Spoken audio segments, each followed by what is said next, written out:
Chapter 18, Prelude. Is Naruto still in meditation? The hologram of a white and gold-armored woman asked. It was Wonder Woman. Still there, answered the deep voice of a male. It came from an elephant-sized nine-tailed fox. Currently, that giant fox's large tails were stirring up gales of wind as they wagged in the air. The reason for his happiness was the still-warm carcass of an enormous beast lying at his feet. His powerful jaws were crushing through its bones and ripping entire chunks of meat from it effortlessly. Is that a dinosaur? Wonder Woman asked, startled. QB licked a large amount of blood staining his whiskers before answering. No clue what a dinosaur is. But it's so tasty and it's huge. After that, he went back to devouring his prey.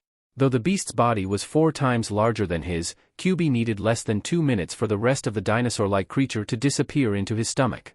With his hunger satiated now, the fox became significantly more talkative. He might not look the part, but that idiot is a sage. Staying a few days or a week immersed in his connection with nature is nothing much to him. In that state, his body recovers more easily, gets purified, and it becomes more attuned to natural energy. A sound of surprise came from the hologram emitted by the drone flying next to QB. If it's so good for him, why didn't you go directly to that place and came to Earth instead? She asked curiously. Instead of QB, it was unexpectedly someone else who replied. Be it pure or polluted, natural energy in its raw form is poisonous to humans. I don't use only natural energy. I combine natural energy with my own chakra to create senjutsu, which is an amalgam of both. Back then, I was hurt too badly and in no condition to properly manipulate natural energy. If I had absorbed any more of it at that time, I would have died. Going to Earth seeking sanctuary was a much better option because I knew the bleeding heart of the Justice League would not turn us down if we came there while I was wounded like that. I didn't have the fuel to come to this place even if I wanted anyway. This planet is extremely far away from the Vega system. It's several galaxies away. After he said that, the newcomer revealed a smile and said teasingly, How are you, Diana? Do you miss me already? At the sight of him, Wonder Woman involuntarily mirrored his smile, but she tried to say nonchalantly, I'm just checking up on you to see if you're okay. It's been a week, after all. A snort came from the huge fox behind Naruto. Yeah, it's been a week. As if you totally didn't call me 5 times until now, starting from the very first day. Wonder Woman's stoic face suddenly flushed. Kurama. You said you wouldn't tell, she half yelled in embarrassment. QB laughed out loud at her expense, very pleased with himself. Haha. I'll leave you 2 lovebirds by yourselves, he said and left. Meanwhile, Naruto gripped with a hand at his heart. Hearing QB saying that Diana tried to contact him 5 times already while he had been meditating filled him with warmth. The gap between how serious and stoic she was generally and how she acted when she was flustered was too much. Ah, my heart. This is no good, she's cute as hell. Any more than this and I'll go back to Earth this instant. Even after the source of her embarrassment left, Diana's normally pale cheeks were still marred by a rosy color. Naruto motioned the drone to come closer to him and then sat on the grassy ground with his back leaning against the trunk of a tree. I missed you too, he said sincerely. Despite that only 1 week passed since he left the Earth, he already missed her. Tell me, what have you been up to these days? Is everything all right over there? Gladly accepting the change in the subject of their conversation, Wonder Woman replied. It became rather hectic after the Justice Lord's incident. The government of the USA is now paranoid, thinking that someday the Justice League will also follow in their footsteps to assassinate the president and take over the planet. The United Nations didn't respond well to the Justice League becoming bigger either, saying that there's no reason for us to amass that much power. It's been one annoying meeting after another. No wonder Earth is still so backwater compared to other civilizations in the universe. You're all so divided. So many races, religions and countries fighting against each other for their own interests. How can you progress like that? Wonder Woman inwardly agreed with what he said and sighed.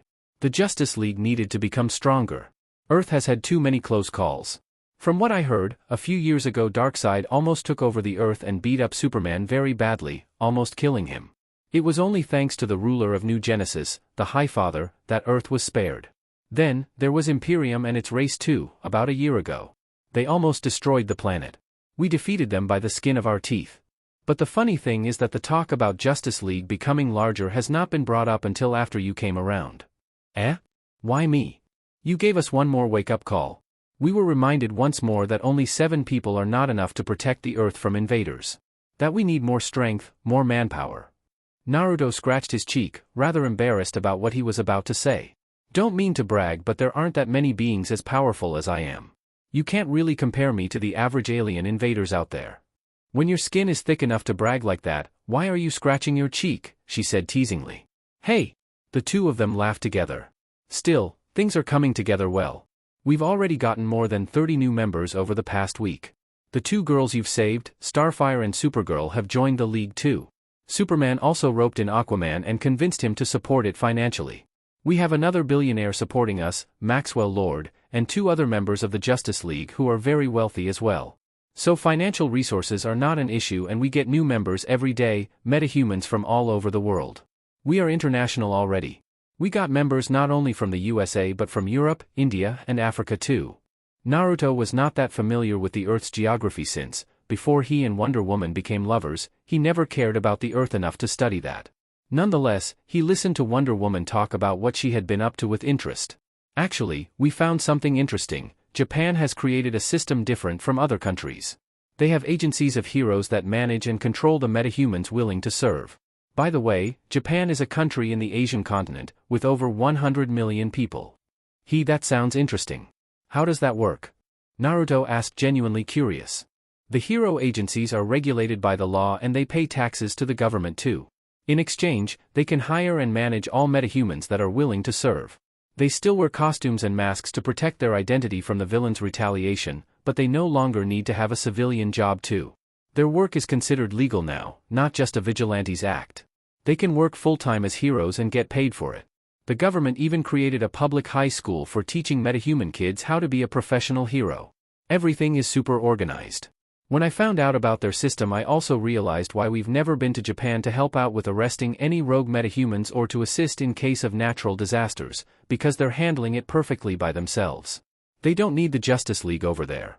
Like that, the two of them talked without noticing the passing of time. They realized for how long they had been chatting only when the sky started getting darker. I must have bored you talking about hero-related stuff for that long. Wonder Woman said apologetically. Naruto shook his head. Don't worry about it. It was kind of refreshing. I've never talked like this with a girl until I met you. You're my first girlfriend, have I told you that? That's surprising, to say the least. Wonder Woman said. Why so? I've never been the most popular guy around. You must be joking. You have this charm that draws people to you. Even Green Lantern, Superman, and the others, did you not notice? They were torn between liking you and wanting to chase you away due to how dangerous you are. Naruto chuckled at her words. He was not convinced. No way. Back in my homeworld, I was an outcast. It was only in the last few months during my stay there that things had started to come around for me, but that's only because I literally convinced someone to bring people back to life from the dead. Until then, since Kurama was sealed inside of me, I was just the demon brat in the eyes of the ordinary people, while for the government of my country, I was a human sacrifice, a weapon of war. On my home planet, people who had demons sealed inside them were used to maintain the balance of power between the strongest 5 nations on the continent. You could say that we were the equivalent of nuclear missiles on Earth. Whoever had the strongest Jinchuriki or a higher number of them held the advantage. That's horrible. Wonder Woman said. But he smiled. He did not seem that affected by his past anymore. It wasn't all that bad though. I had good times as well. And I think it's because I was a Jinchuriki that I got to meet great people too. My mentor, Jiraiya, an ant-like figure named Tsunade, and also Gaara, a friend who was just like me. That reminds me, if Jiraiya-sensei could see you, even his ghost would die of blood loss, haha. He was a massive pervert. The biggest pervert I've ever met. Seeing you, especially when you were wearing your previous costume, would have been fatal. What's that supposed to mean? What's wrong with the way I used to dress? Naruto felt a sensation of danger, but he braved it with no hesitation. You want the straight answer or the sensible one? He asked, and then chuckled when she saw her narrowing her eyes. Your costume looked like something a hooker would wear. Naruto, she yelled. Several hours passed and the two of them were still filled with as much energy as when they just started. By now, it was already midnight. 3 moons of various sizes were shining brightly above his head. It's beautiful, isn't it? Naruto asked and directed the camera at the sky. It was not only the 3 moons that were shining, but the night sky was also brightly lit up by countless clusters of stars, and even distant nebulas could be seen. With no artificial lights at all and with the planet's peculiar location in the universe, that night sky was something one could find on very few other planets. Violet, red, yellow, blue, and even green lights gave the night sky an otherworldly feeling. It is amazing. Wonder Woman said in genuine awe. I discovered this planet by accident while wandering through the boundless void outside the known universe. I have traveled for so many years and to so many places, but I have yet to see a place as beautiful as this. I named this planet Mayaboku. 1. He sighed wistfully and said, I wish you were here with me now to see it in person. The two of them stood silent for a while, just watching the night sky together. Since they started their conversation several hours ago, it was the first time they were silent. Say, Naruto, will you come to spend Christmas together with me? It's a winter holiday people celebrate on Earth. Originally, it was a religious celebration, but it lost its meaning with time. Now, it is mostly a holiday when people exchange gifts and spend time together with their family. Oh, we had something similar back in my homeworld. It was called the Rinne Festival. But I've never celebrated it before. Naruto said. His voice was a bit melancholic. I haven't celebrated Christmas on Earth either because I only came to the man's world last year and I didn't have anyone to celebrate it with back then. Wonder Woman said. Then, she smiled and added in a soft voice, but now I have you. He felt a rush of warmth in his heart at her words. I've never been a big fan of the holidays. To an orphan like me, it used to be the time of the year when I was the loneliest. But now I'm looking forward to it. I'm glad I met you, Diana. A hint of pink appeared in her cheeks and she smiled shyly. Unwittingly, she rolled a strand of her long black hair around her finger. It gave her an excuse to look down and prevent him from seeing her flustered face. Kook! That Gapmo will be the death of me someday. Naruto said and gripped with a hand at his chest again when he saw her reaction. She was as weak to his compliments as ever and he was as weak to her cuteness as always. They were both deadly to each other. Seriously, you haven't bothered to study the geography of Earth but you learned all kinds of degenerated things from the internet, she rebuked him, but that half-annoyed, half-embarrassed expression on her face only served to make him grin wider. HNG, what's wrong with the internet? If there is anything great on Earth, it's the internet. I've never come across something as good as that on any other planet. I quite enjoyed it, especially the digital art with you in them. Look, I even downloaded some of them for my own use. Then, he grabbed another device and showed her an image of her at the beach. In that image, Wonder Woman was leaning on her elbows on the counter of a beach bar with her voluptuous breasts almost spilling out of the white bikini top she was wearing. Furthermore, her long black hair was wet, her white teeth were biting softly into her red lower lip and her eyes were looking ahead half-narrowed, seductively. Obviously, it was a fake picture. The Amazon princess had never been to a beach after she left the island of paradise. But Diana exploded. What do you mean for your own use? Naruto. I swear to great Athena, when I get my hands on you dash. It was in the wee hours of the morning that Naruto and Diana finally ended their conversation. Though quite some time passed since then, he was still smiling, glowing with happiness. Is this what I've been missing on for almost 100 years? In his obsession with finding a way back to his homeworld, he purposely avoided unnecessary contact and personal relationships with other people. He did not want to become distracted from his goal. Because of that, as years passed and he watched all the death and destruction happening on a large scale across the universe, his heart grew colder and more indifferent. He became jaded. However, despite that, in just a little over 1 month, that layer of stone isolating his heart from the world outside cracked. Not knowing when or how a black-haired warrior princess had sneaked past his defenses and slipped into his heart. There were over a dozen job offers pending his answer from other information brokers that had jumped in at the chance to fill the void left by Rue Nak's death, but he was in no mood to work or do anything else. Now, all he could think of was Diana. He was still drunk with happiness from the time he spent talking with her when a loud beeping sound came from his lightwave communication device. Who could it be, he wondered absent-mindedly when he did not recognize the number calling him. Seeing as it was not Diana, he ignored it and went back to watching the sky while thinking about her.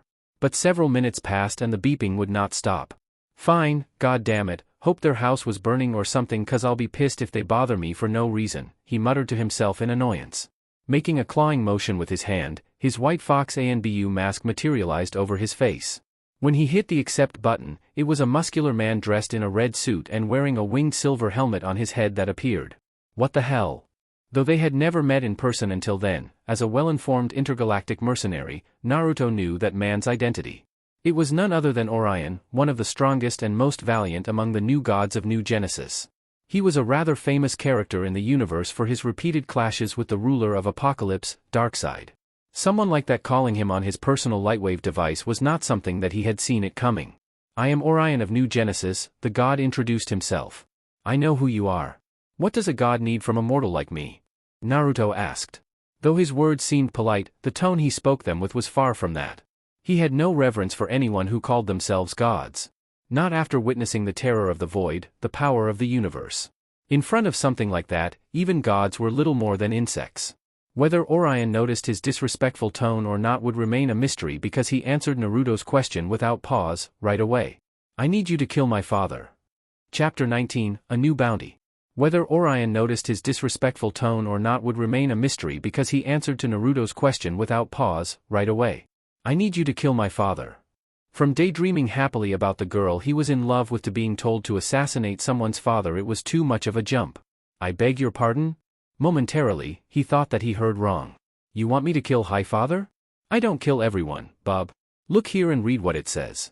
Taking out one of his business cards, he pointed with his index finger at the part where it said he took assassination bounties but for scumbags only. Orion shook his head. Highfather is not my biological father. My real father is Darkseid. Previously, Apocalypse and New Genesis had been locked in a war for tens of thousands of years. However, an uneasy truce was established when Darkseid and Highfather exchanged their newborn sons. Darkseid's son, me, was given to Highfather and vice versa. The terms of the non-aggression pact between the two societies of gods were not known to the general public. Naruto had not known about them until then either. The gods were generally shrouded in mystery and not much was known about them besides some of their feats. In the first place, the new gods lived in a different dimension altogether. Why ask me of all people?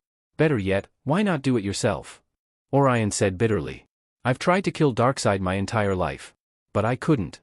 He is too powerful and always surrounded by his nigh unbeatable army and countless parademons.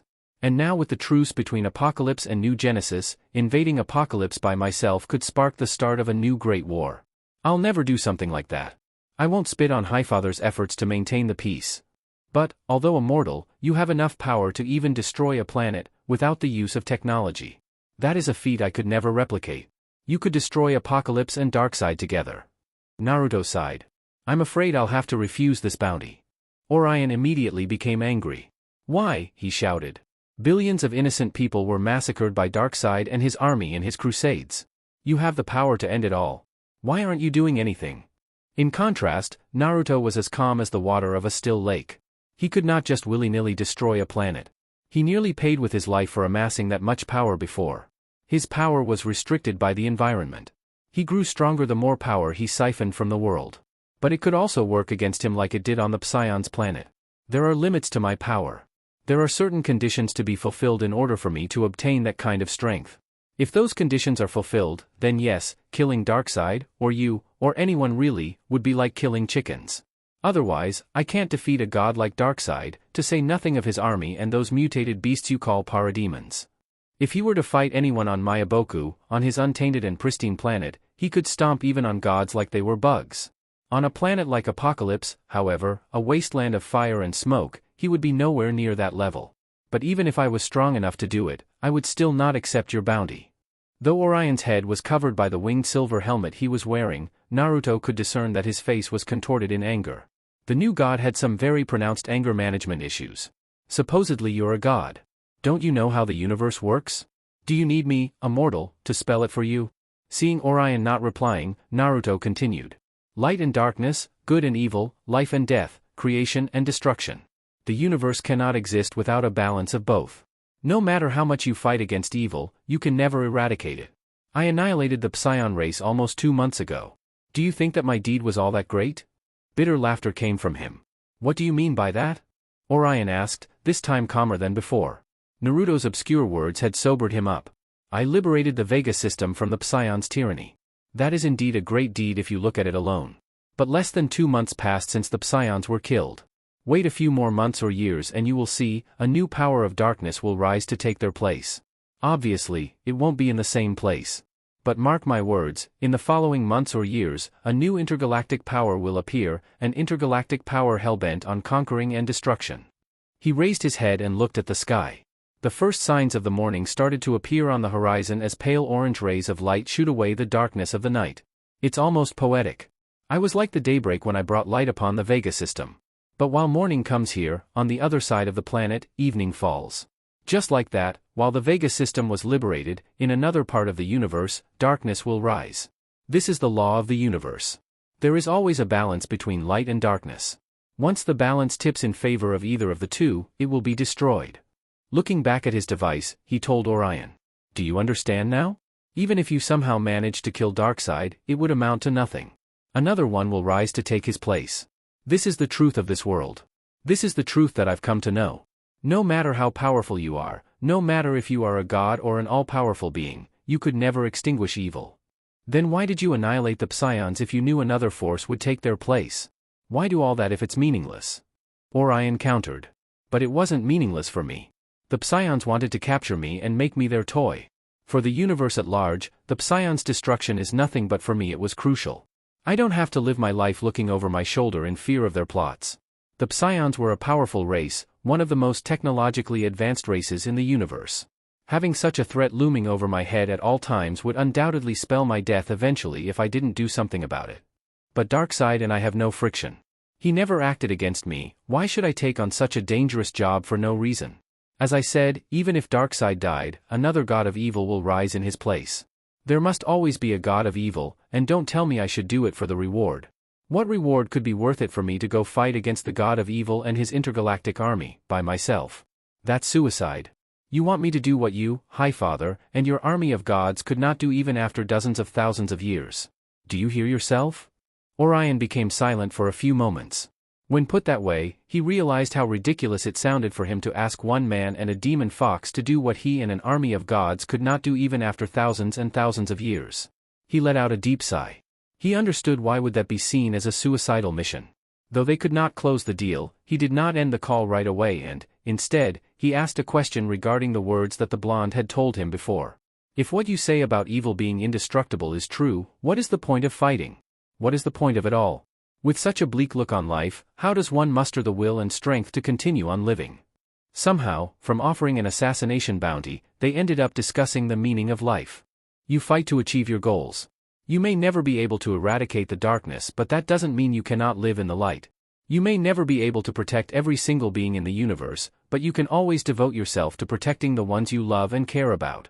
You may never achieve peace in the universe at large, but you could make peace in your house, in your city, in your country, in your homeworld. Naruto said. Life in itself has no meaning. You give your own life meaning when you find something and devote yourself to it. And that could be anything. It could be your family, it could be your job, or it could even be a hobby or a passion like music or fishing. Not long after that, their conversation ended and Naruto went back to watching the sky, also thinking about the words that he had told Orion. A sudden voice came from his shoulder, startling him. Not knowing when Kyuubi had returned to his side. So you found a new purpose in life? Previously, Naruto's reason to live, his goal, had been to find a way back to the elemental nations. He had devoted nearly a century of his life to it, completing over 3,000 bounties and traveling through the universe unceasingly for it. It had been more than just a goal, it had been an obsession. But, when Kyuubi gave him a wake-up call and he finally realized the futility of it all, he had been broken. He had been lost. Let me guess, it has to do with a certain warrior princess, doesn't it? Kyuubi pressed on and chuckled. Naruto flicked his snout, making the fox let out a yelp. So what if it does, he grumbled. Yeah, you're gonna say it's too early, but that's how I feel now. I can't help it, okay? I like her a lot and I'm happy. What's wrong with that? Nothing is wrong per se, but the higher the expectations, the bigger the disappointment if things fall down. So I'll say it again, it's too early. Silence was instilled between the two of them for a while. Eventually, Kyuubi said. Oi, how about you wipe that disgusting smile off your face and do some work? Naruto threw the fox off his shoulder in annoyance. What's wrong with my smile? He retorted. What's so disgusting about it? The fox snorted. HNG. That love-struck face you're making is gross. I threw up a little in my mouth. Naruto stood up and started rubbing his fists. Looks like you got a lot of courage after getting a win over me on Earth while I was weakened. Come, Kurama-sama, let's have another go at it now that I've fully recovered. Kyuubi revealed a scared face and he jumped from his place as if he had springs in his legs. You won't get away. Naruto hollered after him and threw himself into his pursuit. Man and fox started shinobi jumping at breakneck speeds through the virgin jungle, greatly startling the creatures in their way. Using his 4 limbs and his 9 tails, Kyuubi was unsurprisingly extremely agile while in the trees, even more than Naruto. You talk the talk but you can't walk the walk, eh? Haha. Kyuubi yelled at his back and laughed, confident that Naruto was not going to catch up to him anytime soon. But the fox's laughter died in its throat when a particular dagger with an inscription written on its handle word by his ear, nearly nicking him. QB did not get scared by the dagger almost stabbing him, but he got scared about what he knew was going to come next, and true to his predictions, a dark blonde-haired man appeared with his hand on the handle of the dagger, in midair, in a yellow flash of light. "Cheater," was the only thing QB had the time to yell before Naruto kicked him down from the tree like a football. "You're in an awfully good mood today," Naruto remarked. "It's been quite some time since we went on a proper job, hasn't it? More than half a year. I kinda missed it." QB replied, his tails wagging happily behind him. "I wonder who are we going to kill now?" At his words, Naruto was surprised to realize that, indeed, they had not taken jobs like they used to ever since they rescued Superman from the Preserver's ship. He had been depressed for months after realizing that it was impossible to find a way back home. He had not taken any bounties in the meantime, just staying on his lush planet, Mayaboku, doing nothing but fishing and lazying around all day long. Then, when they finally accepted a bounty, it turned out to be bogus, a trap from the Psions and Rue Nak. It was only now that they were finally going again on a proper job. Naruto bonked him on the head and chuckled. "We're not going to kill anyone this time. It's an espionage mission, you brute." After typing a few commands to the AI of the ship to adjust their course, Naruto said, "Man, I miss our old ship." After QB destroyed their previous ship while trying to get rid of the yellow power ring that had attempted to kidnap him, Naruto bought a new spaceship from the black market. "Why? This one is capable of space warping too, and it's pretty much the same size as the other one," the fox said. Naruto shook his head. "It's a bit slower and it doesn't have cloaking abilities, so we can't go incognito anymore. This mission would have been so much easier if we could go invisible like before." They were currently in the Milky Way galaxy, Cygnus system. The objective of their new mission was to infiltrate the habitable planets in that planetary system and gather intelligence. "I say, screw the infiltrate thing and just smash your way through. Who's gonna stop us?" QB said arrogantly. Naruto chuckled at his words. "That's what our employer wants, secrecy, that's what we have to do," he said to placate the fox. "Besides, not all things can be solved with force. Not all the time." The fox sniffed but did not retort. "But who would have thought the Green Lantern Corps would send us a job offer? That Green Lantern from Earth said that they named you and I universal-level threats. You'd think they'd want nothing to do with the likes of us." Naruto said in wonder. A few days ago, Diana called him on his lightwave device and told him that Jon Stewart had something very important to discuss with him. It turned out to be a job offer from the Guardians of the Universe. The two members of the Green Lantern Corps assigned to watch over the universe sector that included the Cygnus system of the Milky Way galaxy were suddenly killed a few weeks before. 2 new Green Lanterns were assigned to that sector, but they were killed shortly after that too. In total, 4 Green Lanterns died, without the Guardians even knowing the reason for their deaths. Before doing something drastic like invading the sector with a punitive force, the Guardians decided to take on a more subtle approach and use other means of obtaining some information first. The mercenary caterpillar was, not surprisingly, their first choice. That way, not only would they protect their core from further damage, but they would also create the opportunity to start a relationship with the powerful mercenary. 2 birds, 1 stone. Through the cockpit's window, a dark purplish marble could be seen in the distance. It was one of the very few habitable planets in the Cygnus system, Debstum. Chapter 20, Unrest. Through the cockpit's window, a dark purplish marble could be seen in the distance. It was one of the very few habitable planets in the Cygnus system, Debstum. Another short spacewarp later, they got close enough to the planet that they were about to enter the exosphere. The robotic voice of their ship's AI sounded. "Operator, you have received a new transmission. Should I play it?" At Naruto's confirmation, a yellow-skinned man wearing a military uniform appeared on the screen of the computer on board. "This planet is a restricted area. Aliens are not welcome. Return at once or we'll open fire." Right after that, the transmission ended. It was a very blunt and short message. But only moments later, the radar detected 5 warships. "See? That's why our previous ship was better. Scenes like this wouldn't have happened if our ship could become invisible." The fox closed his eyes and seemingly fell asleep, ignoring him. Naruto blew out a sigh and sat up from the pilot's seat. "I guess we'll just have to do it the hard way. I see you're in no mood for this. Well, just stay here and protect the ship then. I'll head down alone." QB was not exactly the biggest fan of missions that involved subtlety. He would much rather stay in the ship and have a nap than sneak around without doing anything, with no action. He was kind of hoping Naruto would run into some kind of trouble for him to have an excuse to let loose. Nevertheless, he did not take any action to ruin his bounty on purpose. Taking control of the ship, the Fox drove it away from the planet to avoid an altercation with the small fleet of patrol ships. As for Naruto, his white ANBU Fox mask covered his face and a layer of yellow-red chakra enveloped his body, turning his previously black cloak and dark combat suit into a brightly glowing golden color. With his Ninetales chakra mode, he could survive in the vacuum of space. Then, his hands went through a short sequence of hand seals and his silhouette all of a sudden disappeared. A vague distortion in the air was the only sign left of his body. It was not perfect invisibility, but it was more than enough for him to infiltrate the planet undetected. It was a technique that his old mentor, Jiraiya, had created primarily to peep on women in bathhouses. Over the years, it had become a technique that Naruto relied on heavily when it came to missions that required secrecy. With his preparations ready, he exited the ship, into outer space and started flying towards the planet below. Unsurprisingly, Naruto managed to sneak past the network of satellites surrounding the planet without being detected. He took notice though of how heavily guarded and monitored the planet was. Come to think of it, Earth was the same too. Besides the Justice League's watchtower, they had thousands of other minor satellites that one would ignore at first glance, but they were all part of a bigger network. Whoever is controlling that network of satellites is a powerful man. I haven't had the chance to talk to Diana and ask her what she knows about it. I should warn her of it in case that system of satellites doesn't belong to the Justice League. All that Naruto could see in front of his eyes was an unending mass of gray and dark purple clouds. The entire planet was covered by this blanket of clouds, he could not see anything below. When he reached the upper limit of the troposphere, 9 miles above the ground, he instinctively reached out to make a connection with the nature of the planet to see its state. A deep frown creased his forehead behind the mask. This planet is dying. He sighed in sorrow. Another planet was going to be destroyed soon. Looking at the mass of dark purple clouds enveloping the planet, he wondered. What did the inhabitants do to cause this apocalypse? Are they still alive? It did not take him long to fly past the blanket of clouds and finally, he could see the real appearance of the planet. Coincidentally, he happened to fly above an urban settlement.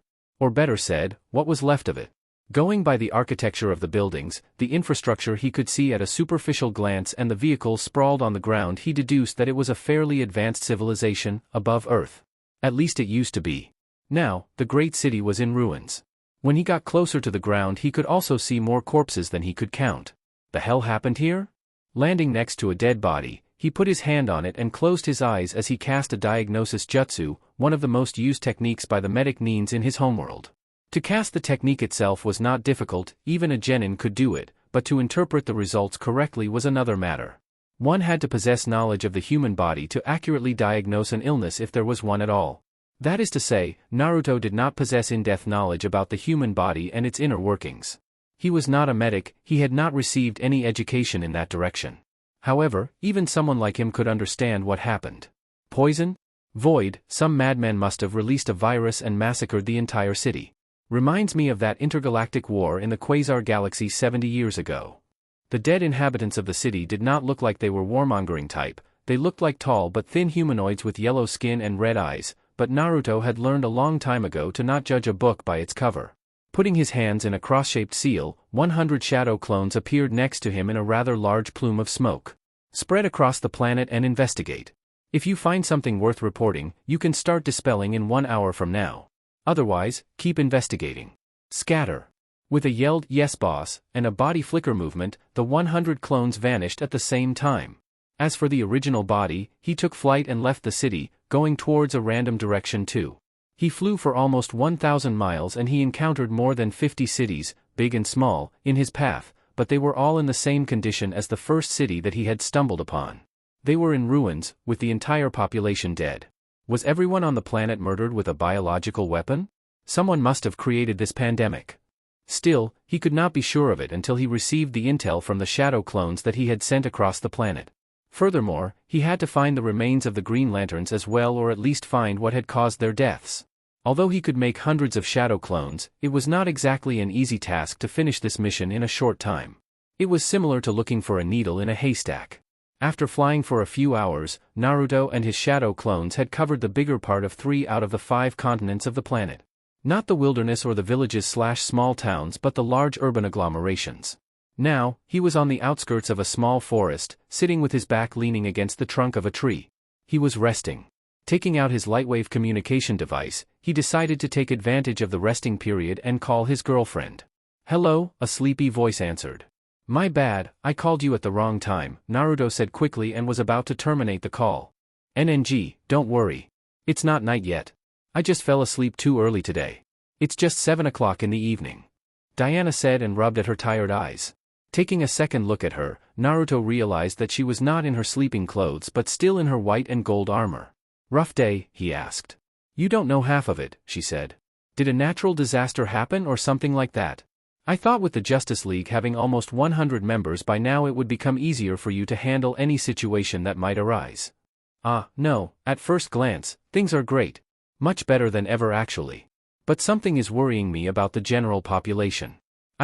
She hesitated a bit, taken a page out of your book and started spending some time on the internet as well. Seeing a smirk appearing on his face, she added quickly. Don't grin at me like that, I didn't do it for nasty reasons like you.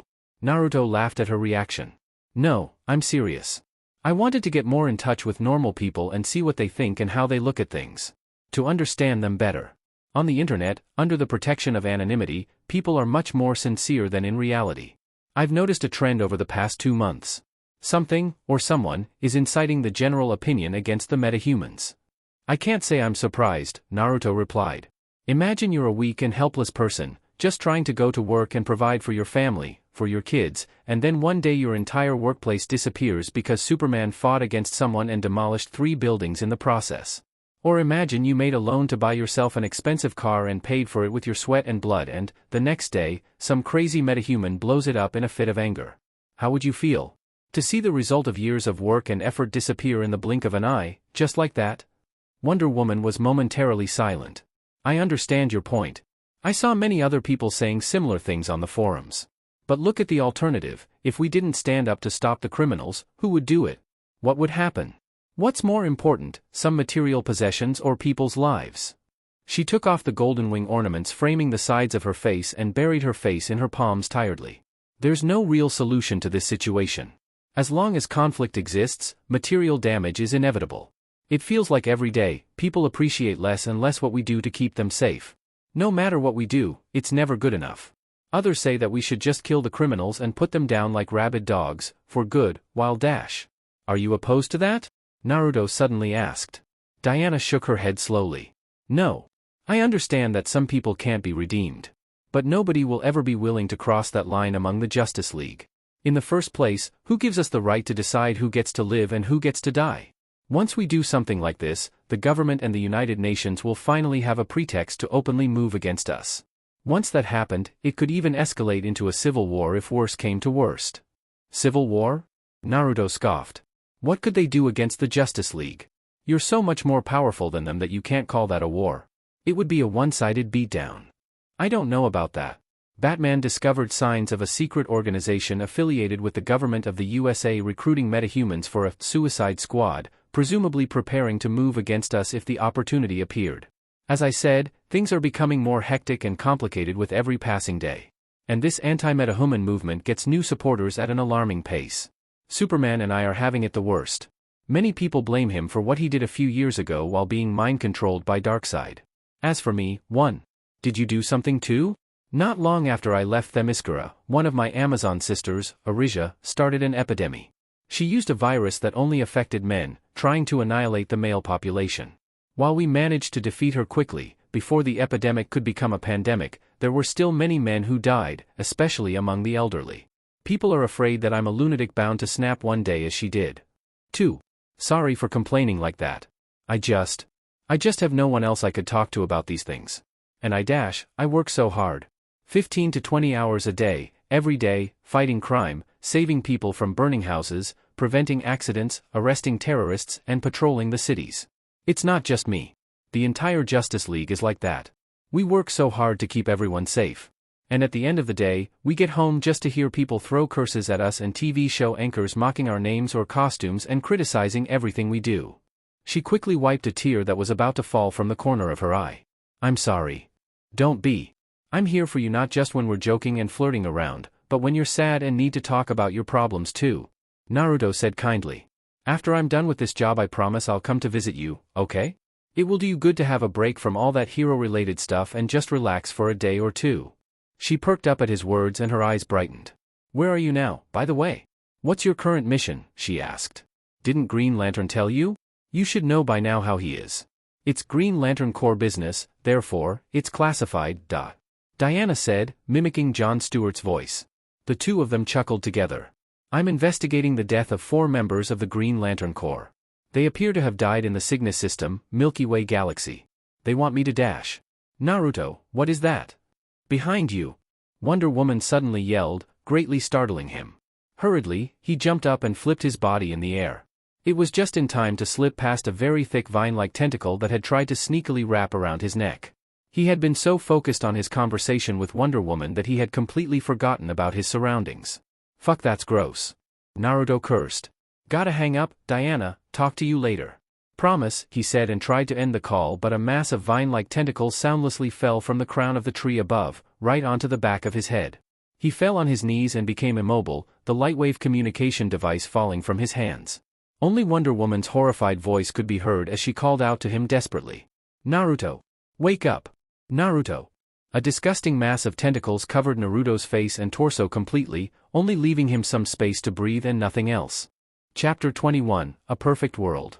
A yawn came from his mouth and he tried to raise his arms and stretch, but he realized that he could not move one of them. Turning his head to see what was wrong, he realized why. A woman was sleeping with her head on his arm. He smiled as he brought a hand to her face and moved a lock of her black hair behind her ear. When he tenderly caressed her soft cheek with his thumb, her eyelids raised, revealing her baby blue eyes. Morning, he said. In response, the woman rolled on top of him and straddled his midsection. Morning, she said too and pressed her lips against his in a chaste kiss. Then, she laid on top of him, with her head on his chest, right below his chin. He brought his arms around her back and hugged her dearly. They had been together for more than a decade, but they had never gotten tired of each other. If anything, their love deepened with every passing day. Just cuddling like that in the morning brought them a feeling of fulfillment and peace. Little Thea woke up, Naruto said when his sensitive ears caught a particular sound coming from outside their bedroom. Watch, any moment now, she'll come bursting into our bedroom like a small hurricane, the woman in his arms laughed softly and said. He too chuckled because, as on cue, their bedroom's door was abruptly opened and a young girl about 12 years old burst in full of energy. Mom! Dad! Wake up! Today is my graduation, she yelled in excitement. The little girl was a carbon copy of her mother. Long and straight black hair, fair skin and a pair of blue eyes sparkling with mischief. You little monkey, it's still too early for you to be so rowdy. Naruto lightly admonished, but the girl just grinned in reply. She suddenly took flight and plopped herself on top of her parents. Delightful laughter came from her when her mother started fighting against her for who was allowed to monopolize Naruto. He could only smile widely at the sight of his wife and daughter. Eventually, however, little Thea rolled to the side exhausted, glaring at her victorious-looking mother. You'll see, I'll definitely defeat you one day. I'll defeat you and take daddy all for myself. Diana pinched her daughter's nose and giggled. You're still a few centuries too young for that. Now shoo and go take a shower. I'll make breakfast for you. The young girl winced. Hey, what's with that reaction? Diana said, her face aggrieved. It's all right, I'll prepare breakfast today, Naruto offered. Yay! Thea said and pumped her fist in the air before quickly flying away from the room. Thea! No flying in the house. Diana yelled after her, but the little girl was long gone. She made a depressed face. Is my cooking really that bad? She asked after Thea left. Naruto chuckled and kissed her on the forehead. We all have things we're good at and things we can't do. It's proof that we're still human. Then, he stood up from the bed and unexpectedly swept her off her feet, taking her in his arms in a princess carry. She let out a small shriek of delight and brought her arms around his neck. That morning, the couple needed a longer than usual time when they showered together. I'm finally a full-fledged kunoichi. I got a great team too. I'm together with Uchiha Sarada and Sabaku Shinki. We're going to be the strongest team of genin ever. Even stronger than you and your team. Thea proclaimed full of conviction. I'm sure you will, Naruto said and patted her on the head, ruffling her hair and making her swat his hand away in annoyance. Dad! I told you to not touch my hair. A woman's hair is her life. A young boy wearing red war paint on his face sneered from the side. A shinobi will never go far when they care that much about their appearance. Look at Sarada, she's a true kunoichi. She doesn't care about her looks dash. But his survival instincts kicked in and he suddenly broke into a sprint, both Thea and Sarada hot on his tail, intent on beating him up. They're as full of energy as ever, aren't they? A red-haired man in his late 30s said from the side. It was Gaara. He had been the Kazekage of Sunagakure for almost 10 years before he finally decided to retire. Upon passing the mantle to his successor, he moved to Konoha to be closer to Naruto and to his sister, Temari, who had married and moved away to Konoha many years before. Only Kankuro remained behind, acting as the new Kazekage's right-hand man. Naruto and Gaara clasped their hands in a strong handshake. "Are you free today?" Diana asked. "We decided to have a little party together with Sakura and Sasuke. You're more than welcome to join us." Gaara looked pleasantly surprised. "Definitely. Initially it was supposed to be a small party, but somehow my mother found out about it. Now, besides us, the parents of the 3 genins, there are many more. There's also Mom, Dad, Sandame, Tsunade-bachan and Ero-sennin too. My mother-in-law will certainly not miss the opportunity either. Also, Kurama will be there too, of course." Naruto said apologetically, but Gaara only smiled. Naruto was his first friend, the person who had saved him from his darkness. Not just that, he even came after him to save his life when he got captured by the Akatsuki. Gaara cared about him just as much as he cared about his 2 siblings and his adopted son, Shinki. It was late in the evening. The moon was already shining brightly in the sky, but that did not diminish the excitement and joy of the party taking place in the courtyard of the manor owned by the former 4th Hokage and his wife. Jiraiya-sensei still hasn't given up on wooing Tsunade-sama even after all these years, a 50-something-years-old Namikaze Minato said and chuckled as he watched the toad sage making doe eyes at a cold-looking slug princess. At his side, a 90-year-old Sarutobi Hiruzen poured himself a cup of sake and let out a warm smile. Youth comes from the heart. Jiraiya will always be a young man in that regard. I have to say, though, Minato, I'm quite surprised by your son. I never thought he would turn down the position of Hokage. Minato shrugged his shoulders helplessly. I know, right? As he grew up he drove everyone crazy with his "I'm going to be the Hokage one day" lines. Naruto suddenly came from behind them and wrapped his arms around their shoulders. "You 2 old men wouldn't happen to be gossiping about me like a pair of old women, right?" The 3 of them shared a laugh together. Naruto also poured himself some sake and drank it all in a gulp. "After I grew up, I realized that being the Hokage is far less exciting than I thought at first. You spend 99% of your time buried under paperwork. I chose to focus more on my family rather than on a boring career." "See? Your son is smarter than you," Minato, a red-haired woman in her 50s said half seriously, half jokingly from the side.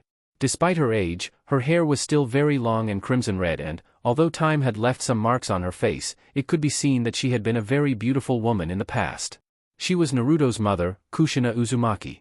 "You're absolutely right, Kushina," Minato said meekly, making both Naruto and Sarutobi laugh out loud. "The leadership of the village is in good hands. Kakashi-sensei is a dependable man. He's a much better fit as a Hokage than I am," Naruto said. "Besides, there are no more wars among the 5 great nations. Ever since we sealed Kagaya, we've been living in an era of peace." His heart was filled with content and with happiness whenever he looked at his wife and daughter. Furthermore, he could live his days in peace together with his parents, his grandfather figure, Sarutobi Hiruzen, his auntie Tsunade, his perverted mentor, Jiraiya, and his best friends, Gaara and Sasuke. Diana was happier too, no longer stressed and tormented by responsibilities, and she could live together with her mother too, away from the oppression of the Olympian gods. What more could he ask from life? "This is paradise," he thought as he watched everyone around him having a good time. Sasuke and Gaara were playing a game of shogi, Jiraiya was trying to flirt with Tsunade, Sakura and Diana were chatting together with Hippolyta, and the 3 genin were having a mock fight against a bear-sized 9-tailed fox, while Naruto, his parents, and Sandame were having a drink. But at that moment, he suddenly winced in pain as a strong migraine assaulted his brain. He dropped his cup of sake, spilling it all over his clothes. "Naru-chan, are you okay?" Kushina asked, suddenly worried. Naruto did not reply. In his mind, a rush of memories invaded his thoughts. It was exactly what happened when his shadow clones dispelled and he received their memories. But he could not remember ever making a shadow clone that day, let alone so many shadow clones that they would cause him a migraine by dispelling all at once. In his mind, he could now see a dying planet with a race of yellow-skinned humanoids, all dead. Ruined cities, a destroyed nature and a sky covered by a thick curtain of dark purple clouds. "Nothing to worry about," Naruto replied eventually. "I'll go to the bathroom to get myself cleaned up." He almost ran to the bathroom and splashed with cold water over his face. But when he looked in the mirror, he was startled. His hands involuntarily rose to touch his own face, tracing his whisker-like marks with his fingers. This isn't right. What is going on? The image he could see in the mirror was different from what he remembered. His reflection had bright golden hair, blue eyes and very thin whisker-like birthmarks. I used to look like that. But that was before I unsealed Kurama from my body. He remembered that after unsealing Kyubi, the part of the bijou that had been left inside of his body had fused with him, which resulted in his eyes becoming red and slit, like that of a fox. His golden hair darkened to the point where it became a strawberry blonde, and the marks on his face had become much thicker and darker. At that moment, he suddenly heard a chorus of cries coming from the courtyard. He got outside the house just in time to see the bright moon in the sky suddenly crack and shatter. "No! This can't be happening," he shouted, his face livid. A massive rip in the space appeared above the courtyard. A pale white woman with horns on her head and long white hair stepped out of the rift. Her pupilless white eyes stared at the people below with hatred. She raised her hands and said, "All killing ash bones." Time seemed to slow down to a crawl, but despite his heightened senses and superhuman powers, Naruto found himself unable to react. Under his horrified eyes, he watched how bone spikes shot from the rabbit goddess arms, impaling everyone below. To this day, it was still the deadliest technique that Naruto had ever witnessed in his long life. The moment that the bone spikes touched someone, their body crumbled into ash. They did not have time to even scream. He could only watch in terror how his daughter perished, turned into ash and scattered in the wind by the first wave of attacks. His body immediately burst with a brilliance of golden light, and 10 truth-seeking orbs appeared at his back. Enraged, he lunged at Kagaya screaming like possessed, but a rift appeared in the space, right in front of him, and teleported him to several miles away. He teleported back right away, but he fell on his knees in despair at the sight that greeted his eyes. All that remained of his loved ones were just a few mounds of ash. His wife, his daughter, his parents, his best friends, his sensei, his auntie, everyone was dead. The moment that the rush of memories from his shadow clones had invaded his brain, Naruto realized that what he was experiencing at that moment was only an illusion. His parents had died a very long time ago, the day he was born. Sandaime Hokage was assassinated by Orochimaru when he was a genin, and his sensei, Jiraiya, was killed by Pain when he was 16. There was no way for them to be alive then.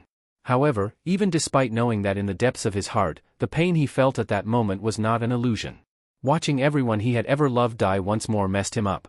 In particular, his daughter's death hit him so hard that he felt physically ill. A powerful hand suddenly clenched on a mass of vine-like tentacles.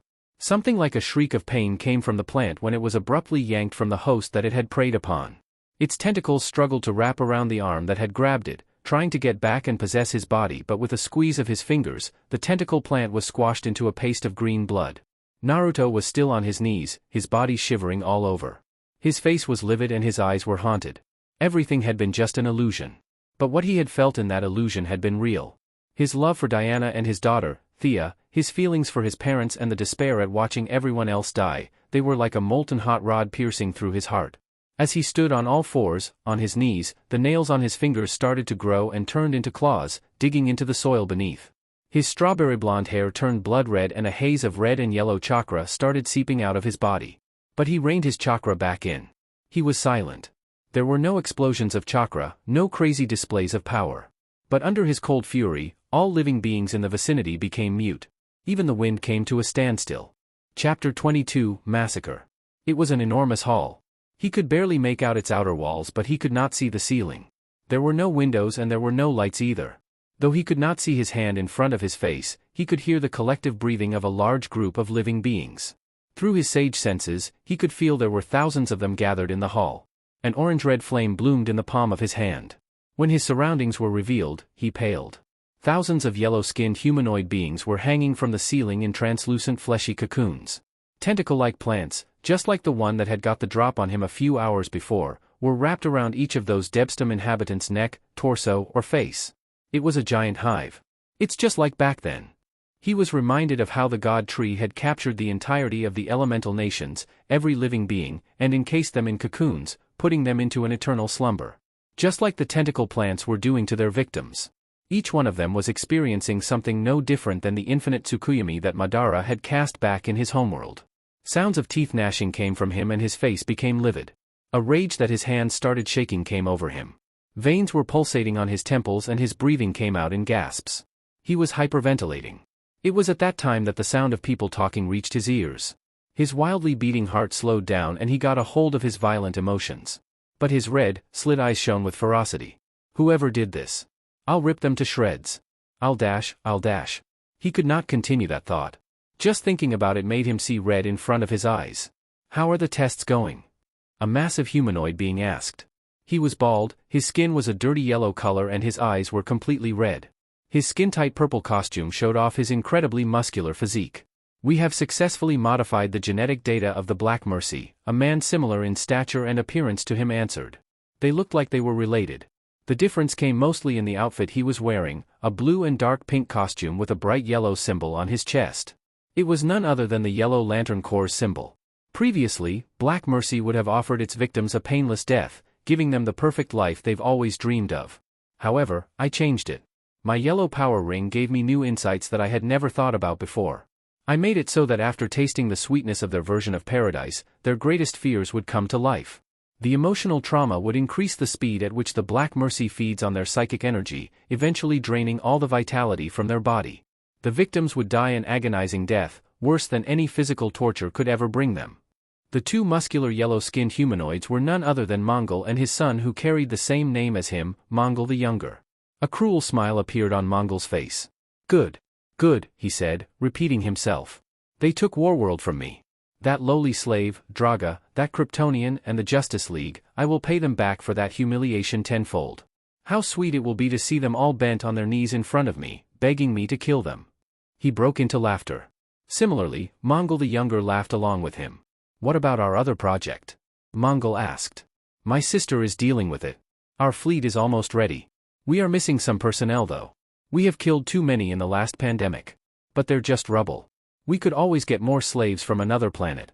Fear will keep them in line, his son replied and raised his fist to look at the yellow power ring on his middle finger. A human-looking man appeared on the illuminated platform that the son and father tyrants had been conversing on before. A fur-collared black cloak, crimson-red hair, slit red eyes and dark, thick whisker-like marks on his face. It was none other than Naruto. Who are you? Mongol asked, alerted by his unexpected arrival. Instinctively, Mongol Jr. instantly conjured a sphere of yellow light around himself and his father. It was just in time to meet the newcomer's punch. Bang! The sound of glass shattering was heard and the yellow construct of light was smashed into shards of light, with Mongol and Mongol Jr. being violently thrown off the platform. It was you! Naruto screamed. The father and son duo quickly rose to their feet but two hands suddenly smashed into their faces and grabbed them both by the head in a vice-like grip. Holding them by their face, he ran with them and smashed their heads into the thick outer walls of the hall, creating a large hole in it and then jumped with them outside. A bolt of yellow light shot from Mongol Jr.'s power ring and exploded right into Naruto's chest, blasting him away from them and making him lose his grip on their faces. Who the hell are you? Mongol Jr. screamed. 5 bloodied marks were left on his face from how hard Naruto's fingers had dug into his skin. Naruto looked at the bleeding bruise left by the blast of yellow light on his chest. It had destroyed his cloak and combat suit and scrapped his skin, almost revealing the ribs below. A deranged grin appeared on his face. He launched himself at them again and his fist smashed against the new sphere of yellow light that Mongol Jr. had conjured with his power ring. The construct of light once more could not resist even one of his punches and shattered in a spectacle of lights. But Mongol the Older threw an explosive punch at Naruto, striking him in the face. The blow threw him back almost like a cannonball, destroying dozens of tree trunks and creating a line of broken trees in the dense jungle around the hall hosting the hive. Guards! What the hell are you doing? Mongol screamed and, at his call, dozens upon dozens of tall and thin yellow-skinned humanoids came from the large hall carrying blasters and plasma swords with them. Naruto sat up from the crater he had been smashed into like a zombie. He laughed. It was a screamed, insane laughter. He sprang from his place, making a beeline towards Mongol and his son once more. Mongol the Younger conjured a construct of yellow light in the form of a cannon barrel and an enormous blast of light impacted Naruto and exploded in a shower of light along with his blood. But Naruto only laughed, a mad look in his eyes. Laser beams were shot by the henchmen of Mongol and a part of them also closed in, slashing at him with their plasma swords. He ignored them all and launched himself at Mongol and his son again. Bloodlust was rolling off of him in waves. What the hell is your problem? What do you want? Mongol screamed, inwardly starting to feel afraid.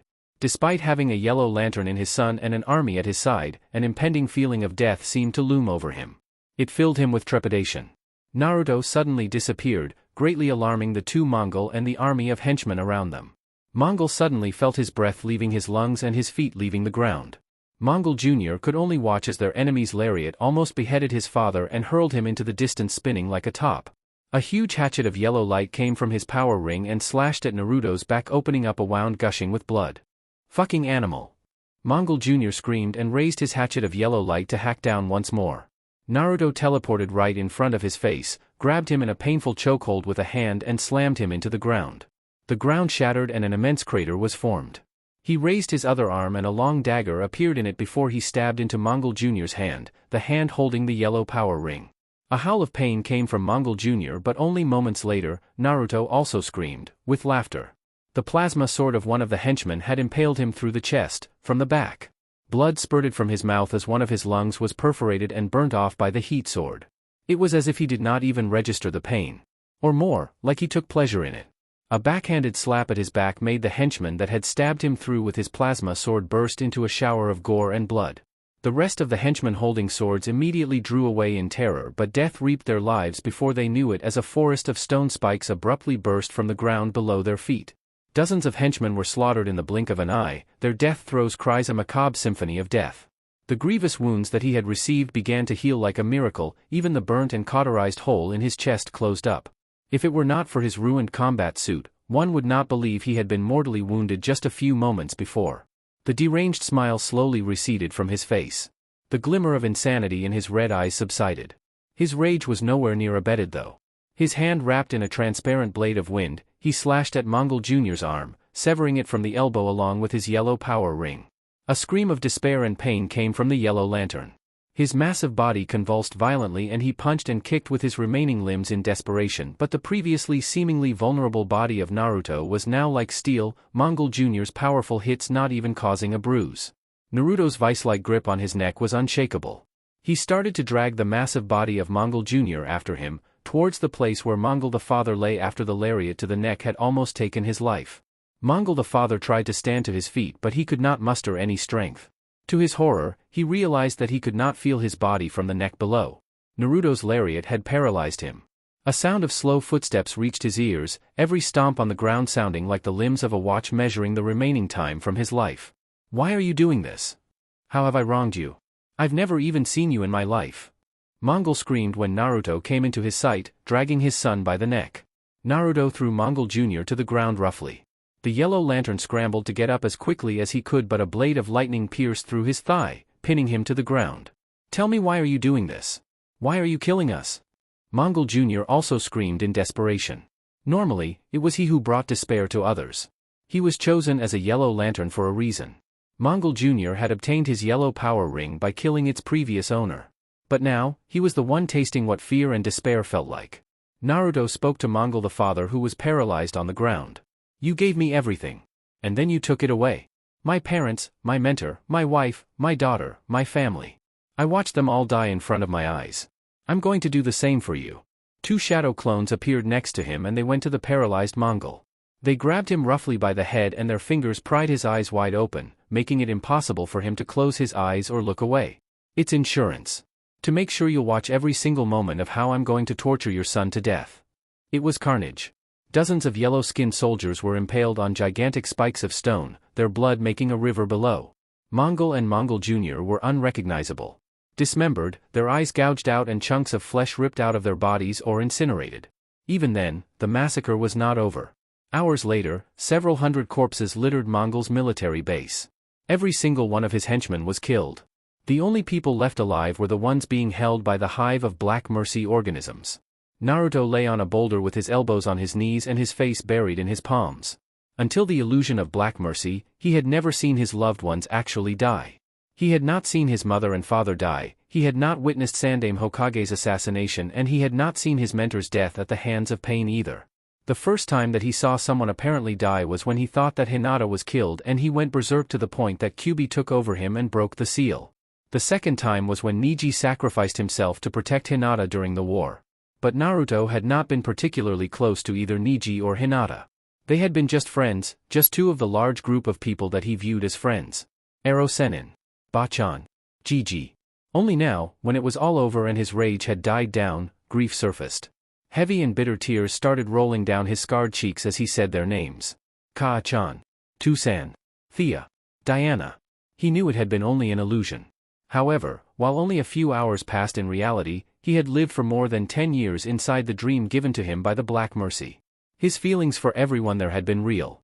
Surrounded by piles of corpses from all sides and a thick scent of blood staining the air, he cried alone for a long time. "Great Athena! You are okay," was the first thing Diana exclaimed when her lightwave device rang and she answered the incoming call. On the other side of the video call was Naruto. "When that thing grabbed you, I thought the worst.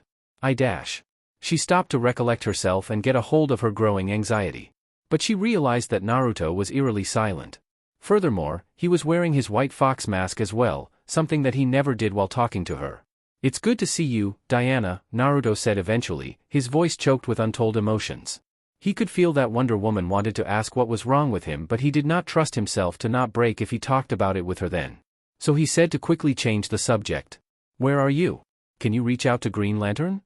Wonder Woman naturally noticed his actions. Though she was dying to make sure that he was all right, she stopped her urges to press him for more information. "Green Lantern is with me. Flash, Starfire and Supergirl are with me too. We are in the middle of a space warp. We should arrive in the Cygnus constellation in a matter of minutes." Anticipating his question, she explained. "When you were attacked and fell unconscious, I feared the worst. Flash all of a sudden butted in the frame, and said. She was so worried that she ran straight to John and asked him how to get to the Cygnus system. We didn't even know where that was at first. Flash was pushed out of the frame and two girls, a blonde and a redhead, popped in instead. We had to ask Batman to hack this thing and then Dr. Fate to trace your location. You caused us so much trouble, honestly." Supergirl said as if she was aggrieved, but she was smiling. "That tentacle thing didn't do any weird things to you, right?" Starfire asked too. "Starfire!" Diana yelled from the background and the camera shook as they fought for who to hold it. Eventually, Diana won the small scuffle and handed the lightwave device to Green Lantern. Seeing the dark-skinned man appear in the frame, Naruto said, "Tell the Guardians that the mission is complete." However, there were some complications. They should send a few dozen Green Lanterns at least and someone well-versed in medicine, magic or mind arts. There are several thousand people parasitized by Black Mercy plants. A huge hive. Black Mercy, you say? Green Lantern could not help crying out. Yes. Black Mercy that were genetically engineered to give nightmares to the host instead of a beautiful dream. I did not want to risk taking the plants off of the people myself. I'm not a medic and I'm not experienced in matters like these. I don't know what would happen if I were to suddenly take them off. In order to prove his words, Naruto turned the camera towards his surroundings. Thanks to a shadow clone illuminating the darkness-filled hall with a fire technique, Green Lantern was able to see what was there. My God, he said in shock. He was not the only one with that reaction. The other four peeking over his shoulders at the screen were similarly appalled at the sight of thousands of people hanging from the ceiling in fleshy cocoons and with a mass of tentacles wrapped around their necks, torso and face. The ones orchestrating this are dead. We'll talk more about it once you arrive here. Now let me speak with Diana. Green Lantern gave Wonder Woman the lightwave device and, judging by the lack of noise in the background, she went to a different room of the spaceship. I've made you worry. I'm sorry, he said softly. The princess shook her head. No, more importantly, I'm relieved to see you are all right. Taking a look at his still covered by mask face, she asked. Are you okay? Luckily, the mask covered the haunted expression he had on his face then. After a long pause, he said. I'm better now. I can see you. The "you are alive" part was left unsaid. Chapter 23, Reunion. His hands went through a quick sequence of hand seals that ended in a tiger seal. His chest inflated and then a serpentine dragon of fire came out of his mouth. Though it was made of fire, one would be tempted to think it was alive when it let out a roar that shook the atmosphere. Next to him, a shadow clone went through a different series of hand seals, one that ended with a bird seal. His chest also inflated and a cyan dragon of pressurized wind came out from his mouth. The two serpentine dragons roared as they coiled around each other. But fire always held an advantage over the wind. The cyan dragon was devoured by the red dragon, making the flaming dragon grow to more than 3 times its previous size. It was an over 200-foot-long serpentine dragon of fire. Under Naruto's control, the fire dragon lunged at the jungle surrounding the military base below. The trees, the rocks, the hundreds of corpses belonging to Mongol's army and the blood pooling on the ground, everything was melted or evaporated. On Naruto's shoulder, a 9-tailed fox cub alternated between watching the destruction and looking at him. After he finished killing all of Mongol's henchmen, Naruto contacted him and told him to come down. How did that plant even sneak up on you? Your sage senses should have detected any living being for miles around you, the fox said eventually. I was careless, Naruto answered in a subdued voice. QB sighed. What kind of shinobi or bounty hunter lets a damned plant sneak up on him? Ha, let me guess, it's because of Diana, isn't it? You were talking to her and stopped paying attention to your surroundings. Honestly, you're like a little kid. The following silence confirmed the fox's words. A mixed look appeared in his red eyes. On one hand, he wanted to berate Naruto for messing up like that, but, on the other hand, he could see how disturbed he was even despite the mask hiding his face. After a short while, Naruto extinguished the giant flaming dragon. For hundreds of feet around the military base, everything had been turned into ash and cinders.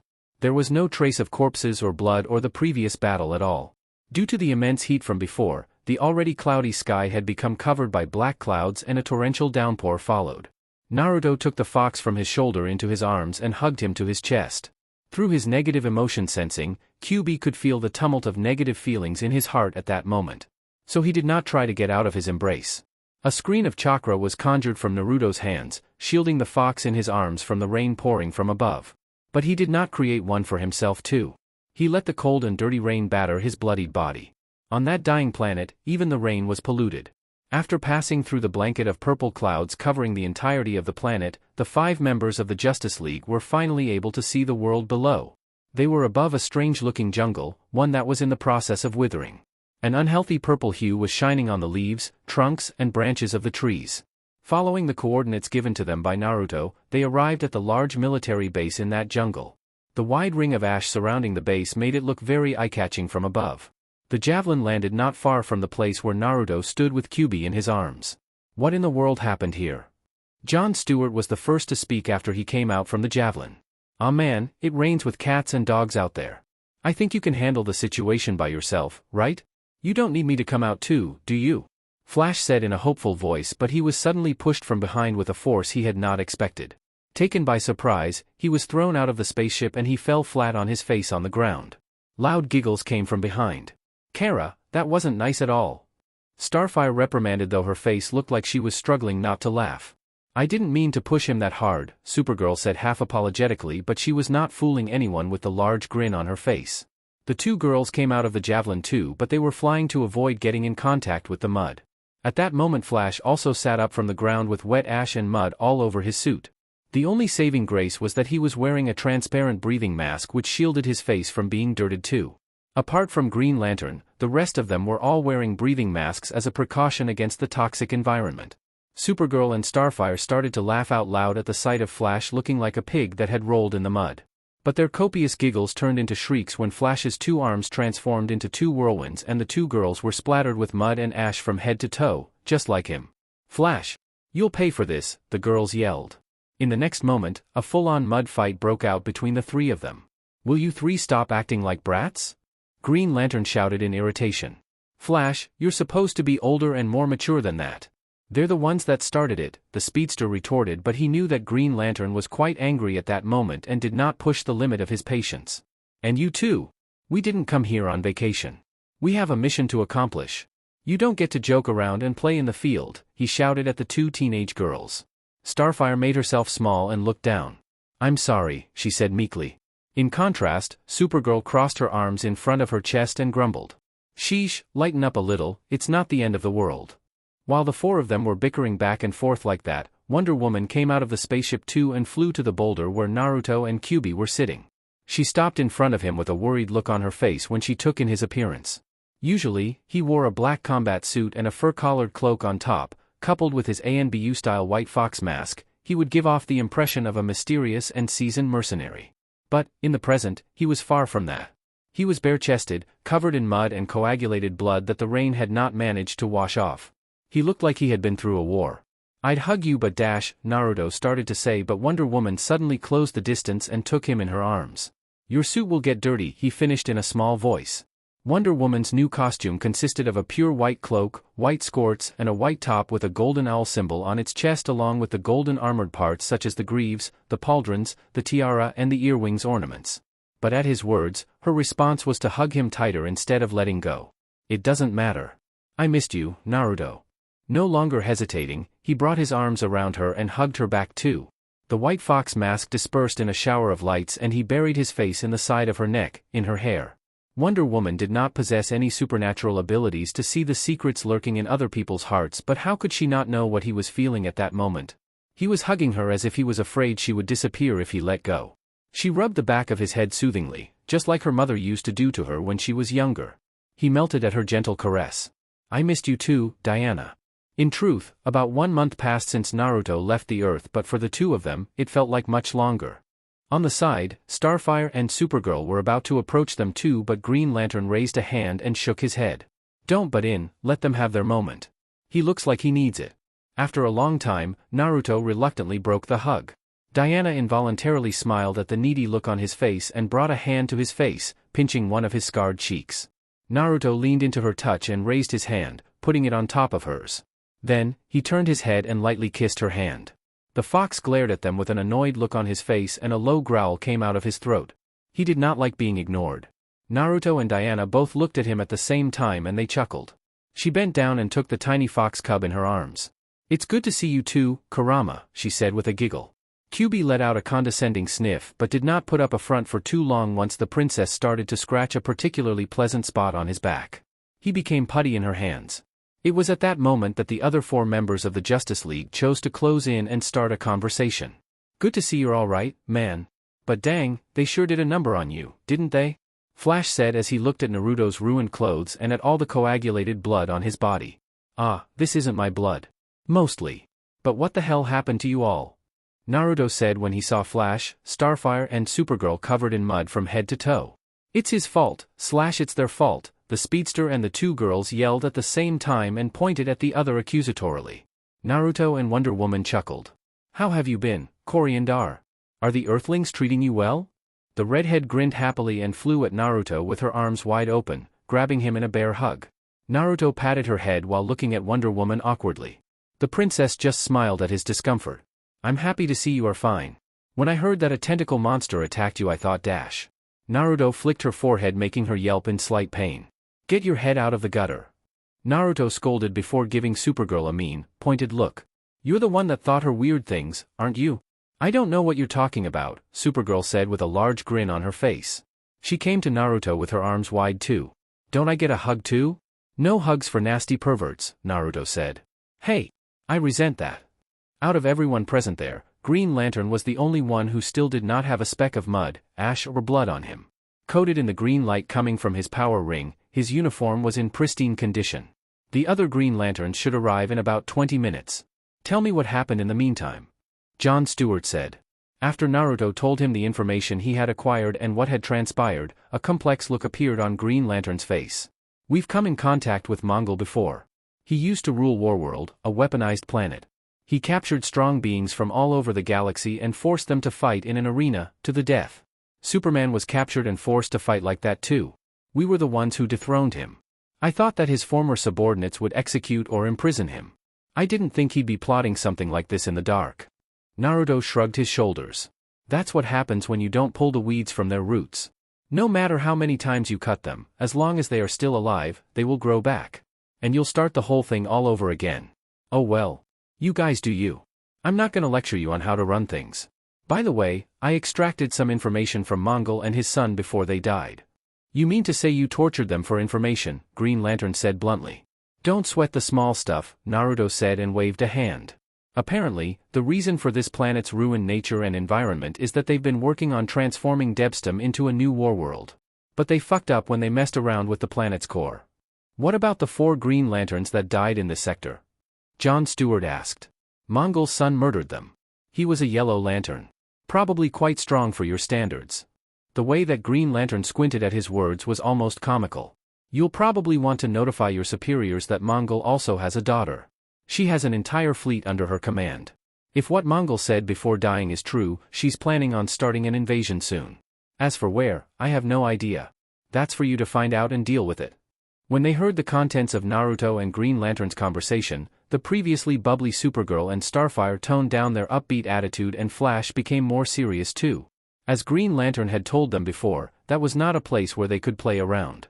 That feeling was cemented for good when they followed Naruto inside and saw the huge hive holding trapped thousands of living beings in fleshy cocoons. Whoa, that dude looks like a meatball, QB said in amazement at the sight of a particular member of the Green Lantern Corps. Look, there's a squirrel too, Naruto said with a chuckle. Over 20 Green Lanterns were working together with Jon Stewart and the other 4 members of the Justice League to cut the fleshy cocoons of the hive open and free the trapped people from it. Wonder Woman was using a sword to cut the cocoons open, Supergirl was using her heat vision while Flash and Starfire were carrying the people outside of the military base. Naruto approached the Green Lantern, which looked like he was in charge of everyone there. It was a very tall and muscular humanoid being with pink skin, pig-like face and tusks. First time I actually see a pig man. The universe sure is large. Naruto inwardly thought. He did not judge him nor did he laugh at him. He had seen all kinds of people before. To him, be they humans or other species, it did not matter their appearance as long as he could come to an understanding with them. After all, his closest business partner for decades had been a rat man. "You're not going to take the back mercy plants from around their necks?" he asked when he saw that the rescued people were not being freed by the tentacle-like plants. The orc-like Green Lantern shook his large head and said, "Freeing them from the plants is easy. You just have to pull the plants off of them and it's done. But who knows for how long they've been subjected to the illusion of the black mercy. It would be not surprising if everyone here went insane after being snapped back to reality. So we're going to take everyone to OA. Mother Mercy will help them preserve their mental health." "Mother Mercy?" Naruto asked suspiciously. The Green Lantern looked like he was debating in his mind whether to tell him or not. Mother Mercy is the progenitor of these plants. She is a Green Lantern too. Although Naruto was back to wearing his white Fox ANBU mask, the Green Lantern noticed he was startled. Mother Mercy is an empath, with great telepathic powers. She created the Black Mercy with a pure intent in mind.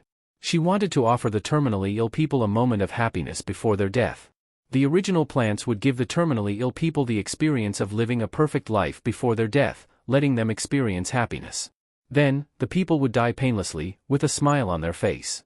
"Earthlings have a saying, 'The road to hell is paved with good intentions,'" Naruto murmured. Well, it was only after creating them that she realized the potential for harm that her children possessed. But is that not the same with everything else in the universe? Powers, abilities, tools, skills, whether they are evil or not will be decided by what are they being used for, the Green Lantern said. "By the way, I'm Kilowog. Pleased to meet you. I've heard many things about you before." Naruto grabbed Kilowog's outstretched hand and shook it. "Pleased to meet me? Didn't y'all paint a target on my back? I'm a universal level threat, aren't I?" he said with a laugh. Kilowog shrugged his shoulders. "That is the Guardians.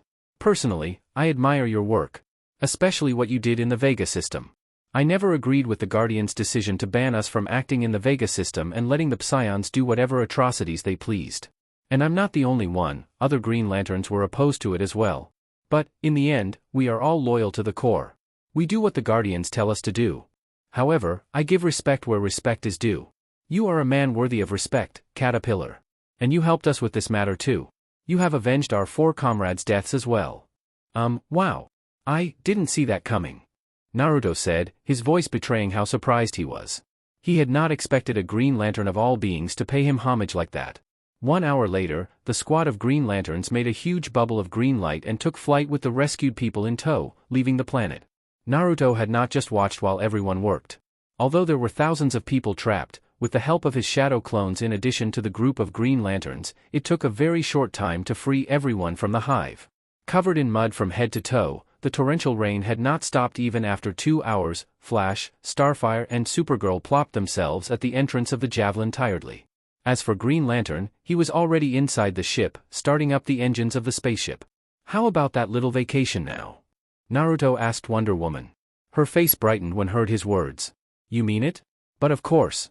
Didn't I say that we'd go on a small holiday after I'm done with this mission?" There was a small shriek of delight that came from Diana at his words and, in a rush of excitement, she hugged him and pressed a quick kiss on his lips. "Did she just?" Flash said, his mouth agape. Starfire and Supergirl looked at each other amazed too. They had never seen Wonder Woman acting like that before. She was a serious, no-nonsense type of woman. She rarely joked and she never acted in an unladylike fashion. She acted like a warrior in battle and a princess outside of it. Flash, in particular, was the most surprised because he had known Wonder Woman for almost 2 years already, yet that was the first time that he had seen her act that girly. He dressed his voice uncomfortably. You're not coming back with us?" he asked. "Tell Martian Manhunter that I'll take a few days off dash." "A week," Naruto supplemented. "A week." Diana agreed and gave Naruto a wet kiss on his cheek. Seeing that Flash looked like he wanted to say something more, Wonder Woman added, We'll be back in about 1 week for sure. We want to spend Christmas together, on Earth. Turning towards Naruto, she asked, her eyes slightly narrowed, we will spend Christmas together, right? In response, Naruto lightly pinched her nose, greatly enjoying how her face scrunched up in annoyance. His cheeks were stretched by a large grin. Just get a room you two already. Supergirl blew her top from the side. Everyone started laughing at her outburst, and Supergirl herself too. The big bad wolf dash. Fox, Diana corrected. Is kidnapping the princess and holding her captive for a while, Naruto said with a chuckle, and then he unexpectedly swept the Amazon princess of her feet and took her in a princess carry. Diana's face lit up in an interesting shade of red, but she brought her hands around his neck and let herself be held. She was not quite used to being treated like an actual princess, but she did not dislike it. Not one bit. Naruto could not take his eyes off her face. Seeing her embarrassed but happy expression made his stomach churn strangely. Gah! She's too adorable. Completely ignoring the other three who were staring at them, Naruto teleported himself and Diana away, leaving them without as much as a goodbye. The moment they came out of the body flicker movement, Naruto instantly took her lips in a passion-filled kiss. Lime removed. Lime removed. From one of the surrounding trees on the side, QB looked at them with a good grief look on his face. These two really are idiots. Both of them. What if I was an enemy trying to sneak up on them? For the two lovebirds, it was like the outside world ceased to exist. Being apart from each other for 1 month not only did not make their passion fade, it fanned its flames even harder than before. QB let out an aggrieved sigh, but he ended up smiling. Through his negative sensing emotions, he could feel that the previous storm of darkness in Naruto's heart had completely vanished. His brain filled with the love hormone now, it was as though Naruto had completely forgotten about the trauma he had been left with by the Black Mercy. At that moment, only the Amazon princess existed in his mind. In the end, the fox cub closed his eyes and curled himself in a ball of fur on the branch of a tree, falling into a half-asleep state, ignoring the two idiots flirting below. He only extended his senses to their surroundings, keeping his mind's eye active to spot any would-be threats. Chapter 24, Forever. Semi-darkness, a dark sky, purple-tinted vegetation and a withering jungle, on a dying planet. It was a desolate scenery, reeking of death. But for a particular man and woman, it was as if they were in the middle of a walk in a park. With their hands linked together and a pair of silly grins on their faces, the two of them could not take their eyes off each other. The man in question was of an average height and his haggard and bloodied appearance made him look rather pitiful. In contrast, the woman holding his hand looked very different. Though her white clothes were also stained by blood and dirt, one could tell from a glance that she was royalty. She looked like a warrior princess. They were none other than Naruto and Wonder Woman. Unlike other times, instead of sitting in his usual place on Naruto's shoulder, this time around QB was curled up on Wonder Woman's shoulder, basking in the comforting aura that she was unconsciously emitting due to Goddess Artemis' blessing. I have to take a shower. Urgently. My whole body feels sticky and itchy, he said. You have a shower in your ship? Diana asked curiously. I even have a bathtub, Naruto said and chuckled. My ship is my home. Seeing as I spend most of my days on the ship, I equipped it with everything I need to live decently. I also have a fully equipped kitchen, though it's not big. A bedroom and a decent living room too. I didn't get the chance to see the inside, but your ship didn't strike me as being that big. It's like what? About 150 feet long? Diana said. If you exclude the space occupied by the engine room and the control room, the remaining space is enough to fit in a small apartment. It's more than enough for a guy and a fox to live in. Wonder Woman turned her head to the side and let out a silent but long yawn. Ah, I'm beat, she said. Sorry, Naruto muttered. When he had called her earlier that day, she had been sleeping. Not only that he had disturbed her sleep, but he had also made her worry and she flew to half a galaxy away because she was afraid for his safety. But Diana smiled at him and lightly squeezed his hand.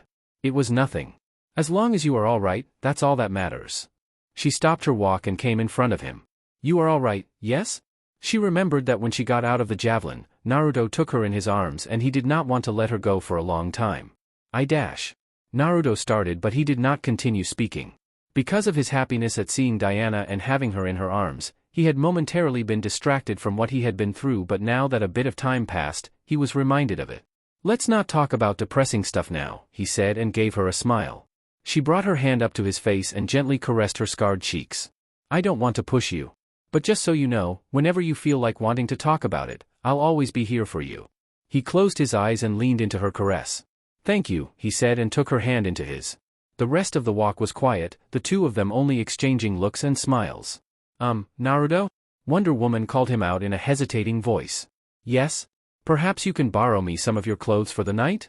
She was looking to the side, her eyes not quite daring to meet his. Naruto brought a hand to his chest, making a posture as though he was feeling pain. You're doing it on purpose, aren't you? Trying to kill me with your cuteness, aren't you? It's not what you think. Wonder Woman protested. I just came in a rush and I don't have a change of clothes because I didn't think I'd be staying over. That's all. Don't misunderstand. The more she spoke, the more flustered she became. By the time she finished her words, a healthy pink rose from her neck to her face, lightly coloring her otherwise pale cheeks. To Naruto, her flustered and embarrassed expression was too much. It was a critical hit. Crap, why is she so cute? His mind involuntarily went again over what she said. When he pictured her dressed only in one of his oversized t-shirts and a pair of panties, his face became hot too. Both red-faced, Naruto and Diana could not look at each other. I'll go prepare you the bath, Naruto said and scurried away from the ship's living room. Now that she was left alone in the room, Wonder Woman dropped all the pretense and buried her face in the palms of her hands.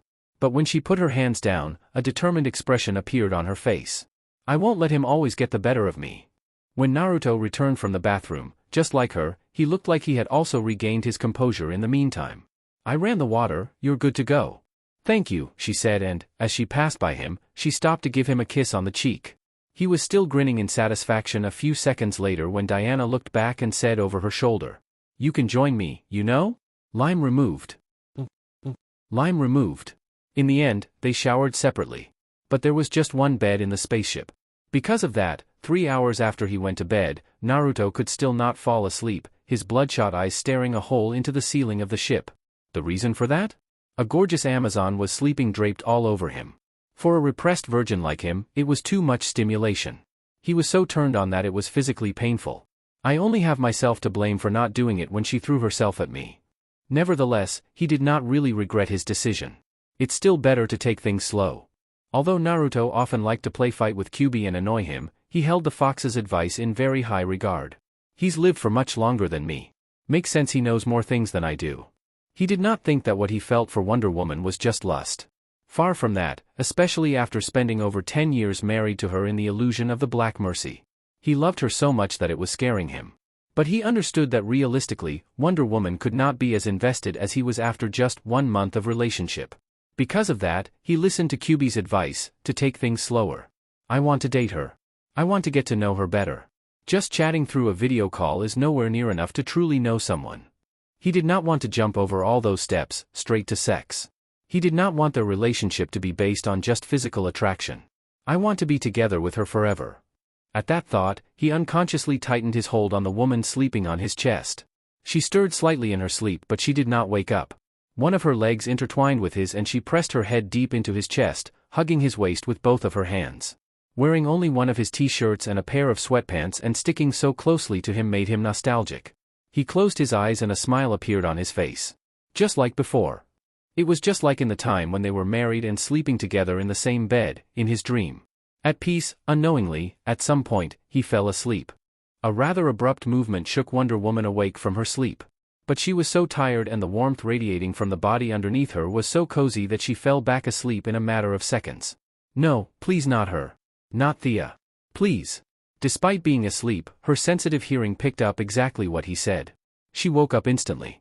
Her first thought was, who is Thea? But she heard him sleep-talking again. Everyone is dead, no. He was not shouting, it was just a quiet mumble but his forehead was sweaty and his eyes were moving very fast behind his closed eyelids. He was having a nightmare. Naruto, wake up, she said in a whisper and shook him slightly. Wake up, darling, she called out again and shook him a bit harder. He woke with a start, a haunted look in his eyes. But he calmed down when he saw her worried visage. Hey, did I wake you up? She nodded. I think you were having a bad dream, and who is Thea, by the way? She asked suspiciously. A smile involuntarily made its way onto his face. Are you jealous? What a cutie pie. But you're my first and only girlfriend. You got nothing to be jealous of. I'll tell you more about Thea some other time.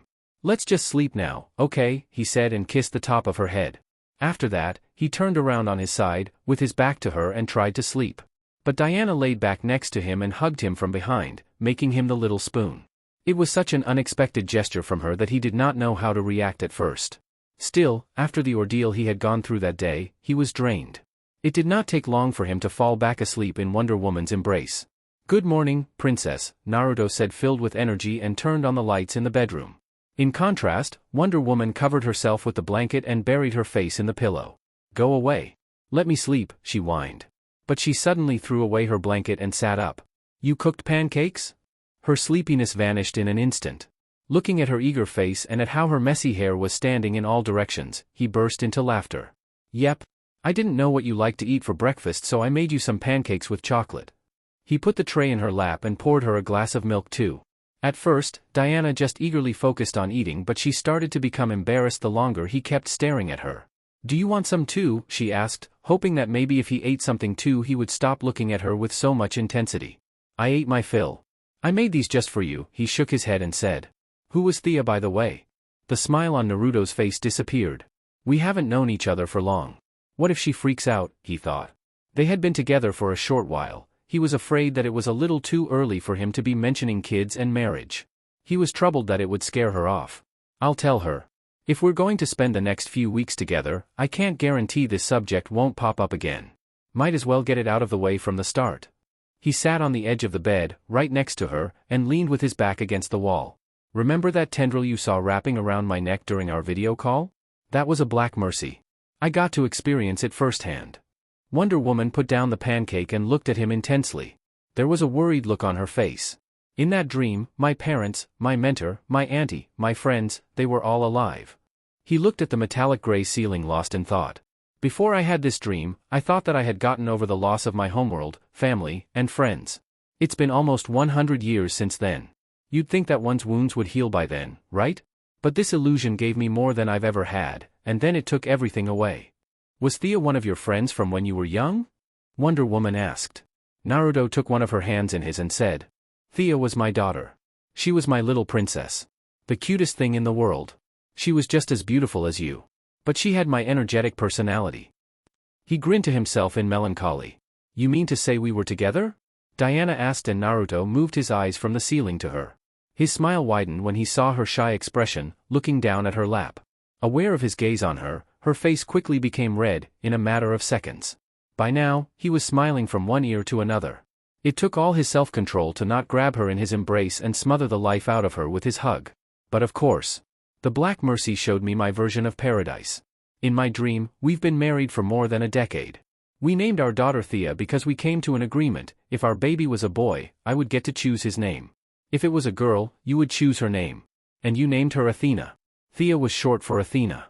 Wonder Woman may have gotten one over him the previous day and teased the hell out of him, but the tables had been turned on her in the present. If yesterday she had driven him almost mad, now it was her turn. In his perfect world, we were married, she thought. Unconsciously, she brought her hands to her cheeks and let out a cute squeal. It was only after she heard it herself that she realized what she had done. "I take it you're not opposed to the idea?" Naruto said. She did not look at his face, but she could practically imagine the shit-eating grin he had just by his voice. "Ah, I want to dig a hole and hide myself in it." Naruto took both of her hands in his and she reluctantly looked at him. At that point, it was not only her face but her neck and her ears too that was beet red. "Don't feel pressured by my dreams," he said seriously. "As I told you yesterday, I want us to take things slow. I'm not a builder, but I know that you build a house one brick at a time. I may have spent years married to you in the illusion of the Black Mercy, but the plant had no real knowledge about you. It was a version of you crafted by my own thoughts. It was not the real you. That's why I want us to get to know each other better. I don't want this to be just a fling. I want us to be together forever." Diana's embarrassed expression was slowly replaced by a serious, thinking one. "Forever is a very long time. Especially for people like us. We don't age." Naruto lightly kissed her knuckles. "Yes, forever. As long as you'll have me. I know I'm not the most handsome man around, my face is disfigured. But I will devote my life to protecting and making you happy." "You are not disfigured, Naruto. I like you just the way you are," she said, and brought a hand to caress the dark and thick whisker-like scars on his cheeks. "And I don't need you to protect me. I'm a warrior princess and even a demigoddess. If anything, you're the one who almost died yesterday. I will be the one to protect you," Wonder Woman said, her fingers now pinching his cheek. She closed the distance between their faces and she pressed her lips against his in a chaste kiss. "You wanted to take things slow, but what you said just now sounded awfully close to proposing." "How does that work?" she said and giggled. "I haven't asked for your hand in marriage yet, okay? His annoyed face only made her giggle harder at him. "Shut up and eat your pancake." "Yes, yes," she mock-agreed and spread some chocolate on a piece of pancake. But instead of eating it herself, she brought the fork in front of his face. "Say ah." His annoyance melted like a miracle and he let her feed him. He had eaten his fill before, but how could he deny her when he saw the way her face lit up in happiness when she fed him? Diana herself was not aware of it yet, but she had him wrapped around her little finger. Chapter 25, The Date. "So this is what an interstellar map looks like," Wonder Woman said.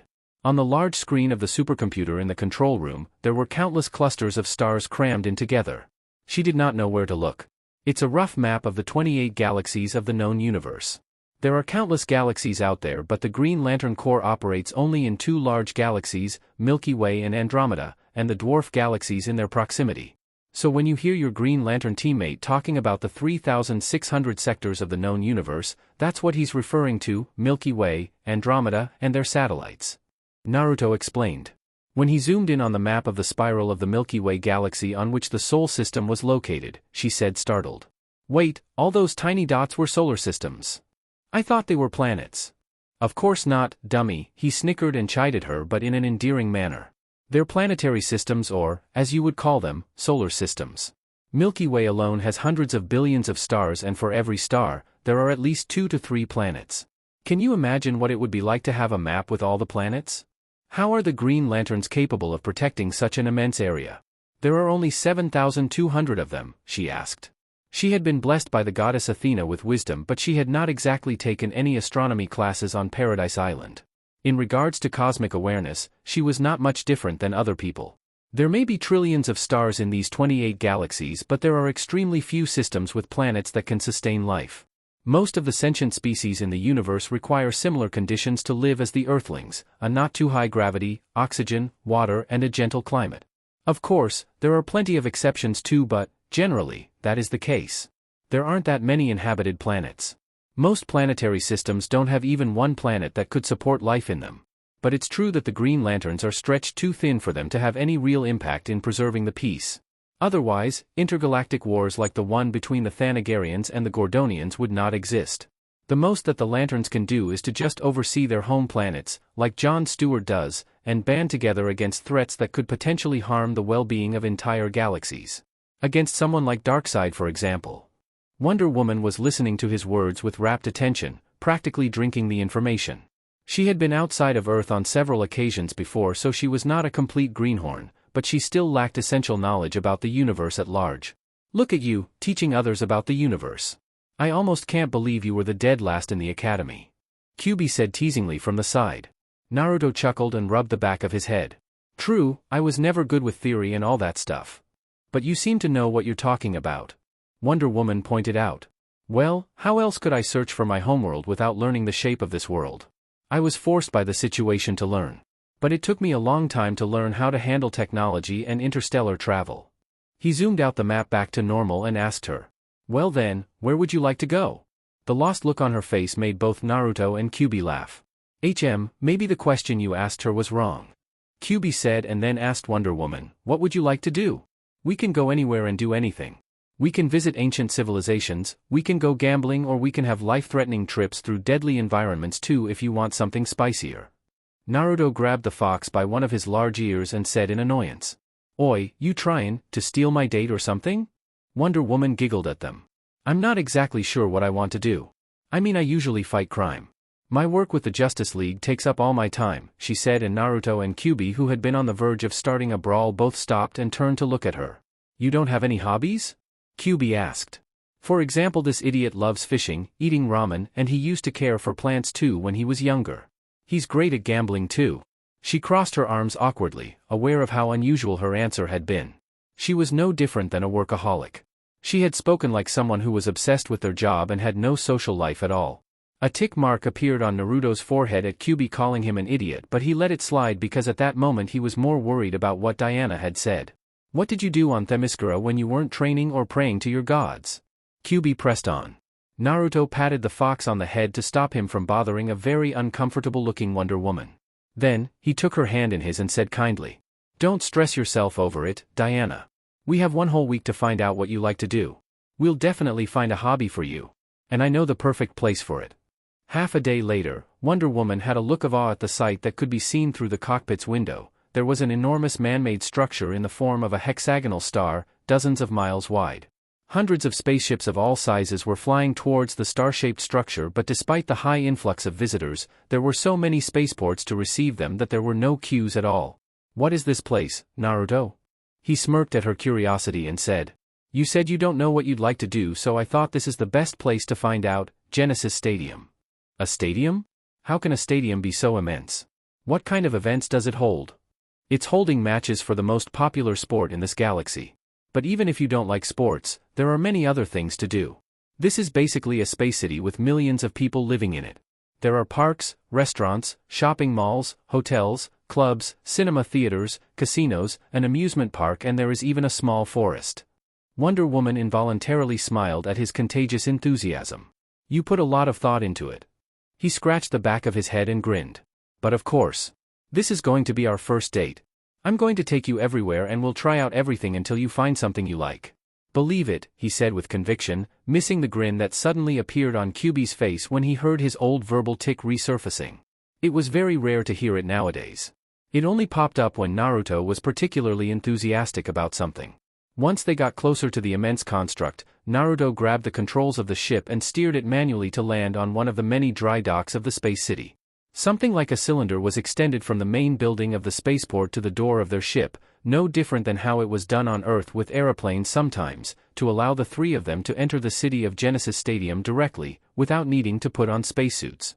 Thin but tall-looking robots greeted them in the spaceport's building, and after a rigorous checkup, they were allowed entrance in Genesis Stadium. But when the automatic doors slid open and they exited the building, entering the actual space city, their sight went white and the three of them were blinded for a few moments as a few dozen blitzes of light went off at the same time. "Oi, oi, give me a break." Naruto groaned when he recovered his eyesight and took in the scene in front of them. A large group of reporters were snapping pictures crazily and yelling questions at the same time, trying to talk to the three of them. If it was not for the 10 robots securing an open square in front of the door, they would have been trampled and mobbed by the reporters. "What's the meaning of this, old man?" "Oh ho ho," someone laughed boisterously and came to Naruto, grabbing his hand and shaking it vigorously. "You told me you're going to visit on such a short notice that I didn't have time to prepare anything special. This is more than enough. I only gave you a heads up so those guys from the Flux Society won't get their panties in a bunch like the last time. You didn't need to get an army of reporters to see us." The man in question laughed out loud at his crude words. He was a rather large human-looking being with a big belly, but his wide back and shoulders made him look imposing. He was bald, he had a sharp and well-trimmed beard, and a red optic device covered one of his eyes. His elegant black and red clothes and the golden medals pinned on his chest spoke of his high status. "It's good to see you again, Mr. Uzumaki. Come, let's talk over breakfast." "Wow, you're a hero in this galaxy?" Diana said in wonder after their breakfast with the old man that had greeted them. "You've never told me that." "I'm not a hero.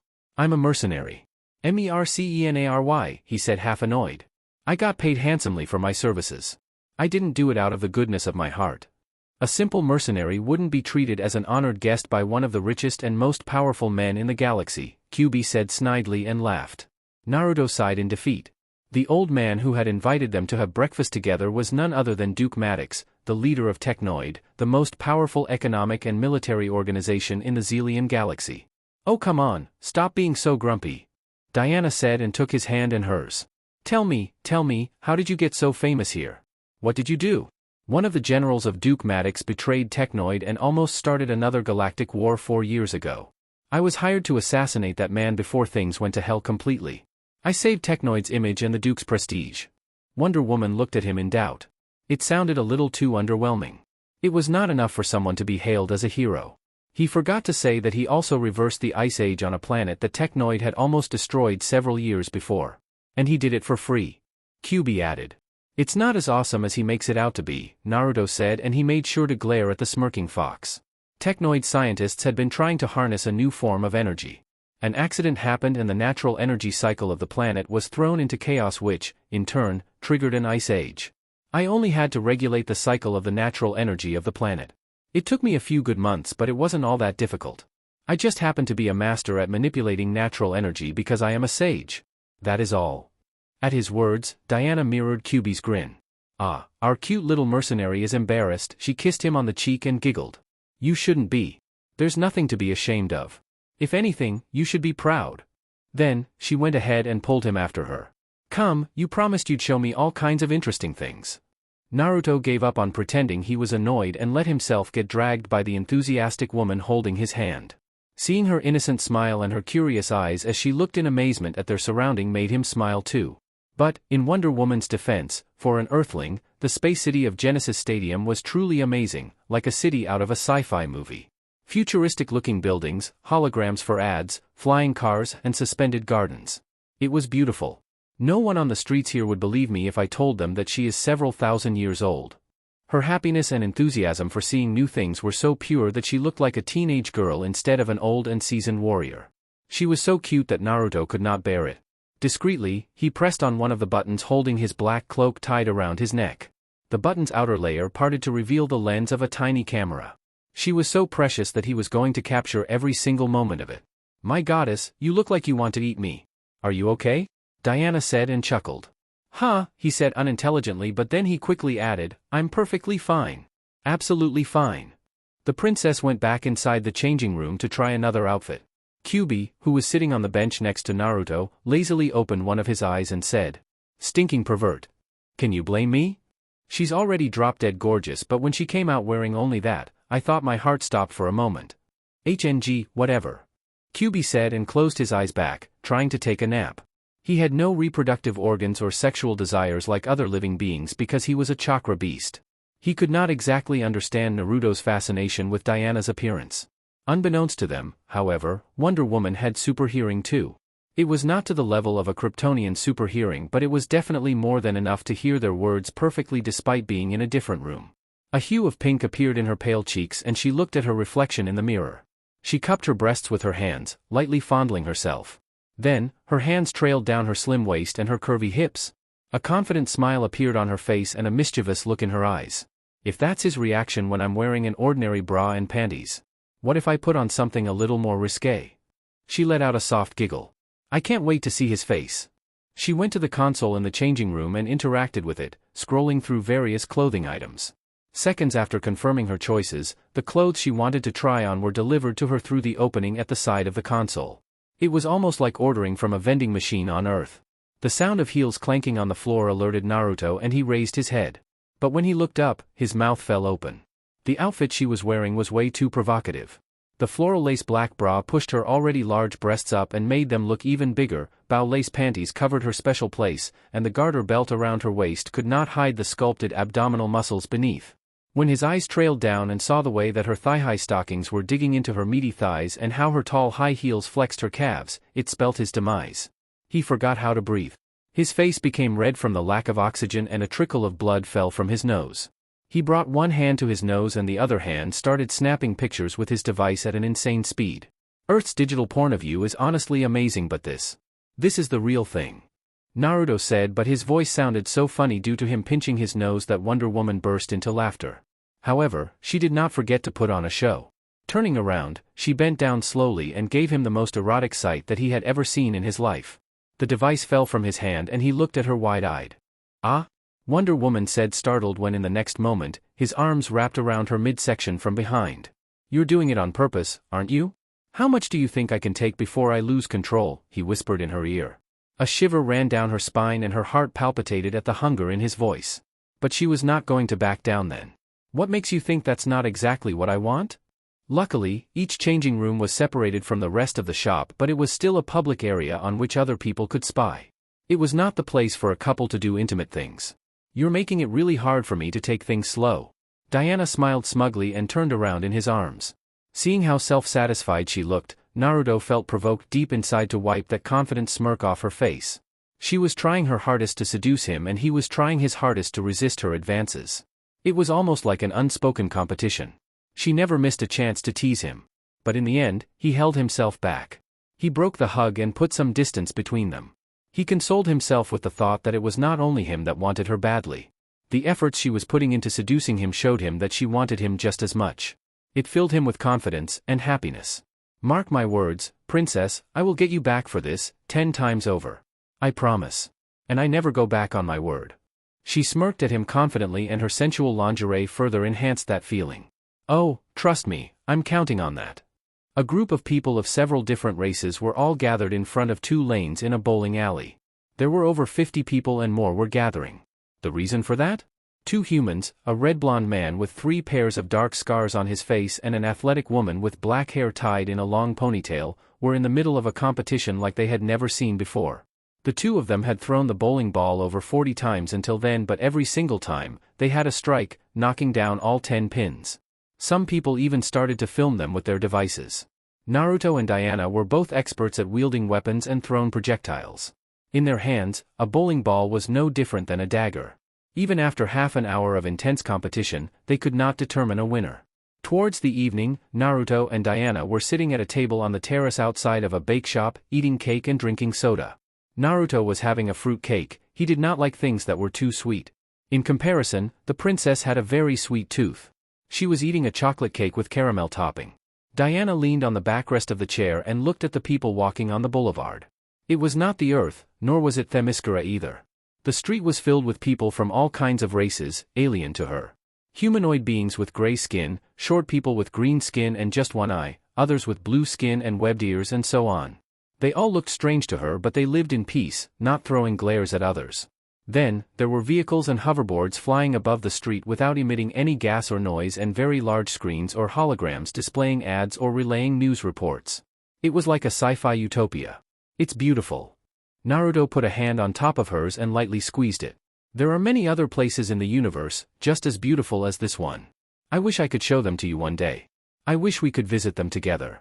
Diana raised his hand to her lips and kissed it lightly. He looked at her, very surprised by her gesture. Thank you, she said. He took her hand and imitated her gesture from before, also pressing his lips against her knuckles. We'll have many more days like this one in the future. Still, the day isn't over. Not yet. You have something else planned on? She asked with a smile. Apparently, we are in luck. Every 4 years, this city holds the last 16 matches, the final phase of Galactic Football Tournament. It's the most popular sport in this galaxy. Basically, everyone is obsessed with it. Duke Maddox invited us to the match this evening. He booked tickets for us, in the VIP booth. Looking at the intelligent wristwatch on his hand, he added. Actually, we should get going soon. The stadium is enormous, it can hold tens of thousands of people. It might take a while to get in. Wow! It was the only thing Diana could say after they entered the stadium. It was the largest building that she had ever been into.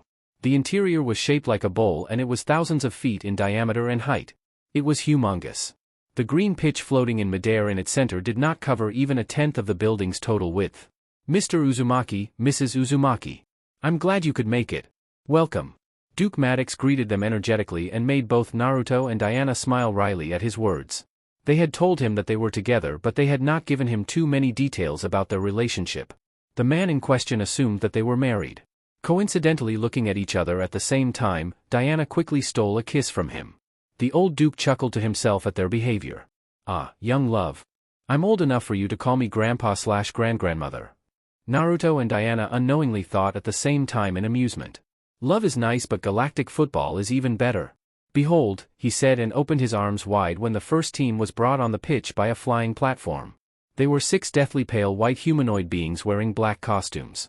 At their center, there was also a human man, making a rather stark contrast with the rest of his team.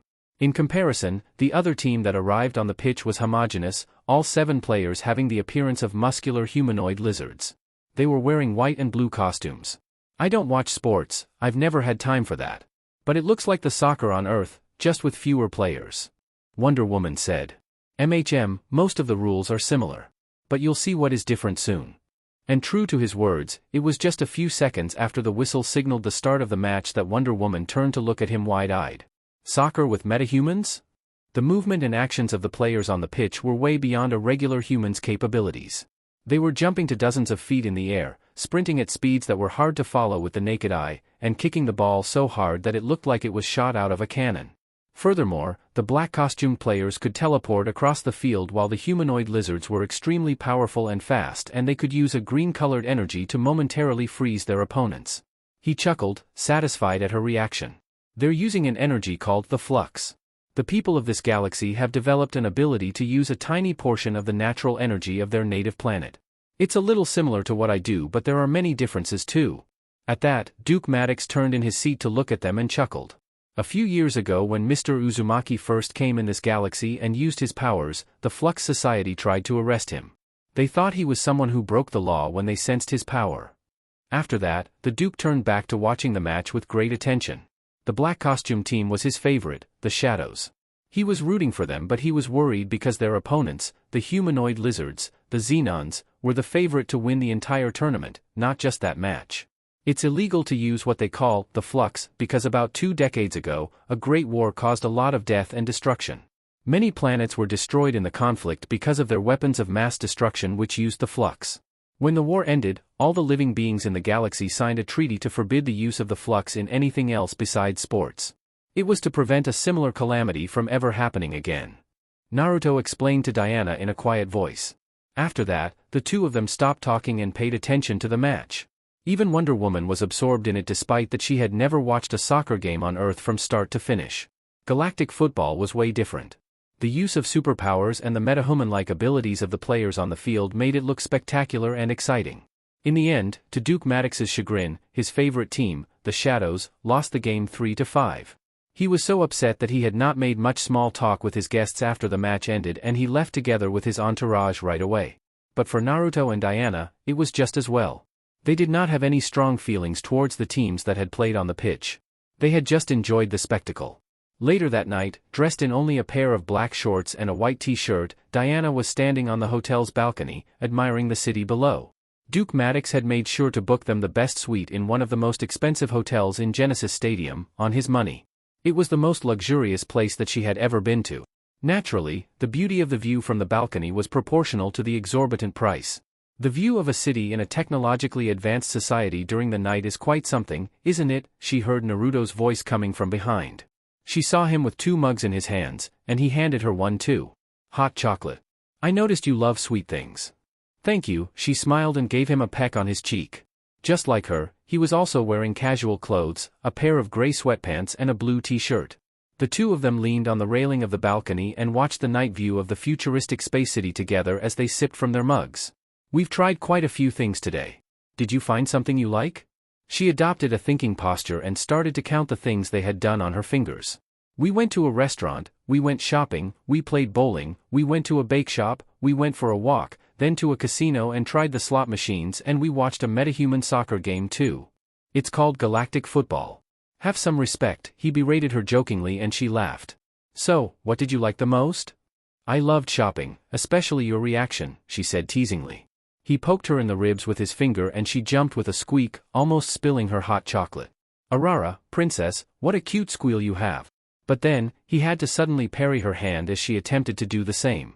In the next moment, their hands made a blur of strikes and parries, looking just like one of those unrealistic wuxia movies where they fought so fast that their hands could not be seen with the naked eye.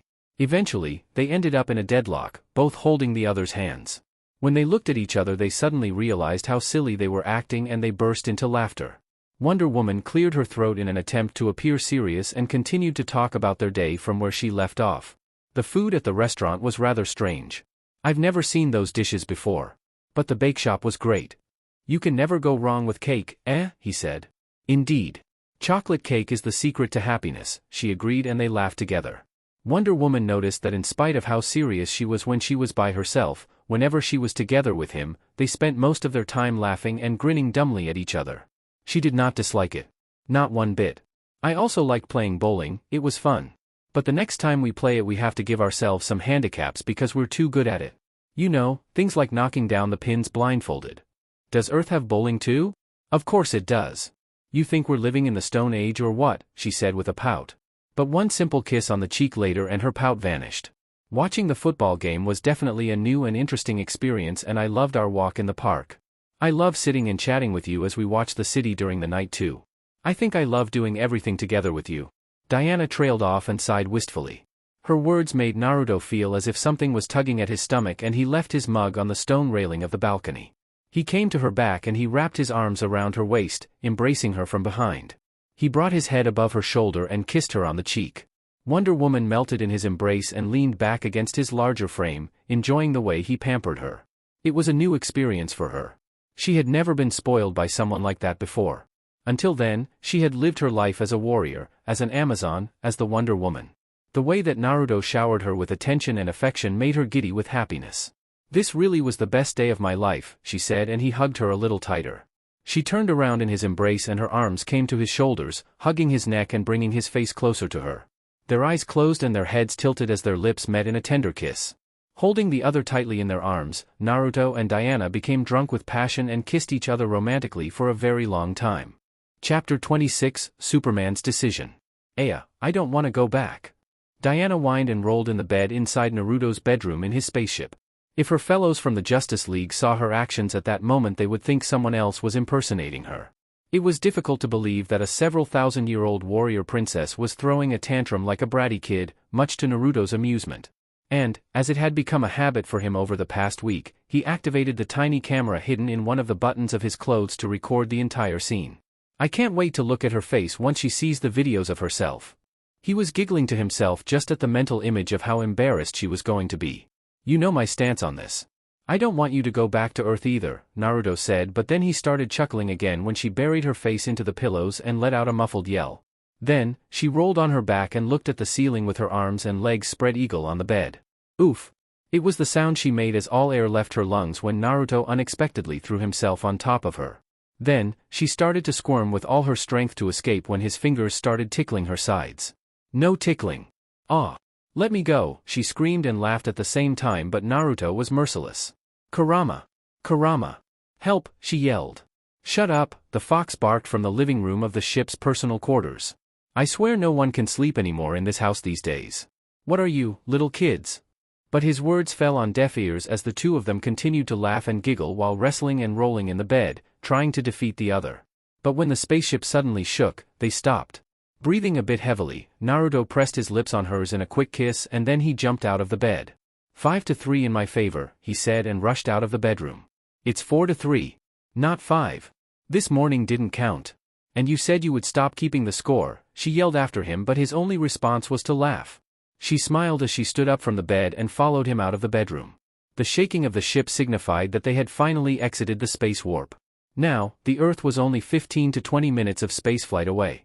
When she entered the control room, she saw him sitting in the pilot's seat, inserting commands to set the course of the ship to Earth.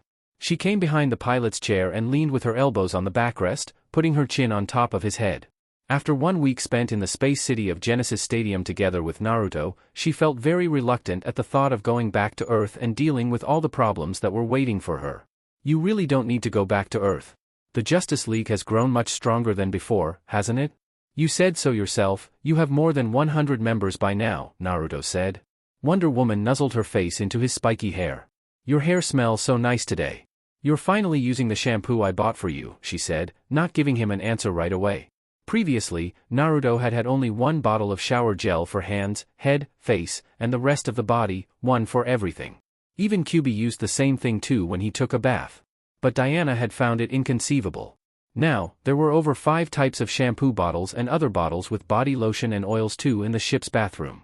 "You know, I like fighting crime. I love protecting the innocent and beating the living daylights out of criminals," Diana said after a while of nuzzling his hair, making Naruto laugh. "But what I don't like," she continued, "is dealing with those like Lex Luthor and other politicians that are scheming in the dark, behind the scenes. Those who manipulate public opinion into hating the Justice League and creating an anti-metahumans movement. I hate it when they can do whatever they want by taking advantage of loopholes, knowing that we can't touch them as long as they don't break the law. And even if they break the law, they can buy their way out of jail with bribes and good lawyers." She sighed in annoyance. Things were simpler before when the Justice League was smaller. Yes, there was much more workload on our hands because there were only 7 of us, but at least it wasn't like this. We didn't have to deal with politics. We didn't have to deal every day with mass media, nor did we have to meet up with various world leaders almost every week at peace summits. Now it's like the whole world is out to get us, just looking for any reason, no matter how small, to criticize whatever we do. Wonder Woman sat up and moved around the chair, in front of him. She sat down in his lap with the back of her knees over the armrest of the pilot's seat and put her head on his shoulder. She had spent 1 week together with Naruto, just relaxing, visiting new places and having fun, something that she had not done in years.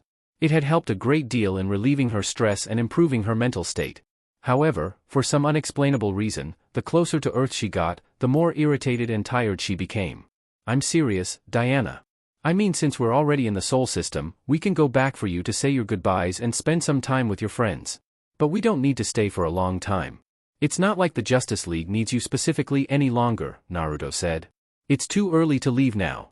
The League did grow much stronger than before, but things are still fresh and rather uncertain. There's a lot of attention on us at the moment too, from the entire world. The League needs me. I am, after all, one of the key, founding members of the Justice League and one of the strongest too. Hearing her answer, Naruto did not continue to insist. He knew that Wonder Woman truly wanted to be together with him, but she could not simply throw away her sense of responsibility either. Wonder Woman cared about Earth and its people, about preserving the peace and protecting the innocent. Although she was not happy at having to tackle the other problems that came with it, she did not want to just run away from them. Well, I won't leave right away. I promised you we'd spend Christmas together, and there are still about 2 to 3 weeks until then if I'm not mistaken. Not just the Christmas, stay for the New Year too, Diana muttered. When he saw the hopeful look on her face, he found himself smiling. Okay, New Year too, he said and pecked her on the forehead. He could not refuse her anything. She snuggled with her face into the crook of his neck and he caressed the back of her head gently, inwardly marveling at how soft and silky her hair felt to the touch. She made a hum of comfort at the way he was massaging her scalp. While the two of them were cuddling in the pilot's seat, a nine-tailed fox cub suddenly hopped on Diana's thigh and said, "Naruto, I'm hungry." Naruto laughed helplessly. Nothing else mattered for the bijou once he got hungry. Good grief, he said, but he smiled fondly at the fox. He brought his hand in front of Kyuubi and a blue sphere of energy a bit bigger than a tennis ball took shape in his palm. Well then, what's it gonna be this time? Kyuubi felt his mouth water at the sight of the blue Rasengan. Leave it as it is. Vanilla is good too once in a while. Both Naruto and Diana chuckled at Kyuubi's words while he started to feast on the sphere of chakra. Darkseid is dead? The hell, how did that happen? Few things could surprise Naruto that much nowadays, but what he had just heard certainly was one of them. Kyuubi's large ears were not just for show. Though he and Naruto were in a completely different part of the watchtower, the fox could hear perfectly what the Justice League's core members were discussing in the conference room if he concentrated his senses on it.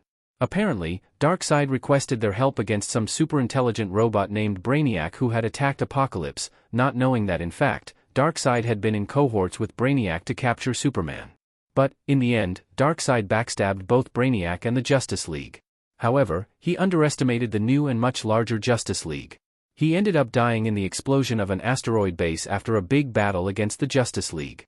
Or at least that's what they're saying. Kyuubi relayed. At the fox's words, Naruto made a serious-looking face. Darkseid was someone that even he was wary of, hence why he had refused Orion's bounty to assassinate Darkseid, thinking that he would not hold an advantage in a fight against the god of evil on the planet Apocalypse where he could not use his six-path sage mode. To think that they've grown strong enough to even kill someone like Darkseid. Have I underestimated the Justice League? When I fought against the Justice Lords, their counterparts from the other dimension, they didn't strike me as powerful enough to defeat someone like Darkseid, let alone kill him. He was finding it hard to believe that Darkseid died in that manner or that he died at all. No way that someone who conquered an entire dwarf galaxy died in such a lame way. I wouldn't trust something like this unless I saw his dead body myself. I'm on vacation for a week and that's when all the exciting things happen. Wonder Woman joked lightly. Superman looked at her weirdly. Since when did Wonder Woman start telling jokes? Is Darkseid really dead though? How did you kill him? Did you see his dead body? She asked. Coincidentally, Diana's thought process was identical to that of Naruto. We didn't kill him, Flash answered. He died in an explosion. So you didn't see his corpse, she concluded. Brainiac's base was an asteroid no smaller than the moon. No one could have survived an explosion like that. Not you, not even Superman, Batman said, and Superman supported his words. Darkseid really is finished for good. One of our most dangerous enemies is no more. By the way, what have you been up to for the past week? Kara told me you spent some time with your lover? Ever since I joined the Justice League almost 2 years ago, I've always been tense and ready to fight. No time to rest, no breaks, always on the lookout even during Christmas or the New Year. This 1 week-long holiday has been a long overdue break, Wonder Woman said and smiled slightly when she thought about her time together with Naruto. It's good to have you back, Diana, Martian Manhunter said with a smile. I assume things are going well between you and Mr. Uzumaki? How did you figure that out? Are you kidding? When have we ever seen you cracking jokes? Or smiling like that? Flash said, making the princess look to the side in slight embarrassment, avoiding eye contact. Other than the incident with Darkseid, has anything noteworthy happened over the past week? She asked, quickly changing the subject. Nothing out of the ordinary. But I'm concerned with the ever-growing unrest amidst the general population. There was even a protest in the streets against the Justice League a few days ago. Nothing large, but the fact that it happened is worrisome, Martian Manhunter said, and he used a remote control to play a video on one of the screens in the conference room. Almost 300 people could be seen in front of Daily Planet, in Metropolis City. As you see, it's a very small protest, but because they gathered in front of Daily Planet, it appeared all over the media and it escalated greatly from there. Social media platforms are all over it now, Martian Manhunter said. Superman, you work at Daily Planet as Clark Kent. Couldn't you dash? Wonder Woman began to say, only for Superman to shake his head and reply. I couldn't do anything. I'm just an editor. I have little say in this, I can't control what my coworkers do. Besides, it is within people's rights to protest and express their opinions. Free speech is a right given by the First Amendment of the Constitution. Wonder Woman rubbed at her forehead. She could feel the beginning of a headache. That was what she hated. She was a warrior. She wanted just to fight crime and protect people. She did not want to have to deal with politics, polemics, and mass media. Superman and Lois Lane fought 2 days ago. They're still not talking to each other. Flash brought a hand to his mouth and whispered to Wonder Woman conspiratorially. The Kryptonian pinched the bridge of his nose. You do realize that I can hear you, right? Super hearing and all that. Oops. Flash said, but he was clearly unrepentant if the grin on his face was anything to go by. Ever since they revealed their identities to each other, the core members of the Justice League have grown closer than before. Superman's thorny relationship with Lois Lane was a running joke among them, similar to how Flash constantly tried, and failed, to get a date. When their meeting was over, Martian Manhunter asked, when are you ready to resume your duties? In 2 days, starting with the next week, on Monday, Diana answered. The Martian looked on his tablet at a long and complex table that contained the shifts of all the members of the new Justice League. There were almost 150 heroes already and the number was steadily growing with every passing week. Creating a schedule to accommodate the needs of all of them was becoming increasingly difficult because most of the members also had families or jobs in their civilian identities. But Martian Manhunter was the brain of the Justice League, the one that coordinated everyone and assigned them tasks and zones to patrol, so he knew better than anyone which zone of the planet lacked manpower. We'll need you 4 days next week, for 8 to 12 hours every day. Monday and Tuesday on the African continent, in Nigeria. There is a new armed force of rebels who are planning to overthrow the government to install a totalitarian regime. We need to put a stop to it before they actually do it. Then, after a few seconds of double-checking the schedule for open spots, he added. Friday and Saturday you'll be needed in Asia. Our satellites detected suspicious levels of radiation on the territory of North Korea. We have to investigate it and see the exact cause. It could be that they're trying to develop a new type of nuclear weapon, or it could be that there was a nuclear accident and they are trying to cover it up regardless of the human casualties suffered in the process. We have to investigate the situation and deal with it accordingly. Friday and Saturday could probably take as little as 4 to 5 hours, or it could be a 48-hour-long shift.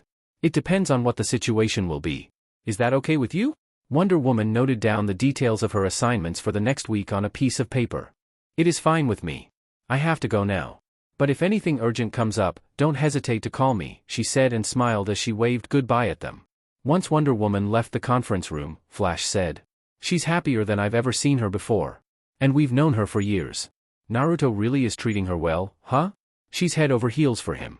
It looks like Mr. Uzumaki is a very good influence on her, Martian Manhunter agreed. I wish things were as good between Lois and me as they seem to be between the two of them, Superman said wistfully. Batman raised an eyebrow at him. Let me guess, your latest fight was not just about the protest, was it? Ever since I revealed to her that I'm Superman, things have not been the same, Superman said. He paused, his face looking as though he greatly disliked what he was about to say, but he needed to get it off his chest. I feel like all along, she has been attracted only to Superman. Finding out that Superman was also Clark Kent, the country bumpkin from Kansas, must have disillusioned her. We've been to a few dates before, but we always end up getting in an argument for one reason or another. Flash had never been in a serious relationship with someone before, so he did not know how to answer to that. Martian Manhunter was from a different planet altogether and he was not exactly sure of the dynamics between men and women on Earth, and Batman simply did not want to get involved in other people's love lives. Especially considering that he had also dated Lois Lane as Bruce Wayne a few years in the past, before the Justice League's creation, much to Superman's jealousy back then. As for John Stewart, he was not on Earth at that moment, he was away on Green Lantern business. I think me and Lois are just not working. The Kryptonian looked at the door through which Wonder Woman had left a few minutes before with a peculiar look in his eyes. Don't try to do something stupid, Batman said in warning. While Superman's peculiar look towards Wonder Woman when she left had escaped Flash's and Martian Manhunter's notice, the ever-perceptive Batman had caught it right away. Gotham's Dark Knight was not nicknamed the world's greatest detective for no reason. I don't know what you're talking about, Superman said, but, inwardly, he was spooked by Batman's keen senses and on-spot intuition. He had worked together with Batman for years and he had gotten used to seeing his brilliance on a daily basis, but there were still moments when he was genuinely startled by him, an ordinary man with no superpowers. Batman shrugged his shoulders. Do whatever you want. But remember to not drag others into your mess. After he said that, Batman left the conference room, leaving behind a confused-looking Flash and Martian Manhunter and a vexed Superman. The meaning of Batman's last words was not lost to him. If Superman did something bad, it would inevitably paint the entire Justice League in a bad light because he was one of the leading and most iconic figures of the Justice League. The Man of Steel was frustrated. It's too late anyway. Flash is right, Diana looks like she's head over heels for Naruto, even I can see that. I only have myself to blame that I pinned for the wrong woman for so long. It's my fault I didn't try to get closer to Diana when I had the chance. The moment he realized that he was contemplating a relationship with a woman different than Lois Lane, guilt bit at his heart. But it also cemented the feeling that his relationship with Lois Lane was not going to work out. I think I should end it sooner than later. No point in dragging it out. It will be better for us both if we end it quickly and cleanly. The only thing he was afraid of was that Lois Lane might make his identity public. But he shook his head and denied that thought. Lois is a good woman. She would never do something like that. Just because their relationship was not working, that did not mean that his opinion of her as a person had suddenly become bad. They could continue to be friends and get along well at their jobs like before. Seeing that he was now alone in the conference room, Martian Manhunter and Flash had gone back to their duties. Superman took out his cell phone and started scrolling through his contacts. Then, he selected one and dialed it. After a few seconds, a bright voice answered his call. Clark, is that you? You haven't called me in ages. How are you? A smile appeared on Superman's face when he heard the happiness in her voice. Yes, it's me, Lana. I just wanted to see how are you these days. Haven't heard from you in a while. The famous and extremely busy Superman took some time of his day to call Lil old me. The Man of Steel's smile widened at her teasing. Not exactly little anymore. Your clothing line has become quite famous in Paris, hasn't it? Now you're even extending to Milan too. How did you know? Huh. So you do keep an eye on me. Should I be scared or happy that you're stalking me? He chuckled at her words. It's not stalking. It's my duty to look over my friends. A short silence followed after that. Say, Lana, would you like to meet and catch up over dinner today? I don't know, Clark. This is too sudden. There's a fashion show in Milan today that I have to attend and I will be exhausted after wearing heels the whole evening. Besides, weren't you and that reporter, Lois Lane, a thing? Superman let out a sigh. We haven't spoken in 2 days. And we argue all the time. It's not working for us. She was always in love with Superman. The country boy Clark Kent was never good enough for her, he said bitterly. I see, Lana Lang replied. Lana Lang and Clark Kent had grown together since they were kids. They were childhood friends. Lana Lang was one of the few people who knew his identity as Superman too, because she had witnessed him growing into his powers from the beginning. She had always wanted something more than just friendship from Clark Kent, but he had turned down her affections, friend-zoning her. Later on, she left the USA for Europe where she became a fashion designer. They had grown more distant over the years and stopped keeping in touch frequently like they used to. I didn't make a move on Diana when I had the chance. Now that train is gone and won't come back. But I won't make the same mistake again, Superman decided. After his experience with Lois Lane, Superman realized that the only woman who has ever truly accepted him, both as Clark Kent and as Superman, was Lana Lang. She was the girl next door that he had been blind enough to think of as just a friend when they were younger. But his view of her had completely changed 3 years ago when Lana Lang returned to the USA. In the meantime, she had become a very attractive woman, a successful fashion designer, and she managed to start a relationship with a billionaire, Lex Luthor. She has even betrayed Lex Luthor for my sake, exposing his deals with the terrorists. Remembering what she had done for him, Superman realized that Lana Lang still cared for him even after the passing of so many years. So, where exactly in Milan is your fashion show taking place? I can be there in a few minutes. Twinkling laughter came from the other side of the phone. As Clark Kent or as Superman? I'll come as Clark Kent. I can even write an article about your fashion show and your career if you want. What if I wanted you to come as Superman? I wouldn't do that. I don't want to steal your thunder. Who would care about your fashion show anymore if they saw me? Superman said teasingly and grinned. You prat, she said, and they laughed together. Chapter 27, Break Up. So this is where you live, Naruto said when he entered Wonder Woman's apartment. It was a very spacious and modern-looking apartment, on the top floor of a skyscraper, in New York. The floor-to-ceiling tall windows in the living room offered a gorgeous view of the city. Are you surprised? A bit. I was expecting you to live in some ancient manor on a mountain or something. That was a dig at my age, wasn't it? She said with narrowed eyes and slapped him on the butt, making him jump up startled. She laughed delighted at his reaction. What?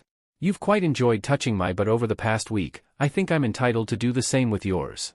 It was one of the very rare moments when Naruto's face became red. Fufu, so you do get flustered too. Grinning from one ear to another, she pressed a quick kiss on his lips and then slipped away, leaving an embarrassed Naruto behind. When she returned from her bedroom 3 minutes later, he saw that she had taken off her white and golden armor and put on some casual clothes instead, a pair of gray sweatpants and a baggy dark blue t-shirt. Despite the plain clothes, he felt like her pure beauty was shown even more than when she was wearing her glamorous armor. Don't just stand there, come, make yourself at home, Diana said as she grabbed his hands and pulled him to sit next to her on the sofa. As Naruto took off his fur-collared cloak and put it on the armrest of the sofa, she looked at him silently, from head to toe. I think we should go and buy some normal clothes. You can't go around in your cloak and combat suit everywhere. People will look at you like you've come out of a sci-fi movie. From an Earthling's point of view, it looked like the battlesuit of a super soldier from a sci-fi video game. There were matte metallic plates protecting his shoulders, his back, his chest and his shins, a utility belt around his waist and 2 holsters on his thighs that stored a particular type of daggers that had sealing formulas inscribed on their handles. Naturally, if Naruto was placed next to Earth superheroes, compared to guys wearing bright red colors or their underwear above the pants, his attire would not catch anyone's eyes.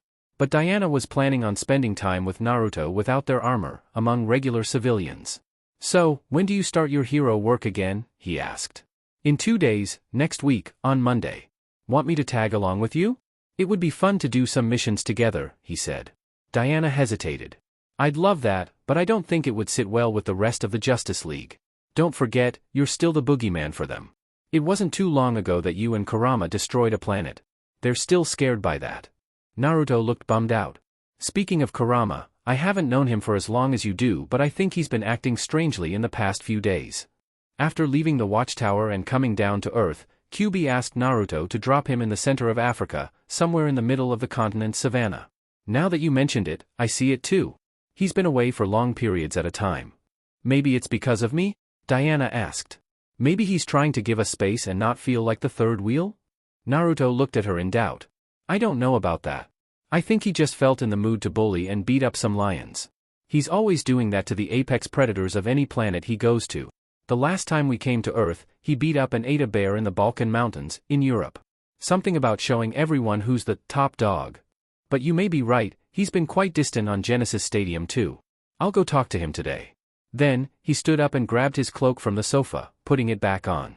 Where are you going? She asked. I'll go see Dr. Fate. He's helped me a great deal last time with purging the poison natural energy from my body. Since I'm back on Earth, I should pay him a visit. Do you want to tag along? She shook her head. Maybe some other time. You go, I'll wait for you here, at home. You might even find a surprise when you come back. Diana followed him to the door, but when he was about to leave, she grabbed him by the cloak. Didn't you forget something? What do you mean? He asked, feigning ignorance. Naruto, she said in a warning voice. He grinned at her glare. But he cupped her cheeks with his hands and kissed her on the lips. What was supposed to be a quick goodbye kiss became much longer when she wrapped her hands around him, not letting him go. At this rate, you'll make me not want to leave anymore, he said when they finally broke away. She giggled and pecked him on the lips one more time. Now you're free to go, she said as she turned him around. Then, she slapped his ass one more time and pushed him out of the apartment. He did not even have the chance to object because she closed the door right after him.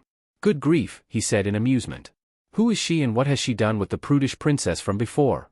When they had just become a couple, Diana was bashful and she would flush over the smallest displays of affection from him. But it looked like that was a thing of the past. Now, it seemed like the saying, "what goes around comes around," was quite true because it was his turn to be flustered at her forward behavior. During the elevator ride, he could see his still embarrassed face in the mirrors on the walls. But luckily, there were no other people to see him. An over 100-foot-long spaceship landed on the outskirts of Salem, Massachusetts. In the clearing of a forest, there was only one simple building, a rather tall but very narrow quadrilateral tower made of bricks. There were no windows and no doors, and the building itself did not look like anyone could live in it. Naruto walked around the narrow tower with an expression of interest on his face. Behind the white mask covering his face, his slit pupils transformed into rectangular bars like that of a toad, and an orange shade appeared around his eyes. After entering the Sage mode, he became able to see the thick energy surrounding the tower. There was an entire network of spells covering it. Confirming that he was at the right location, he cancelled his Sage mode and his eyes returned to their previous appearance, red and slit, like the eyes of a fox. "Dr. Fate? Do you hear me?" At his call, one of the walls of the tower started to glow and a bright golden portal in the shape of an ankh appeared. "Mr. Uzumaki, do come in," a voice came from beyond the portal. Once he stepped through the portal, he found himself inside a rather dark room.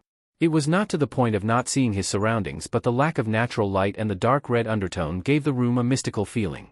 "Welcome to my humble abode," an old man greeted Naruto. He had gray hair and he was dressed no different than other men of his apparent age on Earth. "Nothing humble about this place," Naruto said with a chuckle. "If I'm not mistaken, this is a pocket dimension, isn't it? I take it it's not the first time you've seen one?" Dr. Fate asked. "You can say that, yes. What brings you here, today? Do you need my help?" the sorcerer inquired. Naruto shook his head. "No, everything is good. I just returned to Earth today and I came to say hi. Sorry for popping up uninvited." Dr. Fader turned his head and called out. "Inza, dear, we have a guest. Do you mind bringing the refreshments?" Then, he showed Naruto to a couch and they sat down next to a coffee table. "I've looked at your tower with my Sage mode for a bit. There's an impressive number of spells. I wouldn't be too far off to call this place a fortress. I've made many enemies over the years. Enemies that are far more dangerous than the average thug, beings of a magical nature. As a sorcerer, I can never be too careful," Dr. Fate replied. Naruto took out a scroll from one of the pockets of his utility belt and, under the sorcerer's curious eyes, he unfurled it on the coffee table, revealing the sealing diagram and kanji drawn on it. Then, he placed his hand on the seal and, with a puff of smoke, a communication tablet appeared in his hand. It was a lightwave device. "Most intriguing. I didn't know you were a magician too." "Magician is a very broad term, you know that better than I do. But yes, you could say I am wielding magic powers too," Naruto admitted. He could create small dimensions in his sealing scrolls to store objects, but that was nothing impressive in comparison to Dr. Fate, who created a pocket dimension that could even hold living beings. They were in it right now. Naruto was clearly aware of Dr. Fate's superiority when it came to magic. In the first place, chakra was more like a cousin of the true magical power and it was used mostly for battle, not for fine and detailed spells. To cast detailed spells, the use of a fuinjutsu technique was necessary, an array with formulas that would control chakra better than a living being was capable of. Just then, a beautiful woman that looked like she was in her mid-30s entered the living room pushing a trolley with cookies and nectar. Wearing ankh-like earrings and emitting an aura of tranquility, she was none other than Inza, Dr. Fate's wife. "Diana told me that Earthlings have a custom to give their friends presents during the winter holiday. I know it's still early, but I wanted to offer it to you now so I won't disturb you at that time." Dr. Fate looked at Naruto in surprise. "Oh my!" The sorcerer was momentarily distracted. He had only helped cure Naruto at the request of the Justice League. He had not expected that the alien would come to think of him as a friend over something as insignificant as that. "You're a sorcerer and a very wealthy man at that. I didn't know what else to give you. This is a communication device. You can contact me through it, no matter where in the universe I am, even if I'm 10 galaxies away. It's a technology belonging to the new gods of New Genesis." Then, he grabbed a cookie from the table and bit from it. "I know you are powerful and don't need anyone's help. But the universe is a large place and you never know what could happen next. If you ever find yourself in a tight spot, I will help you. It's a promise." By the time he left Dr. Fate's tower, it was dark outside. It was the beginning of December and night came much faster than before. There were almost 300 miles from Salem in Massachusetts to New York City, but Naruto covered that distance with his spaceship in a few minutes. Flying above New York at night gave him a very beautiful view of the city. He was in a great mood as he rode the elevator towards the top floor of the building where Wonder Woman's apartment was. A smile involuntarily appeared on his face when he knocked on the door. Seeing that nobody was answering, he opened the door by himself. But then, a thick cloud of smoke blasted him in the face and he momentarily lost his breath. What the hell? Diana! Diana! He closed the door and ran into the apartment worried that something happened to her. I'm here. Following the direction of her yell, Naruto arrived in the kitchen. In there, the smoke was so dense that he could almost not see his hand in front of his eyes. And there she was, wearing an apron and with a bowl in her hand. Wonder Woman was cooking. What are you doing? He asked. Just as he was speaking, Wonder Woman poured the bowl of water in her hands over the pan on the stove. The boiling oil blew up at the contact with the cold water and the pan was blasted off the stove. The smoke in the kitchen became even denser than before and, as on cue, it started to shower from the ceiling in the entire house as the fire suppression system was activated. And, if that was not enough, only a few moments later, the entrance door was roughly opened and a squad of firefighters burst inside, fully geared to combat the fire. Worried because of the intense smell of smoke, her neighbors had called the fire department. After they dealt with the firefighters and stopped the fire suppression system from dousing the entire house with water, they had to hire the services of a specialized company to clean up the mess. Nevertheless, they would not be able to come back and live there for the next 2 to 3 days or more. Now, 2 hours later, they were inside a hotel room, sitting in the suite's living room in silence. The rims of Diana's eyes were red and she looked like she was going to cry at any moment. Eventually, she buried her face in her hands and she really started to cry. As for Naruto, he was torn between wanting to laugh and wanting to comfort her. He came next to her and put an arm around her, rubbing her back softly. Hey, don't cry. It's okay, nothing happened, he tried to soothe her. I'm sorry. I wanted to give you a surprise but I'm so useless. I never cooked before, Wonder Woman sobbed. At that, Naruto had to bite his tongue to not laugh. Luckily, she was still with her face in her palms or she would have seen the traitorous grin on his face.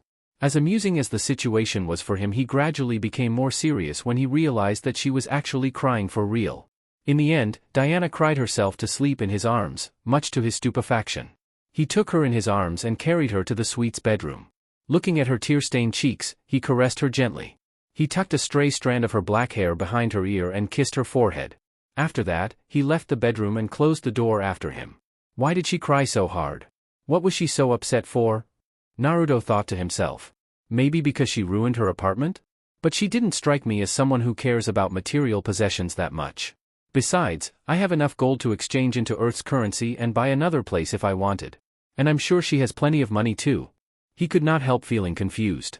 He wanted to ask for someone else's opinion but QB was not there and he did not really have other close friends to ask for advice either. Maybe I'll find an answer on the internet. When they left the apartment, Wonder Woman had taken a small laptop with her too, among several other things. By chance, it was still working, it had not been ruined by the water pouring from the ceiling. As he turned it on, he noticed that it had been in sleep mode and that a program was already running. It was Internet Explorer and there was a page open too. 10 ways to show your significant other that you appreciate him. 1. Compliment him. Tell him that he is handsome and that. 2. Cook for him. The fastest way to a man's heart is through his stomach. Few things make men feel as happy as the image of their wife waiting for them at home with warm food and a smile after an entire day at work. 3. Give him long hugs. Suddenly, Wonder Woman's earlier behavior made a lot more sense to him. Naruto palmed his forehead and laughed in a mixture of disbelief and amusement, exasperation even. Yar, that's what you've been crying your eyes out for? It turned out that the reason for her crying had not been her ruined apartment but the fact that she could not cook to make him happy. But he had never had such expectations from her in the first place. He knew that she had been raised as a warrior. He was not expecting her to suddenly act like a housewife and cook for him and do chores. To think you were that self-conscious about this. You dummy. He thought, his heart filled with warmth. In contrast to the fluffy and feel-good feelings Naruto was experiencing at that moment, other people were not having it as easy. For example, inside a restaurant in Metropolis City, Superman was feeling quite miserable that evening. That's it? We're gonna end it just like that, a woman said revolted. She was dressed in a very elegant black dress, wearing heels and her black hair fell in waves over her back. I thought you invited me out for a romantic dinner, not that you were going to break up with me. Clark Kent exhaled loudly and pinched the bridge of his nose. Don't tell me you haven't seen it yet, Lois. It just doesn't work. We have different views and none of us is willing to compromise. We end up arguing almost every time when we go out on dates. So you're going to just give up? Am I the only one that cares about this relationship? Huh. I get it. You're a superhero so you can get any woman you want. No point in staying with a nagging, lowly journalist like me, is that it? Superman looked around worried that someone heard her saying that he was a superhero and frowned. I thought you knew me better than that, he said. Yes. I also thought I knew you better than that, but it turned out Clark Kent was Lois. Superman almost shouted and Lois Lane abruptly shut up. A few heads turned to look at their table and one of the waiters came to them. Sir, with all due respect, we would appreciate it if you lowered your voices to not disturb the other customers. We apologize, he said awkwardly. The waiter nodded and then went to clean another table of empty dishes. Turning towards Lois Lane, Superman said, let's talk like adults, without pointing fingers and throwing insults. Taking her silence as her expressing her agreement, he continued. This relationship doesn't make sense when we're both doing nothing but arguing and hurting each other. Your father also never liked me in the first place and he isn't exactly subtle about it. Furthermore, this is about my latest article on the protest, isn't it? She asked. Superman couldn't remember when was the last time he intentionally hit a woman, but he felt like he really wanted to smack her at that moment. Are you not hearing what I'm saying? What's there to listen to? Your Justice League work is more important than me. It's as simple as that, she accused. He sighed in irritation. At one point, he had thought that he was in love with Lois Lane, but he getting more disillusioned with her the better he got to know her. Lana dropped everything and flew over the ocean to help me when people believed that Clark Kent had been assassinated, and she betrayed Lex Luthor too, putting her life in danger for my sake, while we were nothing but friends. And then here's Lois, for whom my feelings didn't matter as much as a damned newspaper headline. Any hesitation that he might have had before that evening about ending his relationship with Lois Lane vanished at that moment. Looks like it doesn't matter what I say, you'll ignore it anyway. Since that's the case, I'll stop trying to explain myself. It's just not working between us. But I hope you're smart enough to not reveal my identity. It won't end well for you. Lois Lane clenched her fists. Are you threatening me? You think I'm afraid that you'll dash? I won't have to do anything. Superman cut her off and said, there are hundreds of metahumans and death row criminals that would love nothing more than to have the chance to hurt me or those close to me. If that day when my identity is leaked comes, I will make sure to protect my ma and pa. But I will leave you to the wolves. And you should be well aware of how incompetent the police and even the army are when it comes to dealing with metahumans. Yes, even your father, General Lane, won't be able to keep you safe. And the only one to blame will be yourself. Seeing how Lois Lane was livid with anger, Superman shook his head. That was not how he had wanted to end things between the two of them. He had wanted to part ways amicably and remain friends after that. Now, he regretted that he had ever confided his true identity to her. See you at work tomorrow, Superman said, and he stood up from the table to leave. After he made several steps, he heard her calling. Kent. He turned around to look at her. You're right, I am smart enough to know to keep my mouth shut. But trust me when I say this, I'll make you regret it, she said. Oh, I am regretting it already. Goodbye, Lois. Then, he left without sparing her a glance. Though he was quite a distance from the restaurant already, his super hearing caught the shout of anger Lois Lane let out after he left and subsequently the yelling match she got into with the waiter after he politely asked her to leave. Slightly shaking his head, he went into a side alley and, in a blur of movements, he changed from his elegant dress suit into his red and blue superhero costume. After that, he took flight and left Metropolis. As he flew, his mind went to a redhead woman, her teasing smile and her mischievous eyes. Thinking about Lana Lang, his bad mood from his fight with his now ex-girlfriend gradually dissipated and he smiled. But little did Superman know that Lois Lane would keep her promise and that it would happen very soon, much sooner than he would have imagined. Chapter 28, Maxwell Lord, I. Clark Kent took off his glasses and rubbed the bridge of his nose tiredly. Due to his Kryptonian physiology he hardly ever got tired, but nowadays he felt drained. It was a tiredness of the mind. Hell hath no fury like a woman scorned, huh? He muttered to himself. He put the newspaper on the table and grabbed his mug of coffee to sip from it. Though he put the newspaper aside, his eyes were still drawn to the very eye-catching headline on the first page, written with big bold letters. I won't kill you, but your hospital bill will, by Lois Lane. It was an article on the most recent incident that Superman had been involved in. He had thwarted the attempts of some criminals at re-establishing the Intergang, but, maybe because of his bitter past with the Intergang, or maybe because the past few weeks of stress were starting to get to him, he had been a bit careless with his strength and one of the criminals ended up with a broken leg. 2 weeks passed since Superman broke up with Lois Lane and the journalist had not missed even one chance to write some biting articles directed not just at him but at the entirety of the Justice League. Naturally, that also led to conflicts with his teammates. I told you to not do something stupid. I told you that you'd implicate everyone with you. Batman's shouts were still ringing in his ears. With every passing day, I start to understand more and more my other self from the alternate dimension. Can't the others see that we're doing all we can to help? He had a belly full of anger. To distract himself from his anger-inducing thoughts, he put the mug back on the coffee table and picked up the newspaper again. He flipped the pages until he reached the tabloid section, hoping to drown his thoughts with mindless gossip. Maxwell Lord 4 and Lois Lane, together? Billionaires are flocking to the star journalist of Daily Planet like moths to a flame. Years ago, it was Lex Luthor, then, it was Bruce Wayne. Now, it looks like Maxwell Lord 4 fell prey to Lois Lane's charms. We can't help but wonder, what is her secret to attracting wealthy and powerful men? The newspaper's page crumpled in Superman's grip and he threw it back on the coffee table.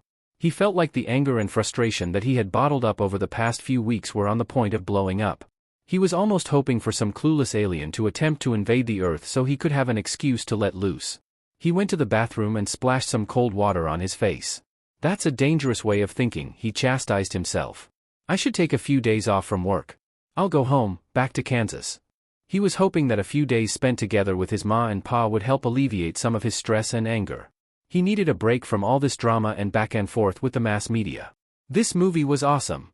No, it was not. Horribly inaccurate and lots of unneeded violence.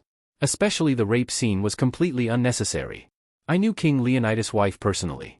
She would never have sex with someone else than her husband for any kind of favors.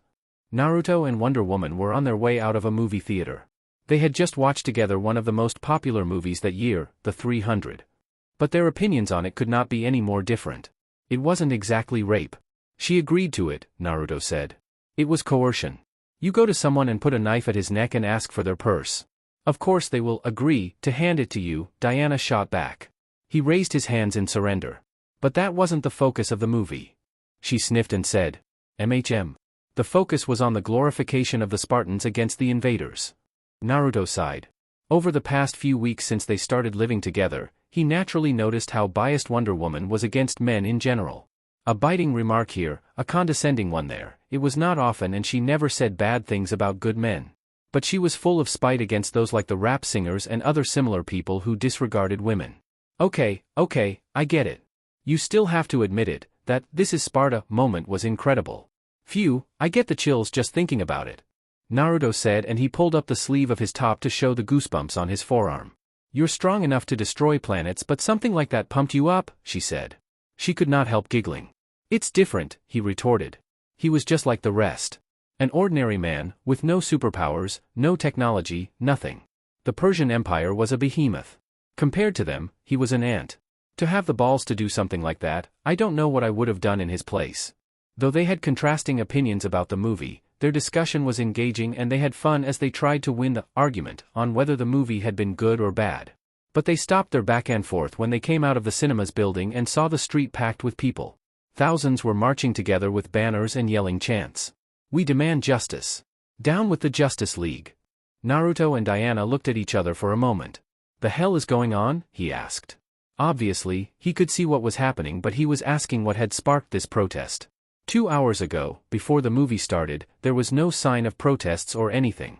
No way this was spontaneous. Someone organized this, I'm sure of it. Diana said. Naruto took his newly purchased smartphone from his pocket and accessed the internet. Typing "Breaking News USA" in the search bar of the search engine, he found what was going on. Let's go somewhere else, he said and he put an arm around Wonder Woman's waist. Then, the two of them vanished, leaving only a few arcs of light behind. A moment later, they appeared on top of one of the nearby skyscrapers. When they looked at the scenery below, they realized that the situation was much worse than they had initially thought.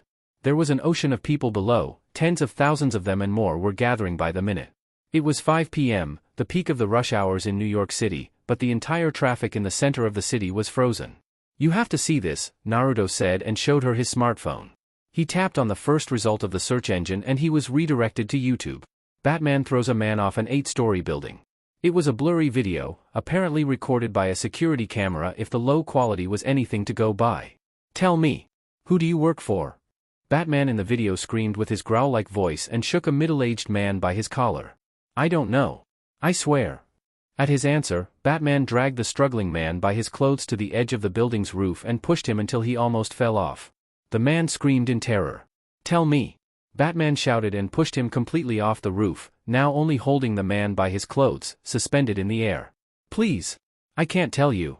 He'd kill my family if I said anything. Please!" the man screamed and he started to struggle desperately. But his wild struggle made the hem of his collar rip in Batman's hands and he fell. The screen went black and then a few written lines appeared. The man survived the fall, but the doctors think he will be paralyzed for life. These are the heroes that protect us. It was a very short video with amateurish editing and the title was a massive clickbait because Batman had obviously not thrown the man, it had been an accident. But although it had been posted only 3 hours before, it already had over 20 million views and the number was increasing crazily with every passing second. "This is bad," Diana said, a grave look on her face. She often acted as the spokesperson of the Justice League, along with Martian Manhunter because they were the best people to interact with the mass media. Diana had been blessed with Goddess Athena's wisdom and she was a stoic, no-nonsense type of woman when interacting with people outside of her very small social circle. As for Martian Manhunter, he was also over 1,000 years old and he was a full-fledged alien at that. The reporters were having a hard time getting up and personal with the two of them and they had never managed to make them say stupid things on TV, to get a rise out of them, or to get them stuck with tricky questions. However, in the current situation, even Wonder Woman did not know how was she going to justify Batman's behavior in the eyes of the general population. 2 days later, Martian Manhunter and Superman were inside a spacious and luxurious office. In front of them, Maxwell Lord 4 was sitting at his desk with his hands linked together under his chin. "My parents taught me to lend a helping hand to those that need it. That's why I offered the Justice League my support in running their operations. But, throwing people off buildings? That's not what I signed for." He stood up from his seat and put his hands behind his back as he looked through the wide windows at the city below. "In the light of the current events, I decided to retract my sponsorship of the Justice League. If you watched the video, you would know it was an accident." Superman started to say incensed, but Martian Manhunter's voice rang in his mind at that moment. "Superman, we've agreed that you'd let me do the talking." The Man of Steel took a deep breath and became silent.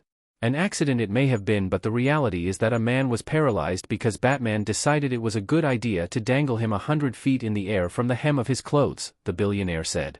"In the process of apprehending the criminals, mistakes do happen. I am not saying it is a good thing, but it is a reality, regardless of whether one wants to accept it or not. The police has its fair share of cases of unwarranted brutality and use of lethal force, but the government still finances it. Why? Because society needs the police to function. Canceling our relationship because of one isolated incident is irrational. The world needs the Justice League." At Martian Manhunter's words, Maxwell Lord 4 became silent for a while. "Your words are not wrong. Without the Justice League, the criminals would run amok as they pleased. However, I stand by my decision." "Why?" Superman shouted, unable to hold in his anger anymore. Unfazed by the Kryptonian's outburst, Maxwell Lord replied, "I may be a philanthropist, but, first and foremost, I am a businessman. The general view of the Justice League is worse than ever. If I continued to support an organization that throws people off the buildings, my company's image would be dirted too." The door of the office was opened and a black-haired woman wearing a purple blazer and a white skirt entered the office. "Lois, honey, what are you doing here?" Maxwell Lord asked. "I had a feeling the Justice League would be here today, so I kept an eye open for the opportunity. With all due respect, this is a private discussion. Mass media is not welcome," Martian Manhunter interrupted. "Oh, don't worry. Lois is okay, she is my fiancée," the billionaire said, and the woman raised her hand to show them the gaudy diamond ring glittering on her finger. In the end, Martian Manhunter could not change the billionaire's mind. Maxwell Lord 4 stopped his sponsorship of the Justice League. Through it all, despite his outburst at the beginning, after Lois Lane's appearance, Superman had been completely silent. Stone-faced, he had not made even a sound until they left. After more than 2 weeks of just lazying around, Naruto was getting bored. Wonder Woman was often away, busy with Justice League work and fighting crime, while he had nothing to do except stay at home, wasting his time on the internet. "I want to take a job tomorrow," Naruto said while he and Diana were having a walk through Central Park, in the evening. Wonder Woman took her time to reply. "I'm sorry things are the way they are. I hope we could spend more time together, but there are so many problems that I barely have any free time to be with you." Naruto came in front of her and stopped, making her look at him. "Why are you apologizing? I love every single moment we spend together. But the atmosphere here." She trailed off and let out a sigh. Just then, a big snowflake landed on Diana's nose and Naruto chuckled. I don't really care what's going on here. As long as I can see you smile every day, nothing else matters. That was so corny, Diana said, but she took the initiative to embrace him and rest her chin on his shoulder. When they parted, Naruto wrapped his scarf higher up his face, to cover the scars on his cheeks, leaving only his red eyes and strawberry blonde hair visible. You're still so self-conscious about your scars? I told you I think they're really cute, she said and brought a hand up to pinch his cheek. Pot calling the kettle back. You forgot how you cried yourself to sleep after you destroyed your kitchen, he said and laughed. Shut up. He took her hand in his and then they started walking again. It was late in the evening and it was snowing. There were almost no people at all in the park at that time. But for the two of them, it did not matter. They enjoyed the tranquility, the beauty of the snowy paysage, and the warmth of each other's hand. It's going to be a short bounty. An information broker sent me a message that the Thanagarians are requesting my services. I accepted it because the reward is something that piqued my interest. Do you really have to go? Diana asked with a pout. You promised we'd spend Christmas and the New Year together, didn't you? What was it that you said? I never go back on my word. Christmas is on the 24th, isn't it? Today is the 18th. I have plenty of time to return. I will keep my promise to be with you here on Christmas and on the New Year too. Even so, I will be lonely, she said.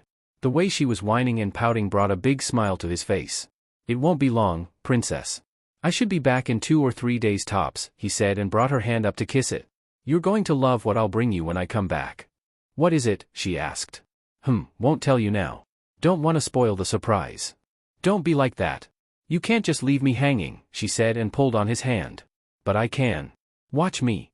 However, it was just a front. He knew he had no chance to resist her. He caved in at her pout in a matter of seconds. It's an asp sorbicron. A Thanagarian device. As for what it does, that's for me to know and for you to find out, and as he said that, he jumped back to dodge a poke at his ribs. Joking around and teasing each other, eventually, they left Central Park and headed back to Wonder Woman's apartment. The next day, in the early morning, Fox and Man left the Earth on their spaceship, not knowing what world-changing events would take place in their absence. Chapter 29, Brother Eye. What Earthlings recognized as the North Star was located at 300 light-years away from Earth. But what very few people on Earth knew was that the Polaris system was also the birthplace of the Thanagar Empire, one of the most technologically advanced civilizations in the galaxy. When it came to interstellar distances, 300 light-years was considered very short. After all, just Milky Way alone was more than 100,000 light-years across. With that said, when Naruto inputted the coordinates to trigger the space warp, he knew that their journey was going to be very short, hence also why he had told Wonder Woman he would be back in 2 to 3 days tops. Something on your mind, Kurama? Naruto asked without looking at the fox curled up on the co-pilot seat.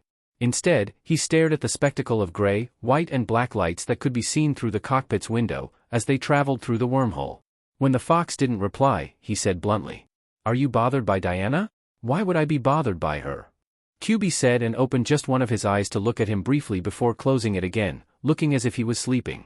I don't know, man. You've been distant as of late. Sometimes we don't see you for days. You've even stopped pestering me for food like you normally do. You're acting weird. That's what worries you? That I don't eat, the fox said with a chuckle. There's something on your mind and I know it. Even Diana noticed it and she hasn't known you for as long as I do. A momentary silence was instilled. I just want you to know that you don't have to feel like you're the third wheel or something. You're the most important person in my life, even more than her. We're brothers for life, Kurama. Look at you getting all mushy and sentimental. QB jeered, but Naruto, who had known the fox for over a century, recognized that he was embarrassed. I'm telling you, it's not about Diana. Who was the one that liked her from the beginning? Try to remember. It was me. When he heard his words, Naruto realized that his worries were for nothing. He's right, I used to tease him about his infatuation with her belly rubs. He liked her even before me. Come to think of it, didn't he act like a wingman for us? Kurama, the matchmaker.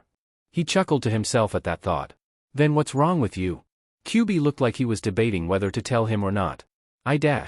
Oh, come on already, spit it out. Naruto said, getting annoyed at how the fox kept beating around the bush. I'm hearing voices, the fox eventually said, a look of defeat on his face. Naruto looked at him as if to make sure the fox was not messing with him. Are you for real? I don't know what's going on either, okay? QB said in frustration. Maybe you're finally going nuts? I mean, I wouldn't be so surprised when I look at your age. Naruto said jokingly. That's exactly why I didn't want to tell you. I knew you'd laugh, the fox shouted. All right, sorry. Naruto raised his hands and apologized. It started a few months ago. At first, it happened rarely, once in a while. But it's gotten worse as of late. Now, whenever I'm awake, I hear broken parts of sentences, from multiple voices at the same time, and I can't understand what they're saying. It's like a constant buzz in my head. A few months ago? What could have triggered that? It started happening after we killed the Psions, Kyuubi said quietly. Naruto looked at him with a hint of nervousness on his face. You think maybe their ghosts are haunting you? His sudden meek demeanor made the fox burst into laughter. Though a century passed since he was a teenager, Naruto still showed signs of discomfort when talks about ghosts were brought up. Don't be stupid. Ghosts don't exist, the fox said. The magic is not real either, and gods and demons are myths too, aren't they? A fox cub transforming into a mile-long behemoth and blowing up a planet is impossible too, isn't it? Point taken. Kyuubi admitted. I think we'll have to visit Dr. Fate when we come back. He's a sorcerer, he might know something about this voodoo stuff. I'm aware of how rare and valuable absorbaskins are, but that is not enough to pay for my services, Naruto said. The winged man sitting across the table frowned behind his golden helmet. It was one of the envoys of the ruling council of Thanagar, sent to seal the deal with the mercenary caterpillar. Your information broker said that the payment was just fine, the Thanagarian said. For espionage? Yes. But for assassination? Not even close. Regular assassination missions can cost up to 4 times more. They can be even more expensive than that, depending on the difficulty and other circumstances, like you wanting me to pose as a Gordanian to make them think that there was a traitor in their ranks that killed their commander and sow discord. Initially, the bounty was supposed to be about Naruto breaking into one of Gordanian's asteroid bases in the Vega system and stealing their intelligence. A simple espionage mission. With his henge or his camouflage jutsu, the one that made him almost invisible, espionage missions were a piece of cake for him. But now, the Thanagarians wanted him to also assassinate the commander of the Gordanian forces stationed in that asteroid base. The envoy kept being pushy and trying to convince him to take the job for nearly 15 minutes. Eventually, getting annoyed, Naruto said, I don't negotiate my jobs like in a bazaar. You don't get to haggle over the price of my services. If you don't like it, hire someone else. His words would make strangers who heard him think that he was full of himself, but Caterpillar was one of the most sought-after mercenaries in the Milky Way galaxy and beyond. His information brokers had enough deals for him to work for several years without running out of bounties. It was not Caterpillar who had to beg for jobs, but it was his employers that had to beg him to work for them. His nigh-perfect mission record and his good name made him a very desired bounty hunter. The fame he had built for himself over the past century as an intergalactic mercenary was nothing to scoff at. The envoy gave up. What is your price then? For a pure espionage mission, as we've agreed beforehand, an absorbaskin is enough. But if you want me to impersonate a Gordanian and assassinate the commander of the asteroid base, I want something more. I want the nth metal. The Thanagarian jumped to his feet as if burned. Impossible, he almost shouted. Nth metal was unique in the universe. It was the Thanagar Empire's most prized possession. While weapons forged from the nth metal could not be said to be sentient, the fact remained that unless one bonded with the metal, they would not be able to bring out its full capabilities. In the hands of a regular person, the weapon would just be a durable tool with the propriety to disrupt magic. However, nth metal possessed many other miraculous abilities that would surface only after one bonded with it. Abilities such as increasing the self-regeneration of the wielder, granting them the ability to fly, the ability to store energy for later use, and so on. However, the method to bond with nth metal was known only by the Thanagarians. It was their pride and the secret of their power. Naruto shrugged his shoulders and stood up. Then I guess our conversation is over. The Thangarian also stood up and said in a hurry. Wait. Giving you nth metal is impossible. For thousands of years, we've never given it to an outsider. But we can give you anything else, you name it.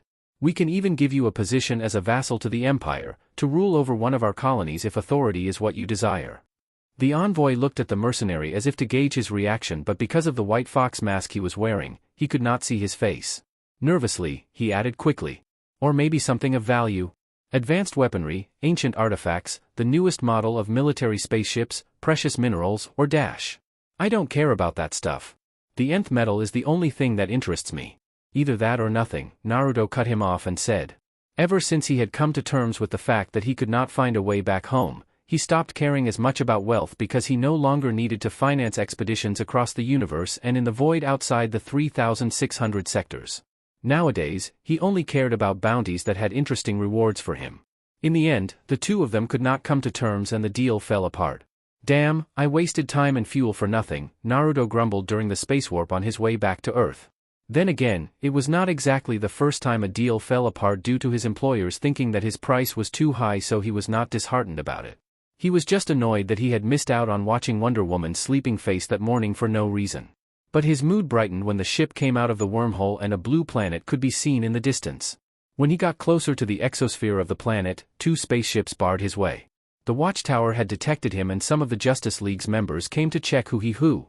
Nonetheless, being in a relationship with Wonder Woman meant that there was nobody in the Justice League who had not heard of him before. He was allowed access without any difficulties. As he flew towards the northeastern coast of the USA, he thought about the dense network of satellites surrounding the planet. It looks like security is even tighter than when I came to Earth the first time. I should have a talk with Diana about this. Hey, I've returned. Already? You said you'd be away for 2 to 3 days, Diana's surprised voice came from the other end of the line. The deal fell apart. They thought I was asking for too much. Never mind that, where are you? He asked. Currently, he was in Wonder Woman's apartment in New York, but she was not there despite that it was late in the evening. At the hospital wing dash. Are you okay? Who happened? Who hurt you? Naruto asked quickly. Relax, dummy, I'm okay. But Batman isn't. Superman beat him badly, to an inch of his life. The hell? I know, right? We've never seen that coming either. It was so out of the blue. Earlier today, Superman went and destroyed his Batcave and beat him into a coma. Batman is still unconscious. The Justice League is looking for Superman everywhere, but he's nowhere to be found. As he talked to her, he also turned on her laptop and searched on the internet to see if the general population got wind of what had transpired. But, to his surprise, it looked like they more than found what happened. Do you know there's even a video of how Superman beat up Batman? Yes, I watched it too. I don't understand how in the world the mass media got their hands on that. It makes no sense. The Batcave is a secure place, not known by anyone. The only logical explanation would be that someone close to Batman secretly filmed the scene and posted it. But that makes no sense either because the only person he's close to would easily trade his life for him if needed. Though Wonder Woman and Naruto were together and extremely close to each other, she never divulged her teammate's identity to him, and he had also never put her in a rough position by asking her to do it. The Justice League's civilian identities were their secrets and she would never betray their trust. That's why she did not say Alfred's name when she spoke of the person close to Batman. Are you aware of the network of satellites monitoring the Earth? Naruto asked. I meant to talk to you about this a few weeks ago, but other things came up and I forgot about it until recently. You mean the Watchtower? No, I'm talking about the other several thousands of smaller satellites orbiting the Earth. On the other end of the phone call, Diana became silent. I noticed it the first time I came to Earth, but it looks like the number increased over the past few months. You should talk about it with the rest of the Justice League. If you're not in control of it, then it means that someone has been watching all your movements for a long time already. The video of Batman dropping that guy from the rooftop and then the video of Superman beating him up in the Batcave, only someone in control of that network of satellites would be able to get them.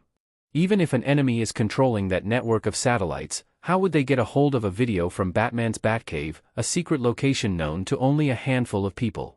If someone can control so many satellites at once, how hard do you think it would be for them to hack someone's device and use the camera installed in it? For all we know, they could use your phone's camera and mic or your laptop's webcam. Anything. Is something like that even possible? Wonder Woman asked, a little shocked by the huge implications.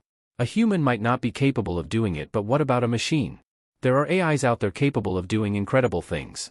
Brainiac, the one who destroyed the Kryptonians, was an AI too. The Justice League needs to investigate this seriously. Someone has been pulling the strings from the shadows for a long time. The manipulation of the public opinion against the Justice League and the anti-metahuman movement that escalated in the past few months are probably related to that guy too. In the wee hours of the morning, Batman woke up. He tried to sit up, but he fell back and let out a groan at the feeling of pain racking his body. The sound he made attracted the attention of Martian Manhunter, who was sitting on a stool next to his bed. He was the only one who stayed overnight to watch over him. Don't try to sit up. You have a broken neck and multiple rib fractures. Superman almost killed you. At the Martian's words, Batman became aware of the cast around his neck and the bandages wrapped around his body. He looked like a mummy. It was the most brutal beating that he had ever taken in his life. It wasn't Superman, Batman said in a raspy voice. His throat was sore.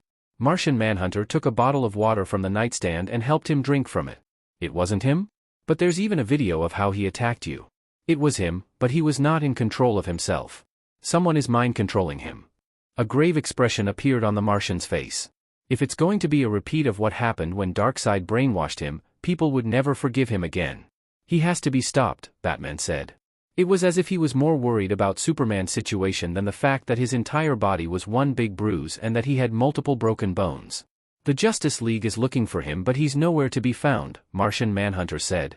With gritted teeth, Batman forced himself into a standing position. When the Martian tried to stop him, he glared at him. You can either help me get up or stand aside. But your injuries are very serious this time. If you don't dash. John. Batman rarely called anyone by their real names. It showed how urgent was the situation. If I get access to a computer, I will find Superman in a matter of minutes, no matter where he is hiding. Though he was still hesitating, Martian Manhunter took Batman in his arms and carried him to the supercomputer in the Watchtower's control room. Worried looks were thrown their way by the Justice League members that they encountered after they left the hospital wing. Everyone knew what had happened to him. His face was glistening with cold sweat from the pain coursing through his body as he stood on the chair in front of the computer, but he just clenched his teeth and endured. He started operating the computer and a window with a username and a password section appeared. But after filling the boxes, a red text appeared on the screen. Administrator rights revoked. Access denied. What? How is this possible? Batman shouted and slammed his fists on the keyboard. Even someone as composed and as in control of his emotions as he was greatly disturbed by the new development. The network of thousands of satellites orbiting the Earth that Naruto spoke to Diana about had been created by Batman. He was also the one who created the artificial intelligence that administrated it. However, now, he could no longer access it. He had lost control of it. Chapter 30, Maxwell Lord, 2. Are you saying you've been spying on us the whole time? Green Lantern shouted, incensed. He was not the only one. Even a good-natured person like Flash was disturbed by the news. Martian Manhunter was frowning deeply too. But Wonder Woman was not that taken aback by the news because she had always been aware of Batman's deep mistrust towards other people. Furthermore, Naruto had already warned her about the network of satellites. Although the Justice League had over 100 members at present, it was still only the old members that led it. With Hawkgirl retired and gone back to her homeworld and with Superman's whereabouts unknown, there were only 5 of them in the conference room now. And Batman had just revealed to them that he had been working behind their backs for months, that he had created an AI to spy on all metahuman activity on Earth. We've trusted you, Batman. I trusted you. Flash said. We've been together for years, through many hardships. What made you think we'd ever betray the Justice League? For me, the Justice League is not just a team or an organization, it is like my family. Martian Manhunter also said. Even Batman's stoic expression briefly crumbled at the Martian's words. But he steeled his face and said, it is because we've been together for so long that I know everyone very well. In the eyes of ordinary people, you are like gods. What would happen if, one day, one of you went rogue like Superman did a few years ago and killed hundreds in Metropolis under Darkseid's control, or like he beat me into a coma just yesterday because someone else was controlling him? You said it yourself. Someone else is controlling him. He'd never do something like this willingly. Green Lantern said.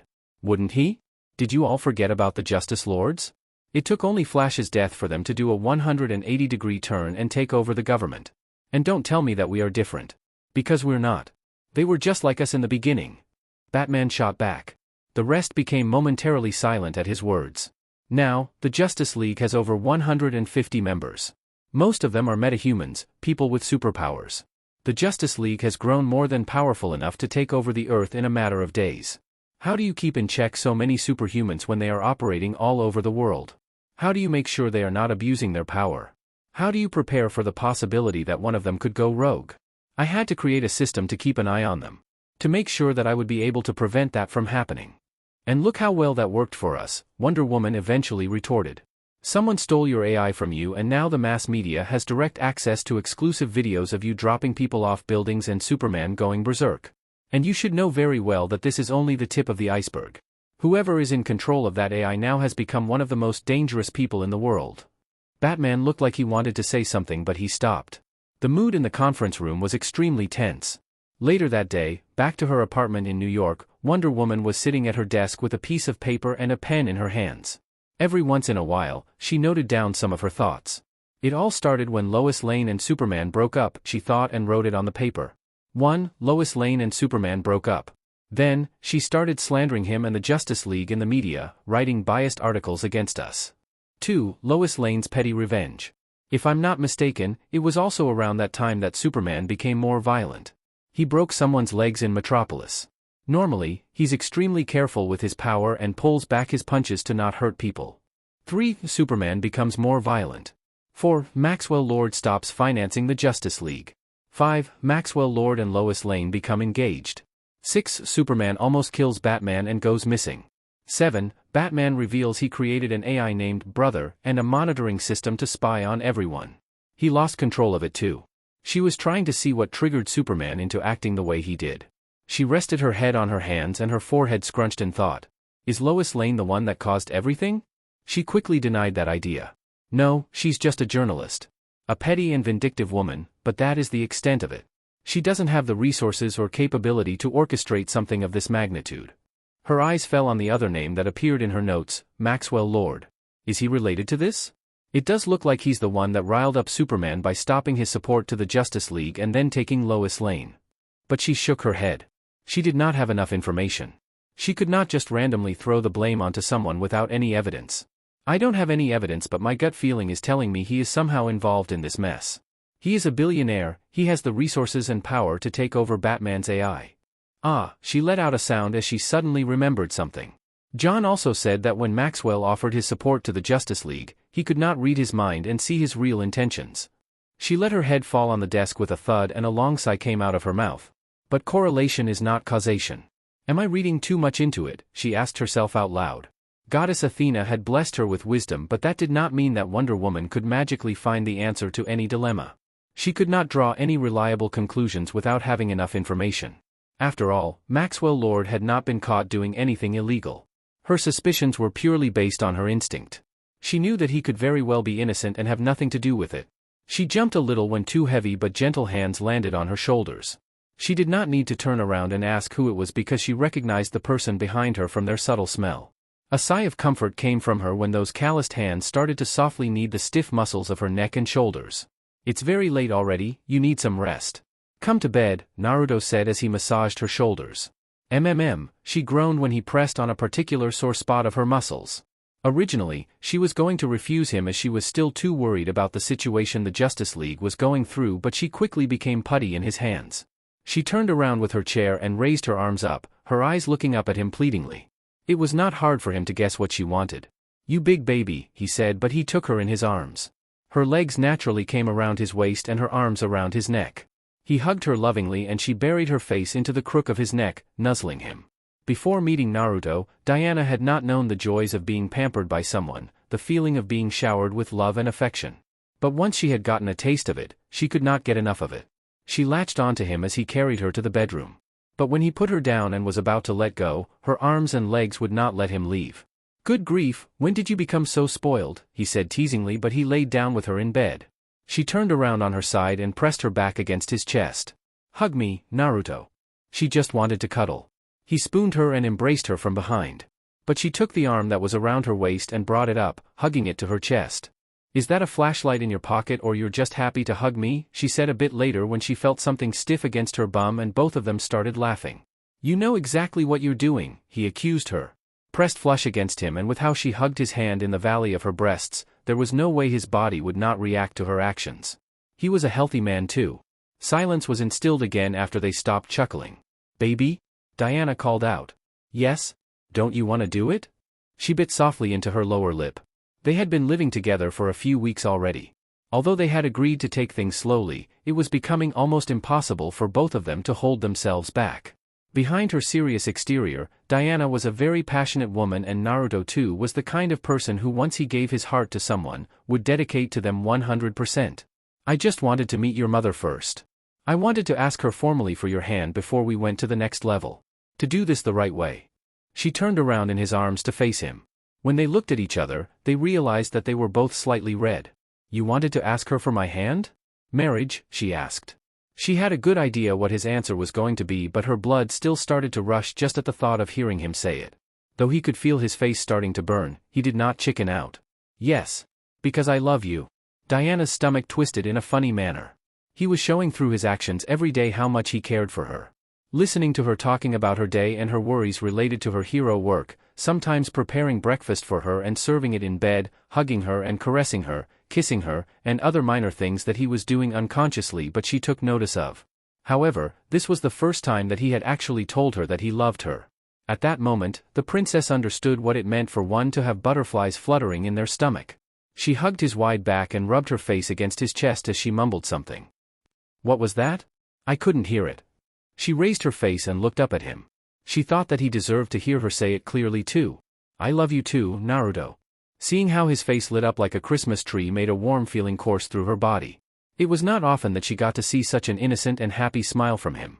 Bringing her hand up, she caressed his scarred cheek and he closed his eyes and leaned into her gentle touch. The love she felt for him was almost overflowing. She could not help taking his lips in a long but slow and passionate kiss. Then, she nuzzled her face into his neck and hugged him a bit tighter, pressing herself flush against him. He embraced her in return as well, gently rubbing circles on her back. The time they spent in the evenings cuddling like that had become a source of strength for her to tackle the stress and exhaustion of her daily life as a superhero, especially during the current events. Just the idea and the mental image that he was waiting for her at home every day encouraged her in these trying times.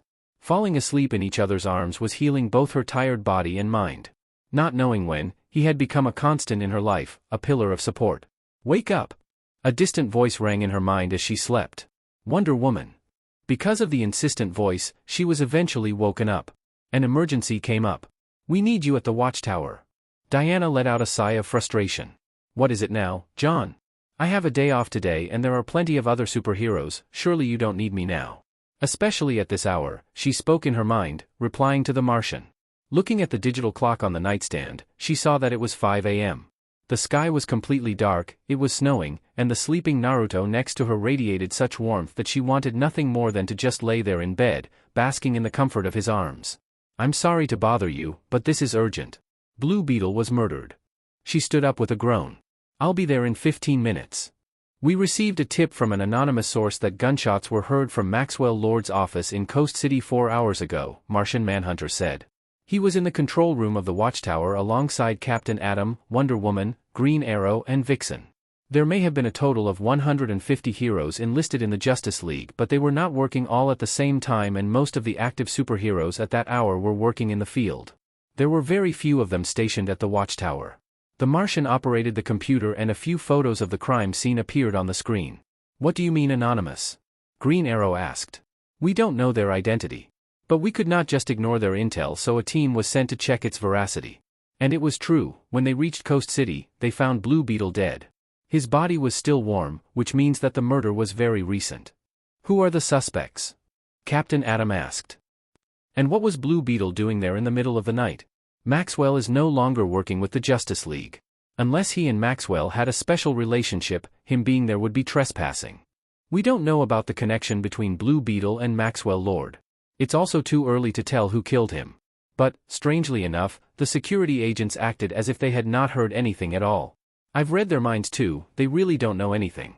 They were shocked to find out someone was murdered inside of their boss office. Martian Manhunter said. Where is Maxwell now? Wonder Woman asked. His secretary claims that he left on a business trip to Europe, Switzerland, to one of his overseas companies a few hours ago. I'll go speak with him, she said. If he had anything to do with Blue Beetle's death, my lasso will compel him to tell the truth. Wonder Woman had already been inwardly suspicious of the billionaire before, hearing Martian Manhunter say that Blue Beetle was murdered in Maxwell Lord's office and that he suddenly left the country was all the confirmation she needed. I will go to the crime scene and see if I can pick any familiar scents, Vixen said. I'll come with you. Captain Atom offered and Vixen nodded in agreement. After Martian Manhunter gave her the location of Maxwell Lord's company from Switzerland, Wonder Woman took a javelin and flew from the watchtower back to Earth, to Europe. You'll forgive me for saying it, Princess, but you look good on your knees. Those condescending words came from a brown-haired man dressed in black cargo pants and a black t-shirt. He was standing with his arms behind his back, looking down at Wonder Woman with an arrogant smirk on his face. He was Maxwell Lord. In front of him, the Man of Steel was forcing Wonder Woman to kneel on the floor with a hand clenched around her wrist and another around her neck. When she arrived at Maxwell's corporation and entered his office, Superman attacked her before she had the time to react. Because she had not expected a violent altercation out of the blue, the berserk Kryptonian overwhelmed her with his superior strength. "And I want you to stay that way, on your knees," the billionaire said before he told Superman in a commanding voice, "Let her go. She'll stay down." But the smugness on his face faltered when Wonder Woman did not fall to his mind control ability after Superman let her go and stood up instead. "I see with a god's eyes and understand with a god's wisdom. Your powers will not work on me, Maxwell." Despite his initial surprise, Maxwell recomposed himself. Though the Amazon was standing now, he was not in the least worried. After all, Superman was known as the greatest and most powerful member of the Justice League, and his control over Superman was absolute. I didn't really think it would work. But you can't blame a guy for trying." Wonder Woman turned towards the glazed-eyed Superman and pleaded. "Superman. Cal. Listen to me. You can fight him." Maxwell laughed. "No, he can't. He believes what I want him to believe, he sees what I want him to see." As on cue, Superman showed a desperate expression on his face and shouted, "Ma! Pa!" Wonder Woman suddenly grabbed Maxwell by the collar of his shirt and punched him so hard that she sent him flying to the other side of the room. "What are you doing to him? What are you making him see?" she shouted, and she raised her fist looking like she was going to punch him again. "He's seeing Darkseid, in the midst of murdering his beloved Ma and Pa, his adoptive parents. Should I add more flavor to it? All right, I'll have him see Supergirl die too," Maxwell said with difficulty, but his face was stretched by an ugly grin despite the blood coming from his broken nose. "Kara!" Superman screamed at that moment as in the illusion shown to him by Maxwell Lord, he witnessed Supergirl dying under Darkseid's Omega beams. "Free him!" Wonder Woman also shouted, but Maxwell looked at her with eyes filled with ridicule. "Why would I do that? I have absolute control of Superman, something that not even Lex Luthor has been able to manage despite that he's been trying for years. And before you think that knocking me out or beating me up is the answer, let me tell you, it isn't. Because eventually, I'll wake up, if only for a moment. And when I do, Superman will dance for me again." He stood up from the spot where he had been thrown with an air of sublime confidence and satisfaction around him. "It's taken me months to achieve this. Meticulous planting of suggestions and images in Lois Lane's mind and his. It wasn't that hard, mind you, to manipulate someone as ambitious as her. But I had to do it. To isolate him. To frustrate him. To weaken his mind. I've thrown away billions of dollars, sponsoring the Justice League, and I hired dozens of hackers to sabotage Batman's AI. All that, just so I could get close to Superman and be in contact with him. But I did it, and there is no turning back. As long as I live, Superman is mine to control." "What was your reasoning? Why did you do all that? What do you have to gain from it? You have everything a man could have possibly ever wanted. Why? Because what chance does humanity have against someone like you or someone like him? What chance does the Earth have against metahumans, against you who are gods among regular people?" Maxwell said. "But that is enough talking for now. There's nothing you can say or do to change my mind. And you have just run out of time." As his words ended, it was only Wonder Woman's honed reflexes that made her raise her bracelets in front of her, just in time to block the deadly beam of heat from the Man of Steel's eyes. "Superman, no. Fight against it," she shouted. But the Kryptonian was too far gone. His eyes were bloodshot, veins were pulsating like small snakes on his temples, and a crimson light burned around his eyes, ready to blast a beam as hot as the sun at any moment. An enraged scream came out of his chest and he lunged at her filled with bloodlust. He was not seeing a white and gold-armored Amazon. In his eyes, she was Darkseid, the one who had just murdered everyone that he had ever cared about. Chapter 31, Life and Death Battle. "Superman, no. Fight against it," she shouted. But the Kryptonian was too far gone. His eyes were bloodshot, veins were pulsating like small snakes on his temples, and a crimson light burned around his eyes, ready to blast a beam as hot as the sun at any moment. An enraged scream came out of his chest and he lunged at her filled with bloodlust. He was not seeing a white and gold-armored Amazon. In his eyes, she was Darkseid, the one who had just murdered everyone that he had ever cared about. He screamed his parents' names. Supergirl's name. He was mad with rage. Both of his hands clenched around her neck and the building's upper floors collapsed as he smashed his way through them with Wonder Woman headfirst against them. He pierced through the atmosphere at a speed that made the air explode with ear-deafening booms behind them. In but a second, the earth became tiny under their feet. He was holding nothing back. In his madness, he was going to throw her into the sun. Her hands clenched around his wrists, struggling with all her strength to free herself from his grasp. But he was too powerful. And the closer they got to the sun, the stronger he became. Still screaming at her, Superman's eyes became crimson red and the skin on her face started to burn and peel off as his heat beams bore into her flesh. She felt her bones melting. She clenched her hands around his head and her thumbs dug into his eyes, making his heat vision explode into his eyes. He shouted in pain and the agony made him let go of her. "Hermes, give me speed," she prayed as she plunged back towards the earth, which looked like nothing but a small marble from how far away it was. They were in space. She couldn't breathe. She was running out of air. She had to go back into Earth's atmosphere as fast as possible. The vacuum of space did not hinder her speed. There was no air to create friction. She flew faster than spaceships, faster than she had ever flown in her life. In the blink of an eye, she reached the exosphere of the planet. Hope grew in her heart. But she celebrated too early. Oozing a murderous spirit and with his body filled with yellow radiation from his previous proximity to the sun, the Kryptonian's vicious punch smashed into her face with the force of a star. Red crystals appeared as the blood that burst out from her mouth was instantly frozen in space. She blacked out for a moment. In that moment of unconsciousness, Maxwell Lord's face flashed in her mind. He was looking at her from above, smirking smugly and gloating at her defeat. But the heat of the thermosphere brought her back when her body re-entered the planet's atmosphere. However, it was too late for her to stop her descent. A cataclysmic shockwave cleared the sky of clouds for dozens of miles when she smashed into a mountain. The rocks caved in as if they were mud and an enormous crater was formed into the side of the mountain as if a bomb had exploded in it. At the center of it, Wonder Woman lay unmoving, seemingly dead, her body still burning. "This is what happens when the gods fight, brother, do you understand? Mortals suffer," Maxwell Lord said. He was speaking to a device that he was holding in his hand. It looked almost like a cell phone. On its screen, there was only the simple image of an eye. "Clarify," a robotic voice came from the device. It was Brother Eye, the AI that Batman had created and Maxwell controlled now. Fortunately, she had fallen into a deserted area, into the mountains, in Chile. Can you imagine the devastation if she had come down in a city like Metropolis, Tokyo, or Moscow? The catastrophic loss of life? These people are in control of humanity's destiny, brother, and this is why they must be eliminated. "Look at him," Maxwell said and gestured towards the screen that was playing the live footage of Superman's and Wonder Woman's fight. "Look at all the punishment he's dishing on her. Imagine if he turned his power against us. But wait, you don't need to imagine.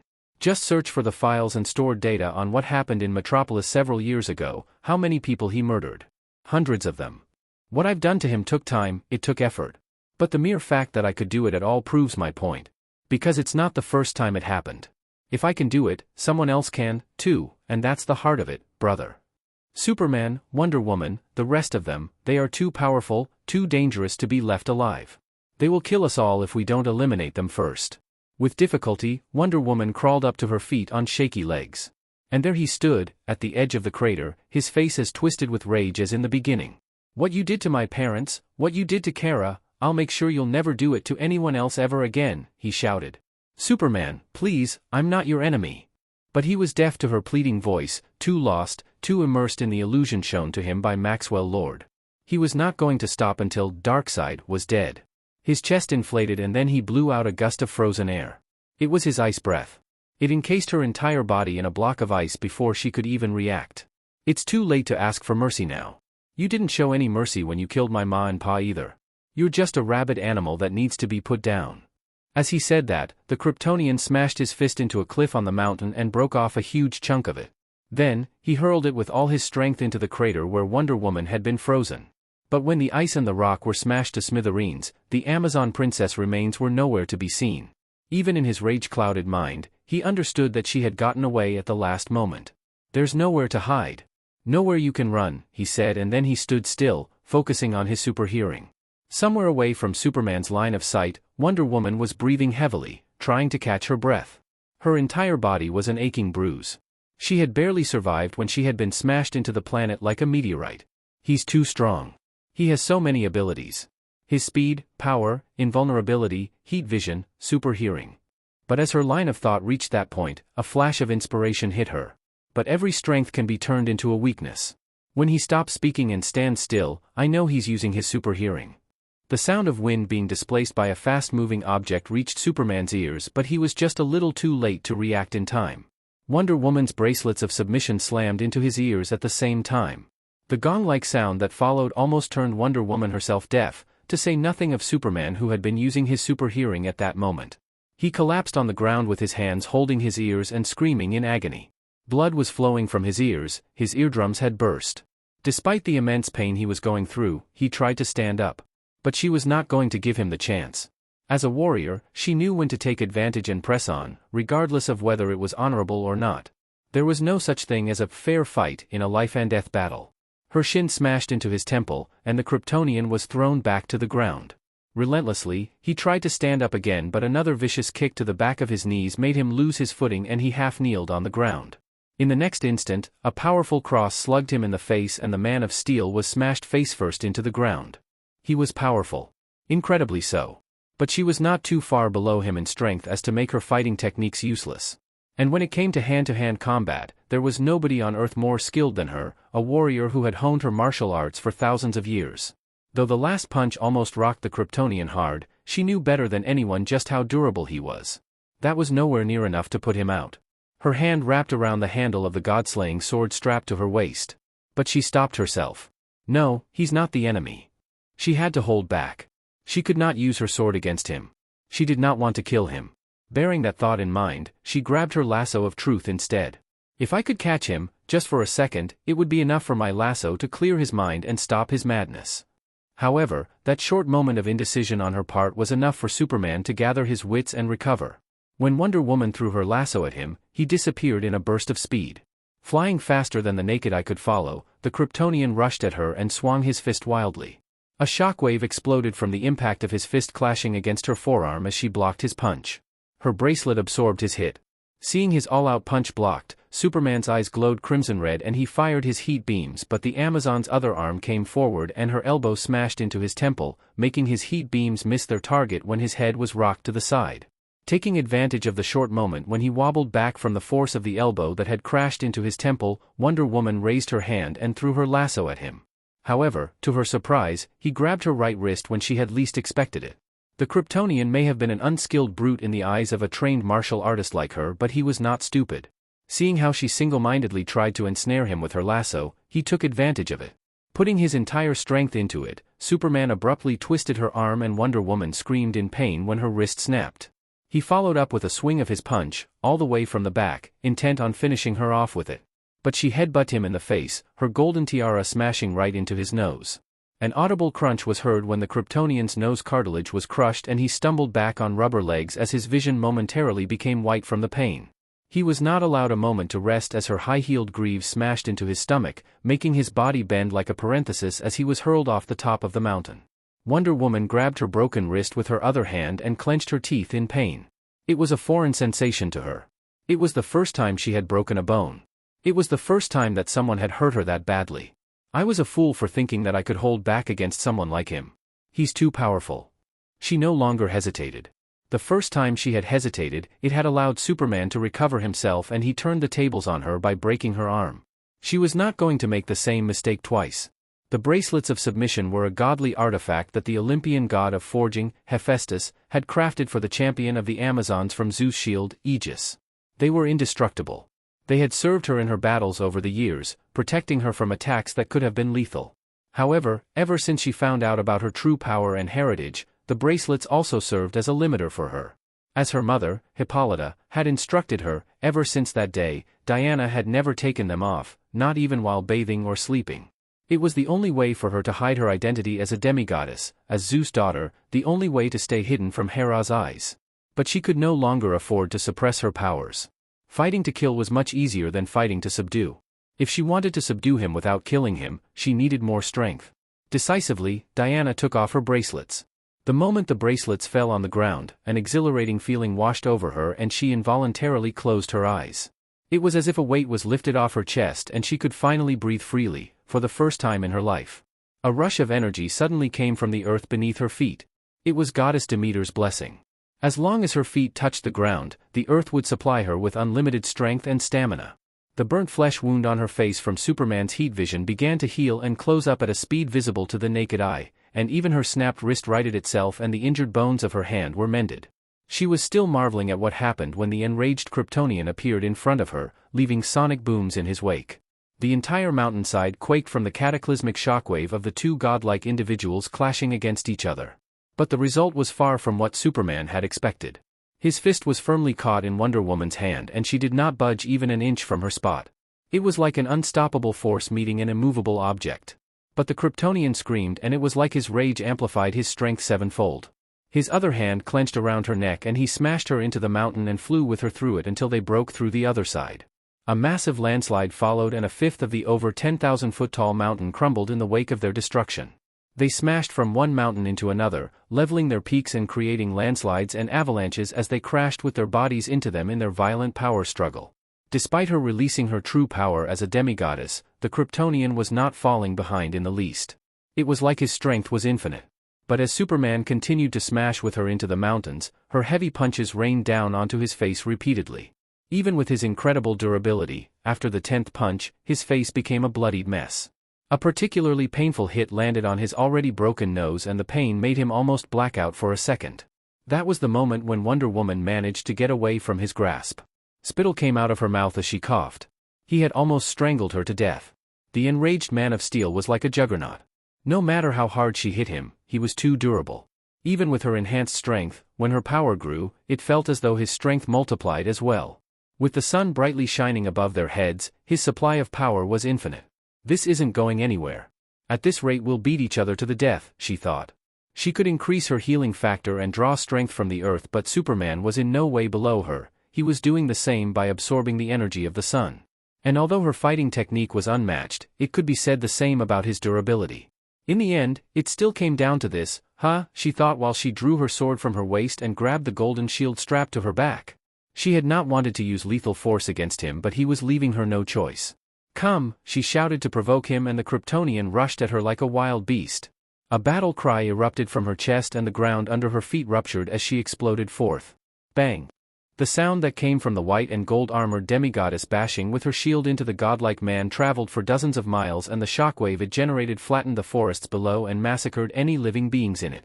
As he watched the footage filmed by Brother Eye, even Maxwell Lord's heart shuddered in terror at their terrible strength. It was beyond anything that he had ever seen in his entire life.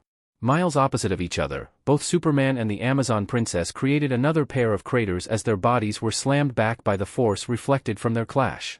Logically, due to her using her shield, Wonder Woman should have recovered faster as she was not as hurt by their collision as Superman. But the reality proved to be different. He rose up to his feet even faster than her and he once again broke the sound barrier, flying at her. Both of his fists raised above his head, he was going to slam them onto her like a hammer.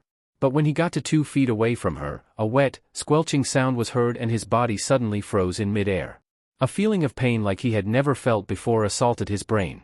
When he looked down, he saw only the handle of a sword sticking out of his stomach. His bloodthirsty eyes were cleared up and his mind became lucid. The pain was so intense that it momentarily cancelled Maxwell Lord's control over his mind.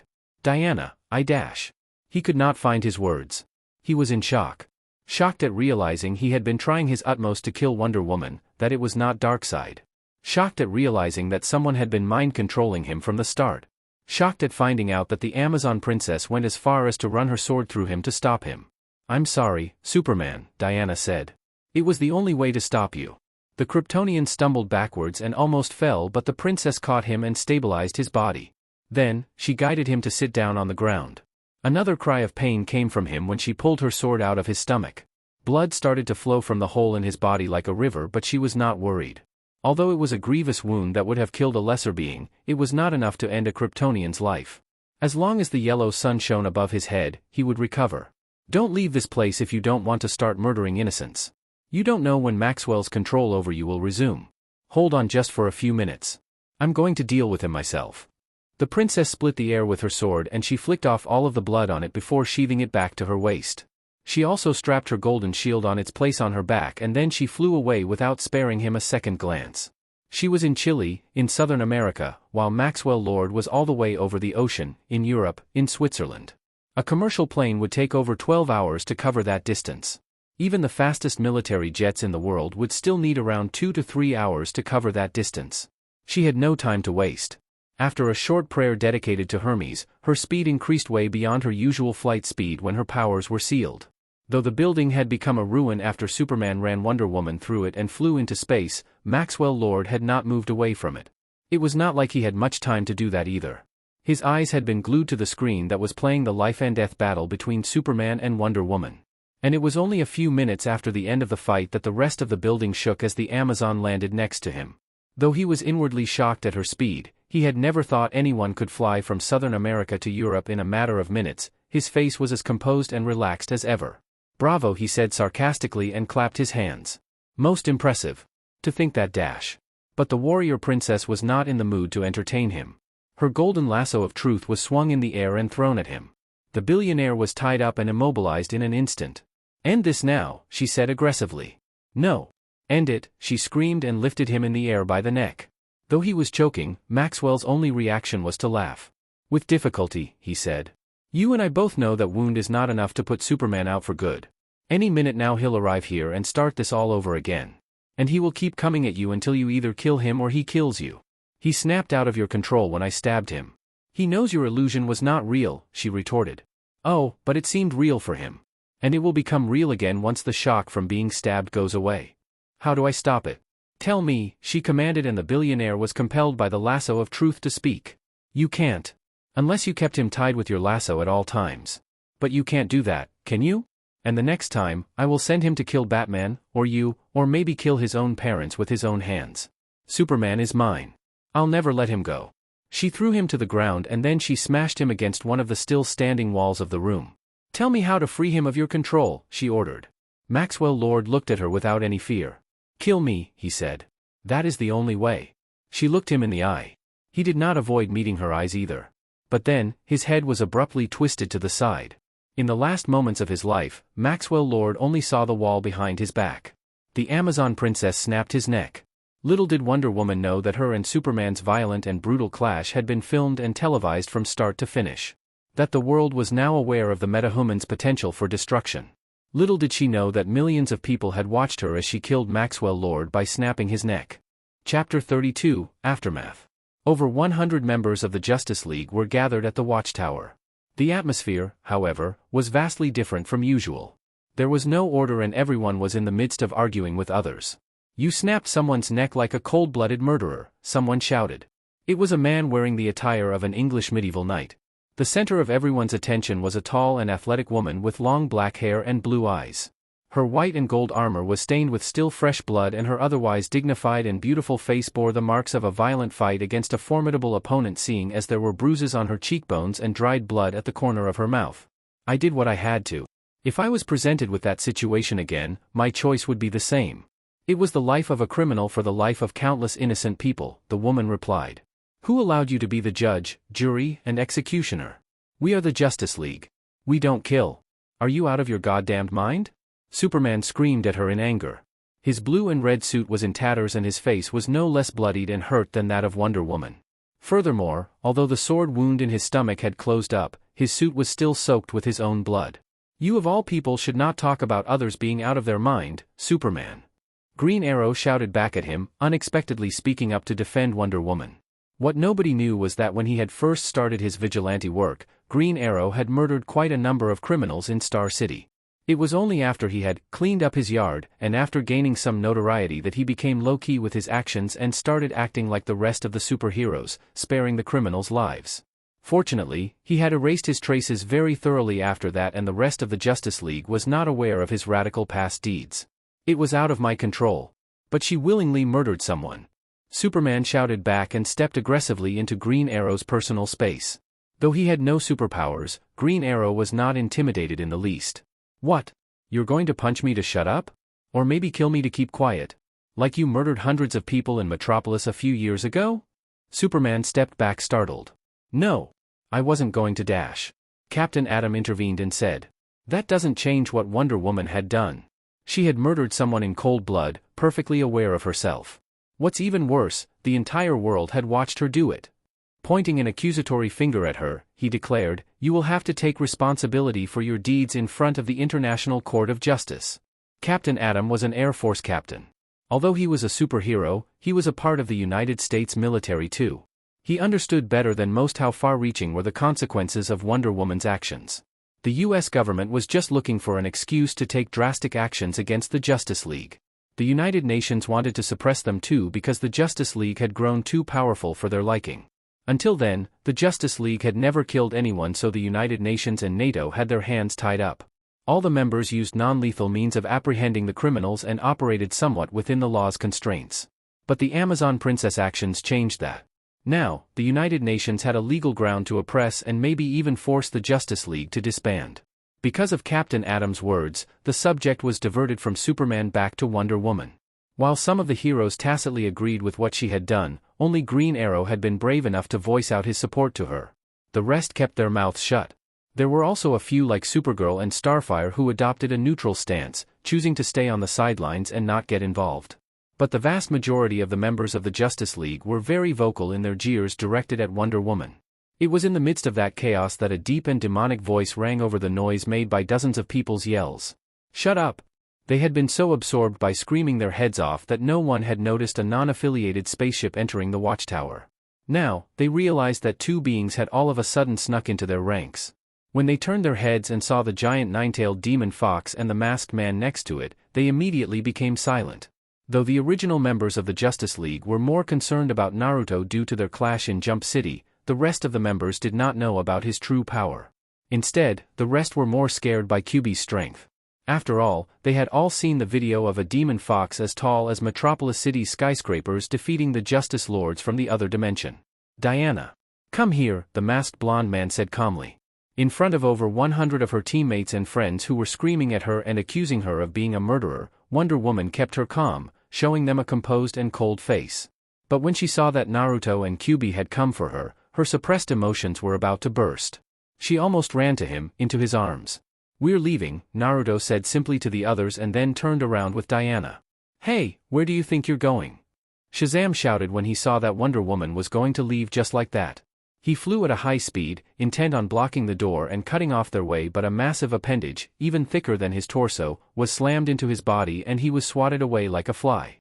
He crashed into the metallic outer wall of the watchtower with a bang, leaving a human-shaped dent in it. Dark laughter came from the fox when he saw the muscular hero barely pulling himself up to his feet. "I haven't killed someone in ages. Who wants to be first? I'll be more than happy to oblige." There were almost 150 metahumans present there, but none of them dared to step forth. Shazam was one of the most durable and physically strongest members of the Justice League, almost on par with Superman. If he was smacked back that easily, it stood to reason that most of them would turn into a smear of blood by the demons' tails. "That's what I thought." "Trash," Kyuubi said mockingly. He was goading them to attack him. "Don't provoke them, Kurama. We're not here to fight." Naruto said. "Speak for yourself." "I'm itching to see some blood," the fox growled at him. "You're itching for a beating." The two of them bickering like they were not giving 2 cents about the large group of metahumans behind them was almost like a slap for the superheroes there. Unable to stand the humiliation, Superman shouted. "Don't think you'll be able to protect her forever, Uzumaki. What she has done will not go unpunished." Naruto let go of Wonder Woman's hand and turned around. "She just hooped your ass and left you half dead after stabbing you with her sword. Does she look like someone who needs to be protected?" he said and looked at him in ridicule. Martian Manhunter, who had been mostly silent until then, spoke at that moment. "We're not talking about harming her. But Wonder Woman committed a taboo. If she wants to continue working as a member of the Justice League, she has to be held accountable for her actions. She will have to take responsibility and be trialed by the International Court of Justice." Naruto snorted at his words. "You think I'd let her be part of this charade after this?" "Naruto." Wonder Woman tried to make him stop, but he said categorically. "No, Diana. You just fought with your life on the line to subdue a Kryptonian who was trying to kill you. They are your teammates and your friends, but instead of supporting you, they're the first to denounce you. Some friends they are, kicking you down at the drop of a hat. With friends like these, you're better off living among enemies." Then he told the Justice League, "Even if she were somehow acquitted by the sheep living on this planet, I wouldn't let her be part of this organization of imbeciles anymore. You people do not deserve her." Back to Wonder Woman's apartment in New York, Naruto opened the door for her and followed her inside.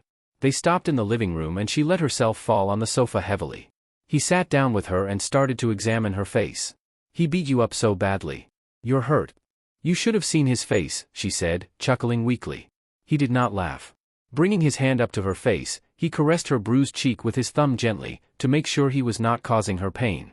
A cyan light started to glow around his hand and healing chakra started to seep into her skin, speeding up her regeneration. Diana closed her eyes and let out a sound of comfort at the warm energy infiltrating her body. The bloodlust Kryptonian had almost killed her when he punched her from outer space into the planet like a meteorite. Then, he reshaped a portion of the Andes Mountains with how he repeatedly smashed her into mountains, almost leveling some of them in the process. While Goddess Demeter's blessing had allowed her to draw energy from the earth and heal her most serious wounds, her entire body was one big bruise. Everything hurt. Why didn't you summon me? I could have teleported to your side in an instant. You wouldn't have been hurt like that, he said. You said it yourself, I'm not a damsel in distress. I don't need someone's protection. I am a warrior. Naruto frowned in annoyance. He knew how proud the Amazon princess was. Besides, I didn't have your dagger with me. It was 5 a.m. when John woke me up and I left in a hurry. I forgot to take it with me, Diana mumbled in a low voice. I told you to keep it on you at all times, didn't I? What if something worse happened, he scolded her.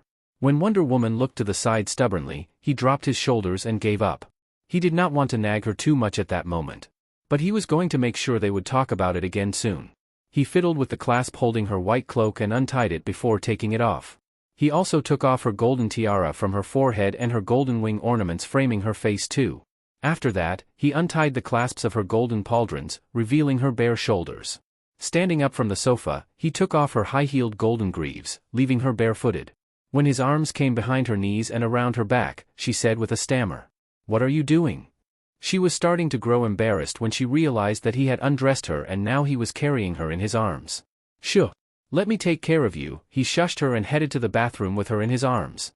When they entered, the princess saw that the bathtub was already filled with hot water. A shadow clone had prepared the bath for her before dispelling itself. He let her down in front of the bathtub. Objectively, at that moment, Wonder Woman's appearance left much to be desired. A bruised and bloodied face, her hair was shaggy and filled with dirt, she was stinking of sweat and her previously white clothes looked gray, stained with mud and blood. However, in Naruto's eyes, even in that deplorable state, Diana looked beautiful. When he saw her shy and embarrassed expression, he could not contain his feelings of love for her. Though he had just let her go, he brought her once again in his embrace. "If you hadn't already beaten the crap out of Superman yourself, I would have ripped him to shreds," he said and hugged her dearly. She did not push him away. But when she felt his hands starting to pull at the back of her white and golden top, she looked up at him startled. "Baby, I don't think I'm ready for this," she said. He had lost count of how many times she had acted provocatively over the past weeks, trying to seduce him. But now, she was acting like a scaredy cat. Nonetheless, he did not have any indecent thoughts in mind at that moment. "Relax. I won't do anything like that. But I could stay and help you wash if you wanted," he said, grinning. Her meek reaction was poking at his inner sadistic side. He felt the urge to push her down and tease her but he held himself back. Everything had a time and a place. Now, she was wounded. Other things were more important. Kissing her forehead, he added, "Have a shower. Soak in the bath. I'll wait for you outside, okay?" Hums of comfort and pleasure were coming from Diana as Naruto worked his magic on her. Channeling the mystic palm technique, he was infusing her tired and bruised body with his chakra. A cloak of yellow-red light appeared around him and when he placed his hands on her back again, the princess shivered. Then, her bruises started to disappear at a speed visible to the naked eye. Naruto's yang chakra had a very powerful rejuvenating attribute. Coupled with her already excellent constitution as an Amazon and a Zeus daughter, she was healed in a matter of seconds. Even her tiredness disappeared. Though she was completely fine now and she no longer required his assistance, he did not stop. He started to massage her. He gently caressed the back of her neck and slightly pushed with his thumbs on her trapezius muscles. They were more defined compared to other women and her shoulders were wider too. He took his time massaging her stiff and sore muscles and secretly smiled to himself.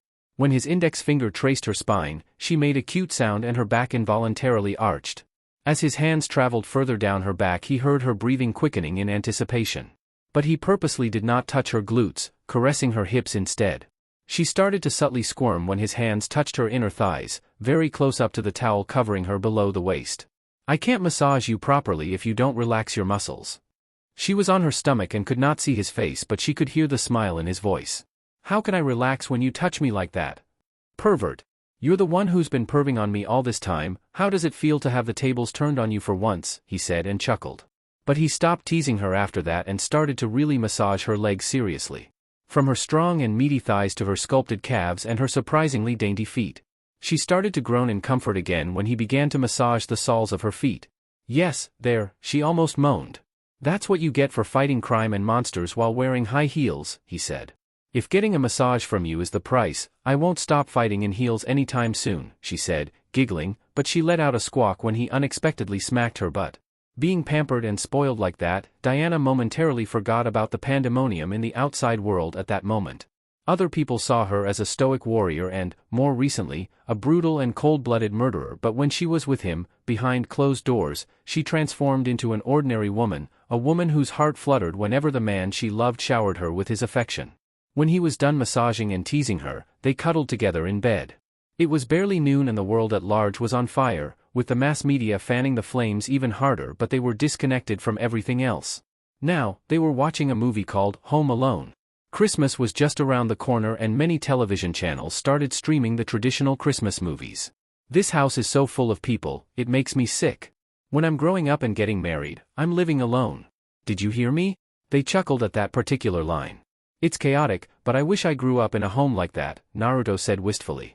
Our future kids Diana began to say, but she dressed her voice and stopped. Do continue, please, Naruto said, smiling from one ear to another at her slip of the tongue. Luckily for her, she was saved by the bell. Just at that moment, the doorbell rang. I'll go, she said and quickly jumped out of the bed, rushing out before Naruto could open his mouth.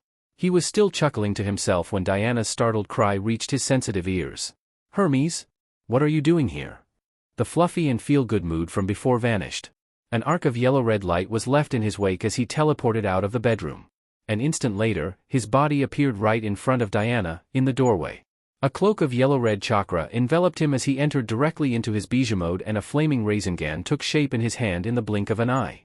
Chapter 33, Decree. After they took Wonder Woman from the Watchtower and returned to her apartment in New York, QB thought it would be good to let the two of them spend some time alone, as a couple, and decided to go visit Dr. Fate and ask for his advice. Therefore, while Naruto was healing up Diana's bruised and battered body, QB landed with his and Naruto's spaceship at the outskirts of Salem, Massachusetts, in the woods, next to a stone tower. It was a rather comical image when the large trapdoor of the spaceship opened, but only a tiny nine-tailed fox cub stepped out of it. After doing 2 rounds, walking around the tower, and seeing no entrance, QB lost his patience and yelled, "Fate! Oi, sorcerer!" Shortly after the fox started hollering, a door of light in the shape of an ankh appeared in one of the stone walls of the tower, and a rather good-looking woman looking like she was in her 30s came out. It was Inza, Dr. Fate's wife. Is Dr. Fate here? That's the address Naruto gave me. The previous time when Naruto visited the sorcerer, it was only him and Wonder Woman. QB had been away, wandering on his own for several days. Now it was the first time he was seeing Dr. Fate's home. Inza looked at the fox cub in curiosity. It was the first time she was seeing QB face to face. The nine-tailed demon fox was actually very infamous among the metahumans of Earth, much better known than Naruto, whom most people thought of as just Wonder Woman's boyfriend. In contrast, the Bijou was famous for how he curb-stomped the Justice Lords of the other dimension because it was seemingly his enormous size and his fire breath attack that defeated them.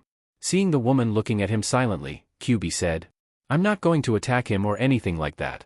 Fate knows me, we've met very often while he was curing Naruto's petrification. I have some questions that he may know the answer to. Let him in, Inza, he means no harm," she heard her husband's voice in her mind. "Very well then. Follow me," she told QB and turned around. An arc of yellow-red light was left in his wake as he teleported out of the bedroom. An instant later, his body appeared right in front of Wonder Woman, in the doorway. A cloak of yellow-red chakra enveloped him as he entered directly into his bijou mode, and a flaming Rasengan took shape in his hand in the blink of an eye. But his target evaded his Rasengan like a phantom. "Naruto!" Diana cried out to stop him. Naturally, he was aware of his surroundings too. Though he missed his target, just as his flaming Rasengan was about to impact the floor, the sphere of fire was abruptly extinguished, disappearing into the palm of his hand. If he had not cancelled his technique, the top half of the skyscraper would have been blasted to smithereens, causing an untold number of casualties. But he held back because he did not want to endanger innocent bystanders. Nonetheless, their uninvited guest kept his distance with a wary look on his face. He had definitely taken notice of how powerful that attack was, gaining a healthy dose of respect for such destructive magic. "That's a rude way to greet someone," the Olympian god said eventually and patted off the non-existent dust on his clothes. "So this is the man my sister fancies? I must say this isn't a very good first impression. Hermes looked like a handsome and well-built man in his late 20s. His attire consisted of an off-shoulder white robe, a winged and open-faced golden helmet, golden greaves on his feet, and a wide beige belt around his waist. Hanging from his other shoulder was a rather large pouch filled to the brim with scrolls. All in all, his appearance was exactly how a mortal would imagine the herald of gods to look like. "Why are you here, Hermes? Has anything happened?" Wonder Woman asked as she stepped forth from behind Naruto's back. Whenever the Amazon princess had met one of the Olympian gods in the past, she had greeted them with a deep bow and respectful words. But, ever since her mother revealed the truth of her origins to her, she had lost her reverence to the gods.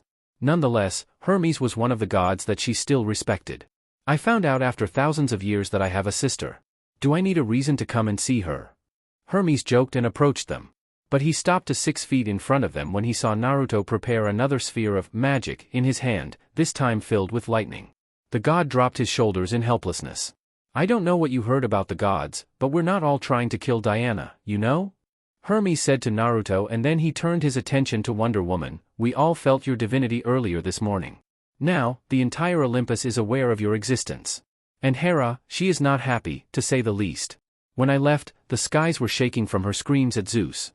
Zeus himself is not pleased with the situation either. Apparently, you weren't supposed to learn about your true heritage." Hermes continued to say, but the Amazon cut him off and actually shouted at him. "How is any of that my fault? He's the one who cheated on his wife. He's the one who raped my mother. Why should I care that he's not happy? For all I care, he should burn in the flames of Tartarus for eternity." Momentarily, Hermes was stunned. Had it been in the past when the Olympian gods still roamed the earth, Zeus' lightning would have struck Wonder Woman down for her blasphemy. "Zeus is the king of gods for a reason," he said seriously. "Many have tried to dethrone him before, but none of them has ever succeeded. Do you know why? Because of his power. And might makes right. I came here today not just to see you. I also have a message from him too." Then, he started to rummage through the scrolls in his pouch, looking for the right one. After a while, with an aha sound, he found it. He tossed it to Diana, but it was Naruto the one who snatched it before it could reach her. He was not taking any chances. For all he knew, that scroll could be a trap. Wonder Woman glared at him for how overprotective he was being, but he paid it no mind. Better safe than sorry, he thought. Unfurling the scroll, he tried to read it, only to realize that he could not understand the language. It was ancient Greek. Furthermore, his translating device could not translate texts. Awkwardness ensued. "Give it to me," Diana said in exasperation, not knowing whether to laugh or to cry at his antics. Then, she started reading it out loud, in English. "By decree of Zeus, father of Olympus, it is so ordered, Diana of Themyscira will travel to Tartarus and prove her loyalty by executing the traitor, Hades, and presenting his head to Olympus, in front of the gods." Turning towards Hermes, she said, "So you're telling me to go to hell?" Hermes shrugged his shoulders uncaringly. "Hey, I'm just the messenger, don't get angry at me." Diana tossed the scroll back to him. "If they want to kill someone, they should do it themselves. I'm not anyone's henchman. Why should I care?" "You mean other than the direct order from the gods?" Hermes replied. "I've been exiled from Themyscira. I'm no longer serving the gods." Seeing her unimpressed and indifferent face, the god said, "Then maybe do it for the sake of your mother and your Amazon sisters?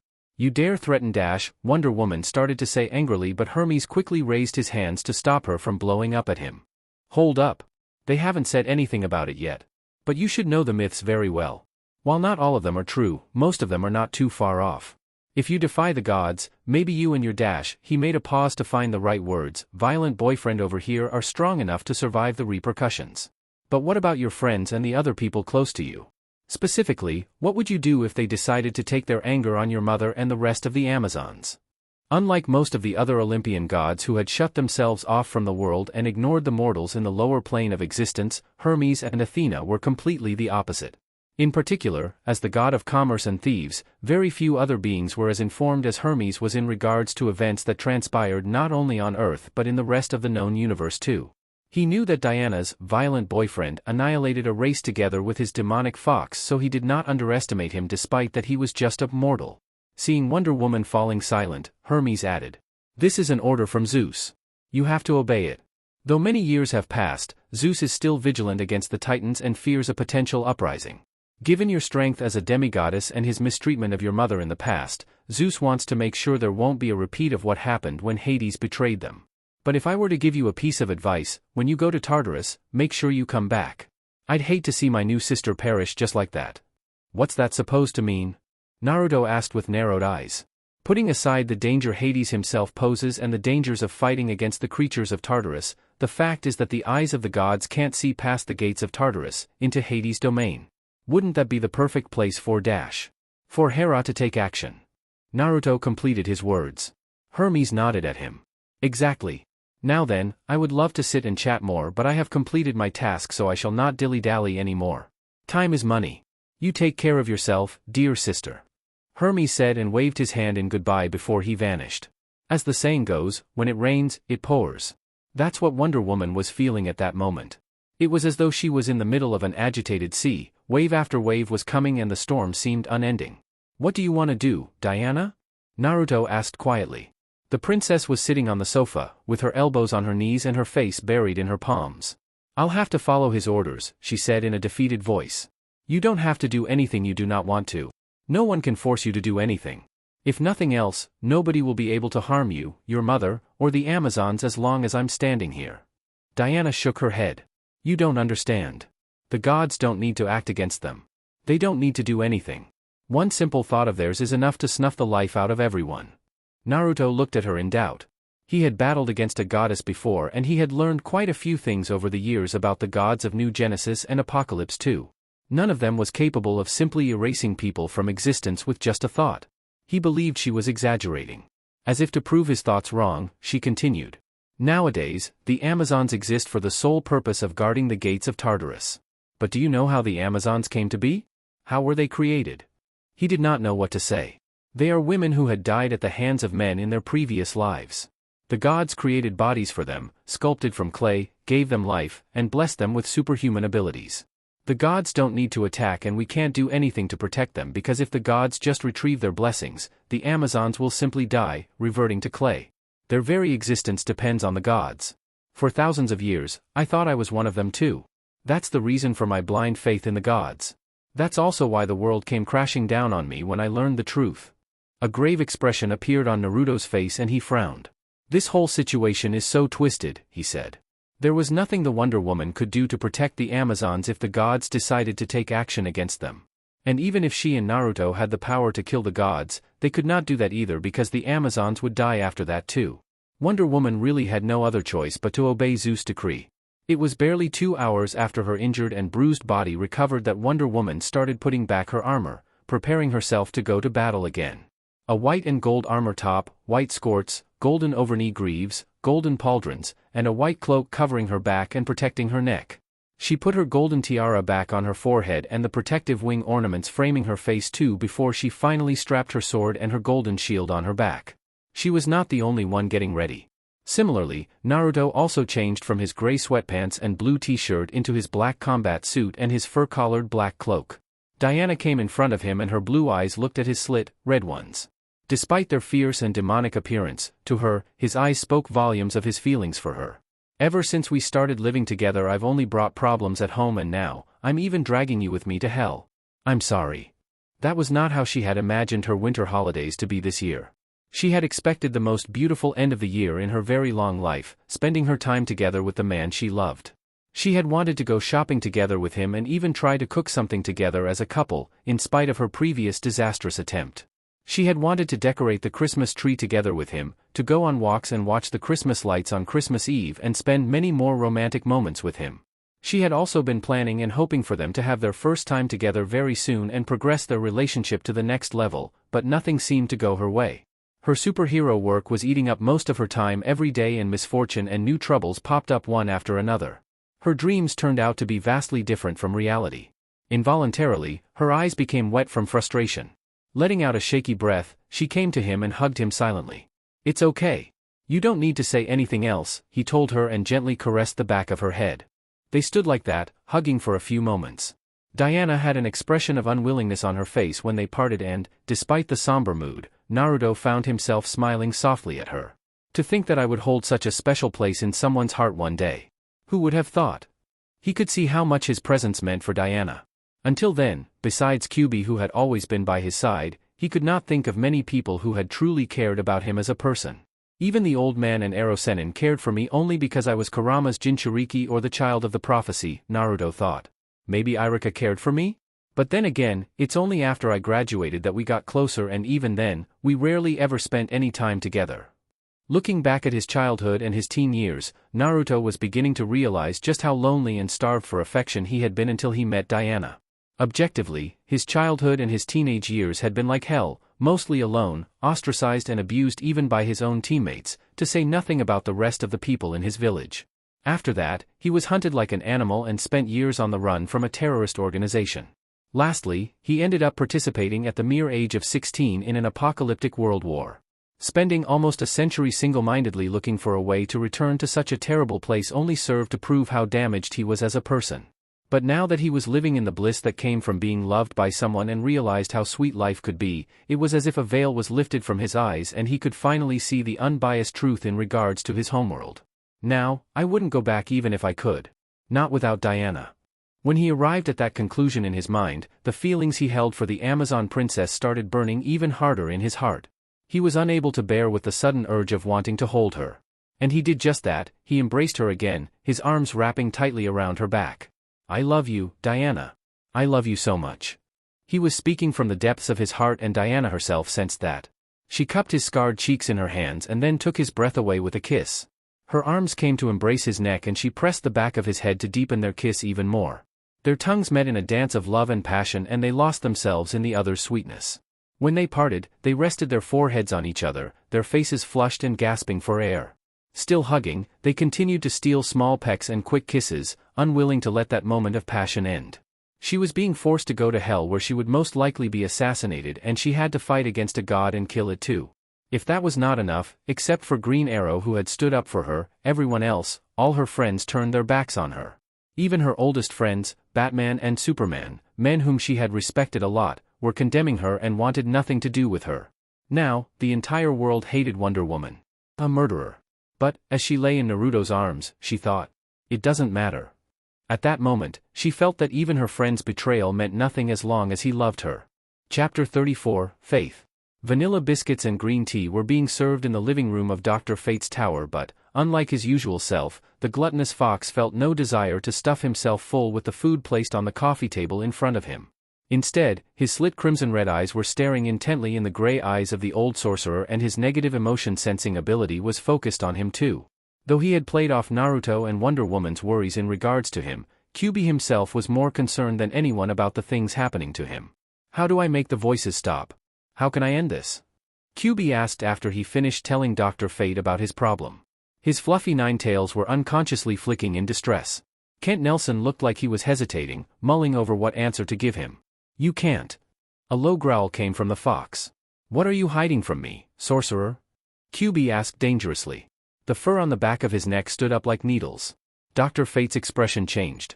For all intents and purposes, the demon fox across the table in front of him was like a ticking bomb.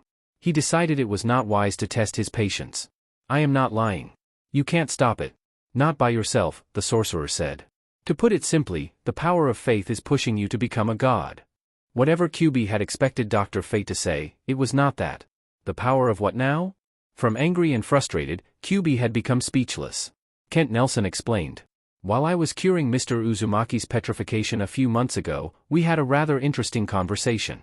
From what he told me, hundreds of millions, if not billions of people in the Vega system had celebrated the annihilation of the Psion race. He said that some of the more extreme and zealous people there even started to create cults dedicated to worshipping the being that had brought them salvation, the being that had freed them from their tyrants. To worship you. The silence that followed was almost deafening. In all honesty, back then, I just brushed those words aside, not paying them any attention. I thought he was exaggerating in an effort to justify his deeds. With the knowledge and wisdom of Nabu, Dr. Fate could see what lay beyond the physical realm. He could sense the power of faith converging into the fox cub's tiny body, and that there was an enormous amount of it. The voices tormenting your mind are nothing but the voices of the people who put their faith in you. They are praying to you. For them, you are their god.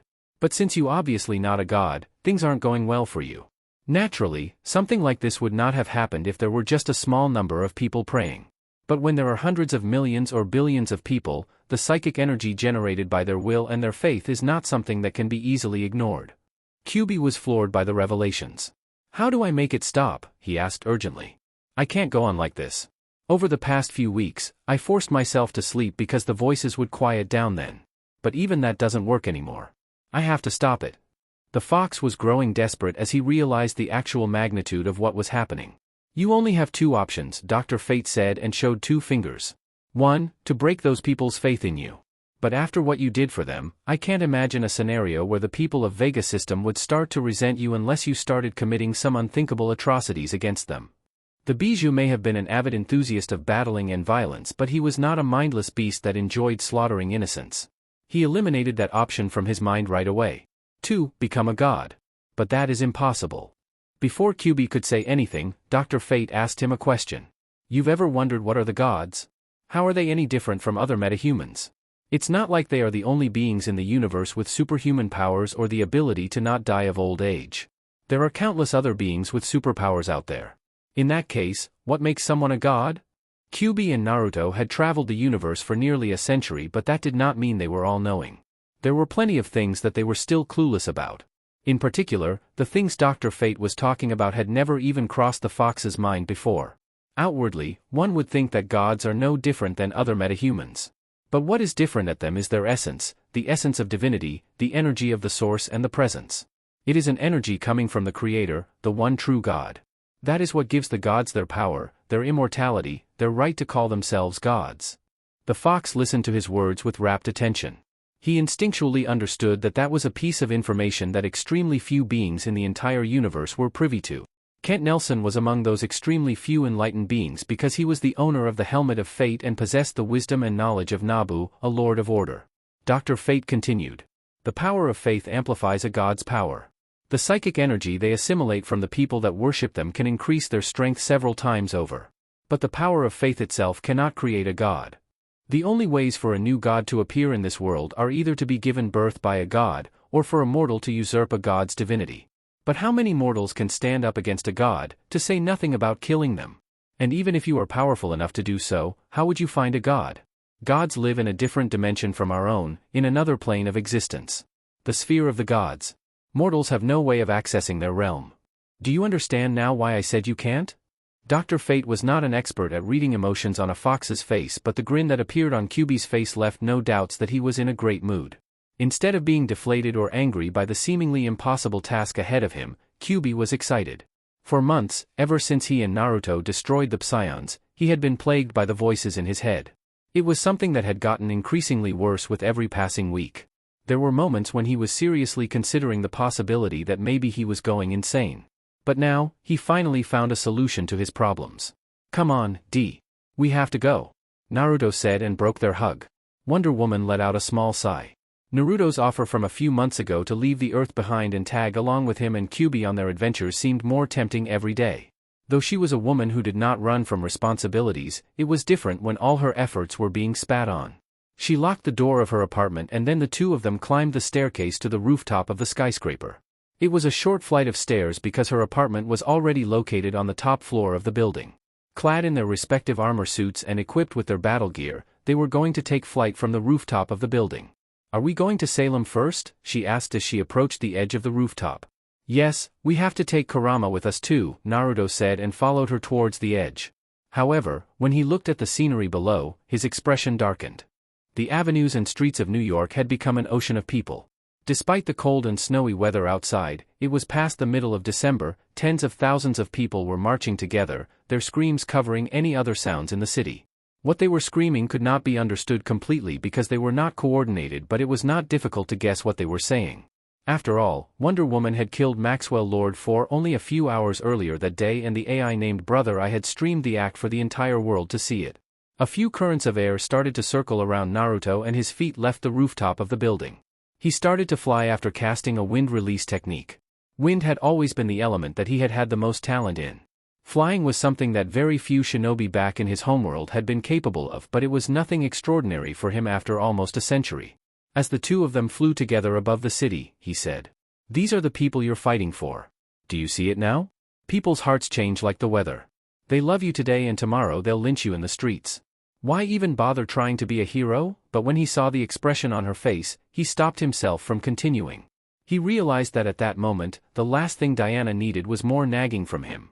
His words were like pouring salt on an open wound. "I'm sorry, that was uncalled for." Diana bit her lower lip and avoided meeting his eyes, speeding a bit ahead in front of him. In her heart, however, her thoughts were not much different than what he said. "I dedicated so much time and effort to fighting crime.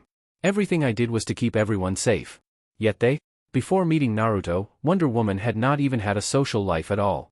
Spending from 10 to 20 hours either on guard at the watchtower or actively fighting against regular and metahuman criminals alike was a daily occurrence.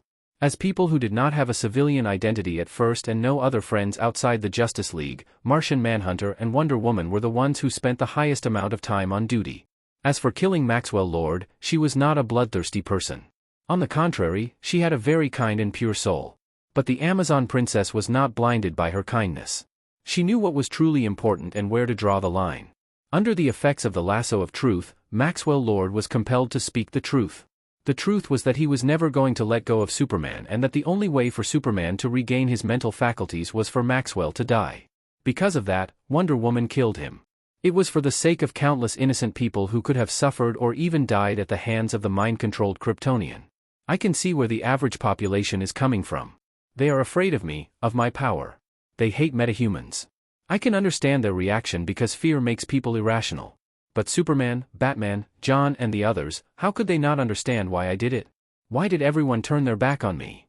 Wonder Woman was momentarily distracted from her thoughts when a loud beeping sound came from the wristwatch on Naruto's hand. He stopped in his flight and floated in the air to answer. After tapping on the screen of the watch, a small hologram was projected from it. 2 long rabbit-like ears, a cute snout, 9 fluffy tails and the body of a tiny fox cub. It was none other than QB. "Naruto. I'm not going crazy," the fox yelled out the very moment that Naruto answered the call. "Haha. I told you I'm not crazy." Diana looked at Naruto bewildered and he found himself chuckling. "You won't believe it if I told you. Come on, try to guess." QB continued to shout, filled with enthusiasm. "Yours truly is becoming a god." "Waha." Naruto rolled his eyes. "You're definitely going crazy." No, I'm serious. Dr. Fate said so. Apparently, those people who started worshipping me in the Vega system are the cause of this. Now, all I need to do is kill a god. Didn't that new Genesis helmet dude offer us an assassination bounty already? You mean Orion? Yes, him. We can kill Darkseid for his bounty and get myself a godhood too. 2 birds, 1 stone. What do you say? Naruto and Diana looked at each other. "What are the chances?" she asked him with no small amount of surprise. Turning towards QB's hologram, Naruto said, About that, we might have to kill another god first." "What did I miss?" "It's a long story, wouldn't know from where to start. Let's meet up and talk." "Where are you now?" "In our ship, still outside Dr. Fate's tower. I haven't taken off yet, I called you first." "All right, wait for us there. Diana and I are on our way, flying. We should be there in a few minutes. We'll talk more face to face." After that, he terminated the transmission. Turning towards Wonder Woman, he said with a grin, "Race you there?" Diana raised an eyebrow and smiled wryly at him. "What do I get if I win?" she asked. "Oh ho, confident, aren't we? Well, what do you want?" With a hand under her elbow and a finger to her chin, she made a thinking posture. "If I win, you're going to teach me some of your skills. Especially the transformation spell or the way you're storing things in a scroll." Naruto looked at her weirdly. Interpreting his expression as him being reluctant about it, she added quickly, "Never mind, if it's too much to ask, let me think of something else dash." "Dummy, why wouldn't I want to teach you?" he said and pinched her nose, making her slap his hand away in annoyance. He chuckled at her. "I'm not holding my skills secret or anything like that. I just never thought you'd be interested. I mean, you're already a fantastic fighter, you can fly and you're a demigoddess too." A smile made its way on her face when he complimented her fighting skills. "Come to think of it, we've never sparred against each other, have we?" she said. "We haven't done any missions together either," he also said. "It would be so fun to do bounties together with you and Kurama. Anyway, we're going off topic. You don't need to win a wager for me to teach you my jutsu. All you had to do was just ask. Think of something I wouldn't normally agree with, you can make use of this chance and force me to do it. But I wouldn't want to force you to do something you don't like," she said and trailed off. "Sheesh, you're no fun," he complained in annoyance. "Well, sorry for not being fun. I'm sorry I'm such a boring person," she said, annoyed too. But their annoyance was all a pretense. Only a few moments later, they started grinning at each other. If I win, you're washing the dishes and taking out the garbage for a month, Naruto said. Hey, aren't the stakes a bit too high? She asked, for the first time showing some hesitation. Doing housework was something that she did not enjoy, to say the least. Well, you can back off if you don't dare, he said snidely. What did you say? She narrowed her eyes at him. She knew it was a petty provocation, but her competitive nature could not simply ignore it. You heard me, he said unrepentantly. If I win, you're going to tell me the most embarrassing moment in your life, while you're tied with my lasso of truth. Naruto suddenly became pale in the face. At the front of his mind, a memory that he had tried to bury for over a century had suddenly resurfaced. The memory of losing his first kiss to a black-haired boy, at the academy. He was not going to tell her that, over his dead body. Did I strike a nerve? Diana asked, the corners of her lips raising in a grin. She even started to laugh. I can't wait for it, haha. By the way, just for the record, earlier this morning, it took me only a few minutes to fly from Chile to Switzerland. That's over 7,000 miles, baby. There are less than 200 miles from where we are now to Salem. Now, you do the math, how long will it take me to get there? At her words, his eyes became serious and his body was suddenly enveloped in a very bright cloak of red and yellow light. Despite the risk of getting ill if he absorbed too much natural energy, he even entered his six-path sage mode at the same time and a truth-seeking orb appeared behind his back. He was not taking any chances. I can't wait to see you wearing an apron and washing the dishes like an obedient housewife. A tick mark appeared on her temple at his words. And I can't wait to see what you're hiding. It's got to be something very juicy if it got you to be that serious. Eyes filled with fighting spirit, they glared daggers at each other. After getting in a line, he said. All right, counting together from 3 to 1 and starting at go. Ready? Ready. Then, they started counting at the same time. 3, 2, 1, go. A deafening explosion boomed as if the sky ruptured. Wonder Woman exploded forth with such speed that she left sonic booms in her wake, clearing the sky of clouds in her surroundings. But Naruto did not fall behind her at all. The truth-seeking orb at his back instantly transformed into an enormous slingshot. Not only that, he also broke the sound barrier when the slingshot launched him, but he even overtook Wonder Woman too despite her already insane speed. However, just as he was about to grin in satisfaction and relief, he was suddenly thrown off his course when she blitzed past him almost like a hurricane. As hard as it was for him to imagine, Wonder Woman's speed all of a sudden increased to almost double from before. Fuck. It was at that moment that Naruto knew, he was fucked. No. I can't lose this. I won't lose this. No matter what. His mind set, he formed a one-handed ram seal. In the next moment, his body vanished, leaving behind only a few arcs of yellow and red light. He teleported. You cheater. Wonder Woman's loud yell made a whole flock of birds scatter and fly in panic from the woods surrounding Dr. Fate's tower. I didn't know you were such a sore loser, he said with a grin. I thought warriors are proud people that know how to take a loss with dignity. I didn't lose. You teleported. You cheated, she shouted incensed. How so? I said we'll race, but I never said we're only doing it by flying. You just assumed that. You. A ninja must see underneath the underneath. That's the first lesson that my first sensei taught me after I graduated from the academy. Diana's cheeks were red and her entire face was flushed from anger. If she had lost fair and square, she would have not said a thing. But she could not accept the result in the current situation. You tricked me. You're a scumbag, Naruto. Ayo, stop praising me like that or I'll get a big head. Ninjas are masters of deception, didn't you know that? Hee hee. When I was a kid dash. Naruto abruptly stopped his gloating when the sound of a sharp sword leaving its sheath reached his ears. But when Diana lunged at him, a cloud of smoke unexpectedly filled her entire line of sight. When the curtain of smoke finally dispersed, there was only a piece of log instead of Naruto. If that was not enough to infuriate her, there was even a smiley face with its tongue stuck out that had been carved in the bark of the log. It was so ridiculous that the princess found herself bursting into laughter. All her annoyance melted at that moment. He appeared behind her with a body flicker movement and embraced her from behind, his hands resting on her tummy. Feeling better yet? He asked and kissed on the cheek. You jerk, she said petulantly but leaned back into his embrace like a spoiled child. She realized that their little race and his shenanigans had been just a way for him to distract her from her worries and relieve her stress. And it worked. Although only for a moment, she had forgotten about the tens of thousands of people protesting against her in New York City or that the ones she used to think of as her dear friends hated her guts now. She felt better now. My goddess, how I love this man, she thought. But don't forget that you lost. You still have to wash the dishes for 1 month.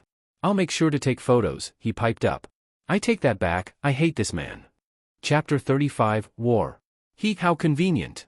Our javelins don't have AIs. Wonder Woman said. Man, woman, and fox, the three of them were aboard Naruto's ship. The Amazon was seated in the pilot's seat, piloting it. After reaching a high enough altitude, she followed Naruto's suggestion to input the coordinates of Paradise Island. Following that, the AI took control of the ship and drove it by itself. Therefore, while she was technically the pilot, in reality, she did not have to do anything after setting the course. Does the Justice League even use spaceships anymore? He asked her, knowing about the changes that the Watchtower had undergone after the Justice League's massive expansion. Most of us use the teleporter to travel from the Watchtower to Earth and vice versa, but javelins are still used frequently because quite a few members don't like the feeling of being teleported. As Green Arrow would put it, he doesn't like someone playing pinball with his molecules. Those like him prefer to use a spaceship instead, she said and giggled. Speaking of, he's the only one who stood up for you, isn't he? Didn't know you two were that close. Diana threw him an amused sidelong glance. Are you perhaps jealous? Naruto chuckled. I'm just wondering how come that, out of dozens of metahumans, nobody dared to stand up for you. Instead, it was only a regular dude with no powers, just wielding a bow, who had the courage to defend you against Superman and the big guns of the Justice League, so to speak. If anything, I admire him. I've always respected people of character like him. The princess was silent for a few moments, thinking about Green Arrow. I was surprised too that he stood up for me when even someone like John took Superman's and Batman's side, condemning my actions. We aren't that close, we've only interacted a few times and we rarely go on any patrols together. All I know about him is that he was one of the very few that took effort to recruit into the Justice League. At first, he refused our offer directly, with no hesitation. His reason was that big organizations like the Justice League tend to forget about the little guy, and that he'd rather protect the ordinary people instead of saving the world on a large scale. He wanted to take care of his city first and foremost. How did you convince him to join in the end? He asked in interest. She showed a hint of distaste on her face when she spoke next. Batman made use of Black Canary to manipulate him. Black Canary's name did not light any bulbs in his head because she was not a particularly famous hero. There were over 100 other members of her tier in the Justice League. Naruto did not care to remember them all. He only knew a dozen or two of them by name. Seeing that he did not know who she was talking about, she explained. Her ability is to release sonic screams. She's a good fighter too. But, most importantly, she's a very attractive woman. Blonde-haired, blue-eyed, often wearing a costume with sexy fishnet stockings. Green Arrow fell for her at first sight. Looks like no matter the planet, men of character often have a weakness for beautiful women, he chuckled. In the momentary silence that followed, a sound of purring and a low, quiet growl could be heard clearly. It was coming from the nine-tailed fox cub that was sprawled like a lazy cat in Wonder Woman's lap. It looked like QB had forgotten all about his sky-high pride and dignity as the most powerful bijou. Every time the Amazon princess petted his head and caressed his back, the fierce and violent-tailed beast would become putty in her hands. Diana grabbed a bunch of his fluffy tails and pulled at them playfully, not able to resist the urge to tease the fox a little, but he did not seem to mind at all. If anything, his growls of comfort grew louder. In moments like that, it was very hard for her to wrap her mind around the idea that the cute fox cub purring like a small engine in her lap could become a murder machine in the next second if needed. The old leader of my country in my homeworld and my mentor both were big perverts. Naruto continued. QB lazily opened his eyes and his snide words suddenly put Naruto on edge. And you're a bigger pervert than them both. A closet pervert. The princess began to smile widely, realizing that she was about to hear some juicy bits about Naruto's dark history from when he was young. Kurama. Naruto called his name in warning, but the fox revealed an evil grin. What?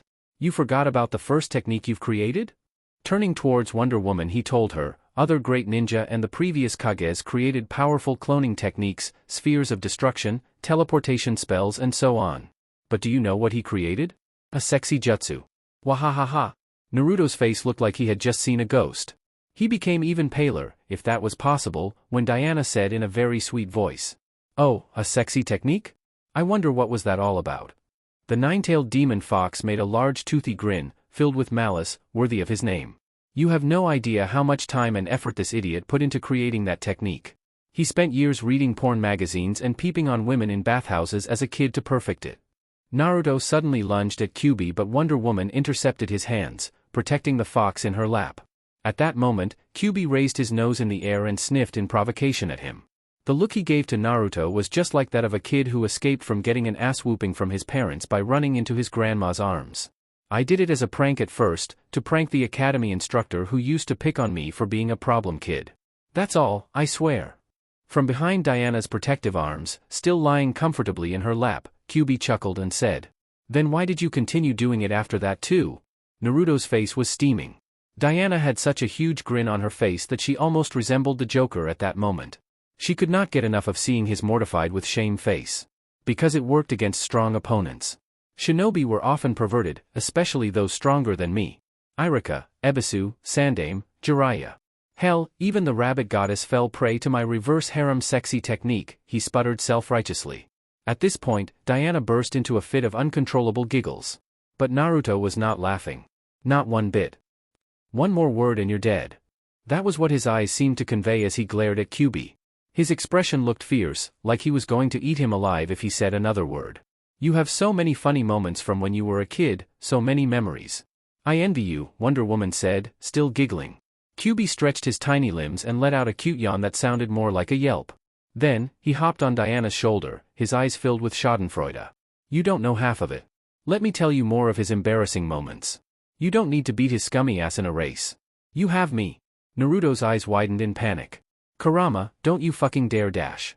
But the fox continued speaking, completely ignoring his threats and looking giddy at the thought that he was finally getting revenge on Naruto for how many times he had gotten his ass kicked by the blonde in the past. Oh my, oh my. I don't know where to start. There are so many. Wee-hee-hee. Kyuubi giggled weirdly in perverse glee. Let's see, maybe the way he won his first fight in his first Chunin exams, by farting? Ha ha ha. Or maybe the 1,000 years of death technique. Waha, that shit's so funny no matter how many times I think about it. No, maybe when he transformed into his Uchiha teammate and tried to steal a kiss from his crush but his diarrhea gave out his disguise? Oh, wait, maybe I should tell you who's the one he had his first kiss with. Kurama. Naruto hollered and a lightning blade burst from his palm and pierced right at the fox. The fox jumped away from Wonder Woman's shoulder, laughing out loud in glee and easily dodging the lightning blade. However, while he was still in midair, he was abruptly yanked and smacked down onto the floor of the ship. What the hell? The fox cussed in surprise, not noticing at first the invisible chakra threads that had extended from Naruto's fingers and connected to various parts of his body. If he had not been so busy laughing out loud, he might have noticed the chakra threads when they hooked onto him. But now, it was too late. Now, it was Naruto's turn to laugh evilly as he dragged the fox on the floor to him by pulling on the chakra strings. Diana! Help! He cried out pitifully. But the princess's indifferent laughter sealed his fate. You traitor! I trusted you to protect me, the fox yelled at the Amazon. Naruto chuckled in anticipation. You reap what you sow. What goes around, comes around. Kyuubi's eyes revealed fear. No. Wait. Naruto, can't we talk? Ahaha, I was joking. It was a joke. No. Gaia. The fox's screams filled the spaceship as Naruto administered him a long overdue and well-deserved beating. While Naruto, Kyuubi and Wonder Woman were flying over the Atlantic Ocean, heading towards Themyscira, the doorbell rang at Wonder Woman's apartment back in New York. I think they are not at home, the one pressing the button to ring the doorbell said. It was a rather short girl with shoulder-length blonde hair and bright blue eyes. Or maybe they're doing something and can't answer the door, the girl next to her said. She could not be any more different. She was tall and athletic, her hair was red and almost reached her waist, her eyes were green, and her skin had a faint golden hue. I've been ringing the bell for 3 minutes already. What could be so important, the blonde said. Maybe they don't want to answer? Or maybe, the redhead said and wiggled her eyebrows at her friend suggestively. Honestly. Why you always gotta make jokes about that, the blonde rebuked her. The redhead raised her hands to defend herself. I'm just saying. They are a couple and they're living together. Isn't that normal between lovers? The blonde huffed and rolled her eyes. At least use your super hearing to make sure whether they're at home or not, the redhead said. But what if they're really, doing it, the blonde said, her cheeks becoming a bit red. The redhead also flushed a little. Come on, Kara, just do it. Eventually, the blonde steeled her resolve and used her super hearing. But after a few moments, her shoulders dropped. There's nobody inside. If she focused intensely on her super hearing, she could even hear someone's whispers from half a mile away. That was how she could be sure that the apartment really was empty. With bummed-out faces, the two girls, Supergirl and Starfire, headed to the elevator dejected. The purpose of their visit was to see how Wonder Woman was feeling after the way the rest of the Justice League treated her earlier that morning during the meeting. In truth, Supergirl had no hard feelings against Wonder Woman's actions and even agreed with her decision secretly. But she could not outrightly defy Superman in front of everyone. Wonder Woman was not wrong. But Clark and Batman and the rest of the League aren't wrong either. This whole situation is one big mess. There is no right answer. As for Starfire, she was completely on Wonder Woman's side. She had wanted to speak out in her defense too, alongside Green Arrow, but Supergirl had stopped her. Starfire was just a newly arrived alien on Earth, a teenage girl and not a full-fledged member of the Justice League either. She had been on Earth for only a few months. Her words would not hold any weight in the eyes of the rest of the members. Supergirl had stopped her from making a scene because in those sensitive times, not only Starfire's action would not change anything for good, but she would also needlessly make her life harder. Look at me, being all mature and all that, she thought, half amused, half mocking herself. After Naruto saved her from her cryosleep on Argo and brought her to Earth, Supergirl lived her days on Earth happy to have a second chance at a new life. Lighthearted and always up to some mischief, she just enjoyed high school, hanging out with her friends, and occasionally beating up bad guys. She was letting her adopted cousin, Superman, deal with the serious stuff. However, after the addition of Starfire in her life, the ditzy blonde involuntarily became more mature in order to take care of the redhead who was an even bigger airhead than she was. But Supergirl did not regret it, nor was she annoyed or frustrated because, before she knew it, the Tamaranian princess had become her best friend, almost like a sister. No, even more than that. I really wanted to see Diana and tell her that I don't hate her like everyone else. She must be feeling horrible right now, Starfire said pitifully. Do you think that maybe she left the Earth? Supergirl was startled. That? I don't know. Soon, the elevator reached the ground floor and the two teenage girls came out of the building. Down with the Justice League. Boo! Arrest all metahumans. We don't need any metahumans. Fuck the government. Down with the government. Death penalty for Wonder Woman. Hearing what the crowd was screaming, Supergirl and Starfire thought to themselves. I wouldn't blame Wonder Woman if she left the Earth after all this. The roars coming from the crowd reverberated through the entire city. Although Starfire was dressed in a long gray winter coat that covered most of her body, her height, her vibrant green eyes, and her golden skin still made her stand out. The Tamaranian princess pulled her fluffy white hat deeper and wrapped her muffler higher up her face to hide her face. Her unique and exotic looks made her quite famous worldwide among the male population after she joined the Justice League. But with the anti-metahuman hatred having reached its peak at that moment, being recognized as a metahuman and a member of the Justice League was the last thing she wanted. The two girls hurriedly made their way to a narrow side alley to not get swept by the mob. When they reached a spot with no people or visible traffic cameras around, they flew away, quickly leaving New York City behind.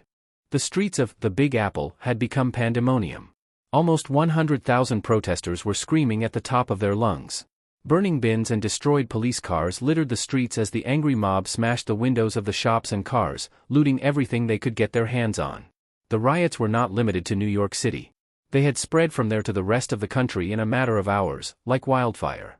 Metropolis, Los Angeles, Houston, San Francisco, Chicago, Gotham, Coast City, Jump City, almost all the great cities in the United States had been frozen by protesters. Central City was the only great city in the USA where there were no riots in the streets. Central City was Flash's home city. The inhabitants of the city loved their local hero so much that they had even inaugurated a museum in his honor, to show their appreciation for him. Because of the kind and likable speedster who always did his best to protect them, Central City's population had not jumped on the hate train against metahumans like everyone else. Regardless, the situation in Central City was an anomaly compared to what was happening in the rest of the country. In Washington, D.C., the government mobilized the army to protect the White House from the protesters. In the rest of the cities in the USA, the police and the National Guard clashed against the rioters violently. Many city halls were set on fire and multiple casualties were recorded only a few hours after the start of the protests. The general population was enraged. Enraged at the metahuman criminals. Enraged at the Justice League. Enraged at the government for their tolerance towards metahuman criminals instead of executing them as they deserved. Enraged at the government also for allowing the Justice League to run amok as they pleased. All the frustration, helplessness, fear and anger that had been brewing and bottling up inside of them for years blew up violently at that moment. But the Justice League was untouchable. In the first place, nobody knew the civilian identities of the members and it was not like they had any means of attacking the Watchtower, a satellite in space, either. However, in the eyes of the general population, the government was the root of all evils. In their minds, it was the government's fault that metahuman criminals were just imprisoned and given the chance to break out of prison and commit crimes all over again instead of being given the death penalty. It was the government's fault for allowing an independent organization of superhumans like the Justice League to exist outside the confines of the law. It was the government's fault for allowing the metahumans to run amok. Due to the U.S. citizens' high level of armament and their ingrained anti-government predisposition, the riots in the USA quickly became violent, with the protesters using fire weapons to fight against the armed forces of the government. But that did not mean that the rest of the world was left unaffected by what was happening overseas. In the next few hours, protests blew up in Europe too. In Moscow, tens of thousands of people came out in the streets and sieged the Kremlin. In Athens, the already existing riots against the police forces due to a case of police brutality had turned even more violent after a metahuman policeman tried to disperse a mob of protesters through the use of his superpowers. Because of him, the number of protesters sharply increased and the riots became a nationwide issue. In France, multiple cities became paralyzed by the protests as hundreds of thousands of people came out in the streets, while in the UK, the angry mob of protesters attacked the royal family when the monarch came out in the streets, trying to placate the masses. Soon, the rest of the continent descended into chaos too. In Asia, some governments directly ordered the army to open fire on civilian protesters. The situation quickly escalated in brutality, even above what was happening in the USA. In China, one of the generals in the People's Liberation Army controlled by the Communist Party refused the orders of his superiors to open fire against the peaceful but numerous protesters in Beijing and sided with the population instead. Because of that, the enormous country was engulfed by the flames of revolution. In that chaos, Hong Kong broke off from the rest of the country and the waves created by the civil unrest in China greatly affected North Korea too. In the following days, the North Korean leader was lynched by the population alongside his entourage of politicians and the ruling political party. The North Korean government fell. In India, the initial protests against the metahumans and the Justice League immediately devolved into something much worse, a violent clash between people belonging to different religions. The initial reason for protests was forgotten and the protests became something entirely different when the already existing conflicts amidst the population reared their fangs. In Myanmar, the military opened fire on the protesters and then the army overthrew the government too, installing a regime of stratocracy. Under martial law, hundreds of civilians were murdered in the process. In Thailand, the already existing movement against the monarchy intensified and blew up into an all-out revolution. Compared to most of the world, the situation in Japan was vastly different because the anti-metahuman movement over there was almost non-existent. In the first place, the percentage of metahumans in the total population was noticeably higher in Japan compared to other countries, a fact which had led the sociologists of Japan more than a decade ago to predict the possibility of major civic unrest to occur in the future, as it was the case for the rest of the world now. Because of that, years back, the government had taken timely measures. The hero agencies and the superhero academy that they had created years ago had fully integrated the metahuman population into the society and the economy of the country. In Japan, metahumans could use their gifts properly as working members of society instead of being tempted to join the wrong side of the law. Naturally, superpowered criminals still existed but the percentage was much smaller than in the rest of the world. There was no dichotomy between metahumans and regular humans. In the current Japanese society, metahumans and regular humans were like the cogs of a machine, both necessary for it to function. 1. As for Africa, several countries had already been in the midst of riots or civil wars for various other reasons. In light of the current events, the United Nations could no longer afford to pay attention to the African countries that were in turmoil anymore. The rebel forces, the revolutionary movements, the crime lords and the anarchists on the continent did not miss the chance. Senegal's capital, Dakar, was like a battlefield between the protesters and the armed police forces. The rebel forces from the Central African Republic overthrew the government under the leadership of several metahumans. In Mozambique, the armed rebel forces launched a siege on the capital city and the population started an exodus en masse towards the south, desperately running away to escape the war. Just like the assassination of Archduke Franz Ferdinand had been the pretext that sparked the start of World War I several decades ago, Wonder Woman's murder of Maxwell Lord sparked a wave of chaos and war as the Earth had never seen before. This time, it was different from World War I when there were clear alliances and enemies. This time, there were no enemy countries fighting against each other. Now, it was a different kind of war, it was hatred and discord from within. In less than a week, chaos engulfed the entire world. The way the social unrest, conflict, and war had spread from one country to another could be attributed to mass media and the internet. However, for the people who had clear minds and clear eyes to see, the speed at which it had happened was not normal. Never before had a country's civil war impacted the whole world like that. Never before had such a state of chaos and strife overtaken the planet so fast. It was too sudden. It was too fast. It was unnatural.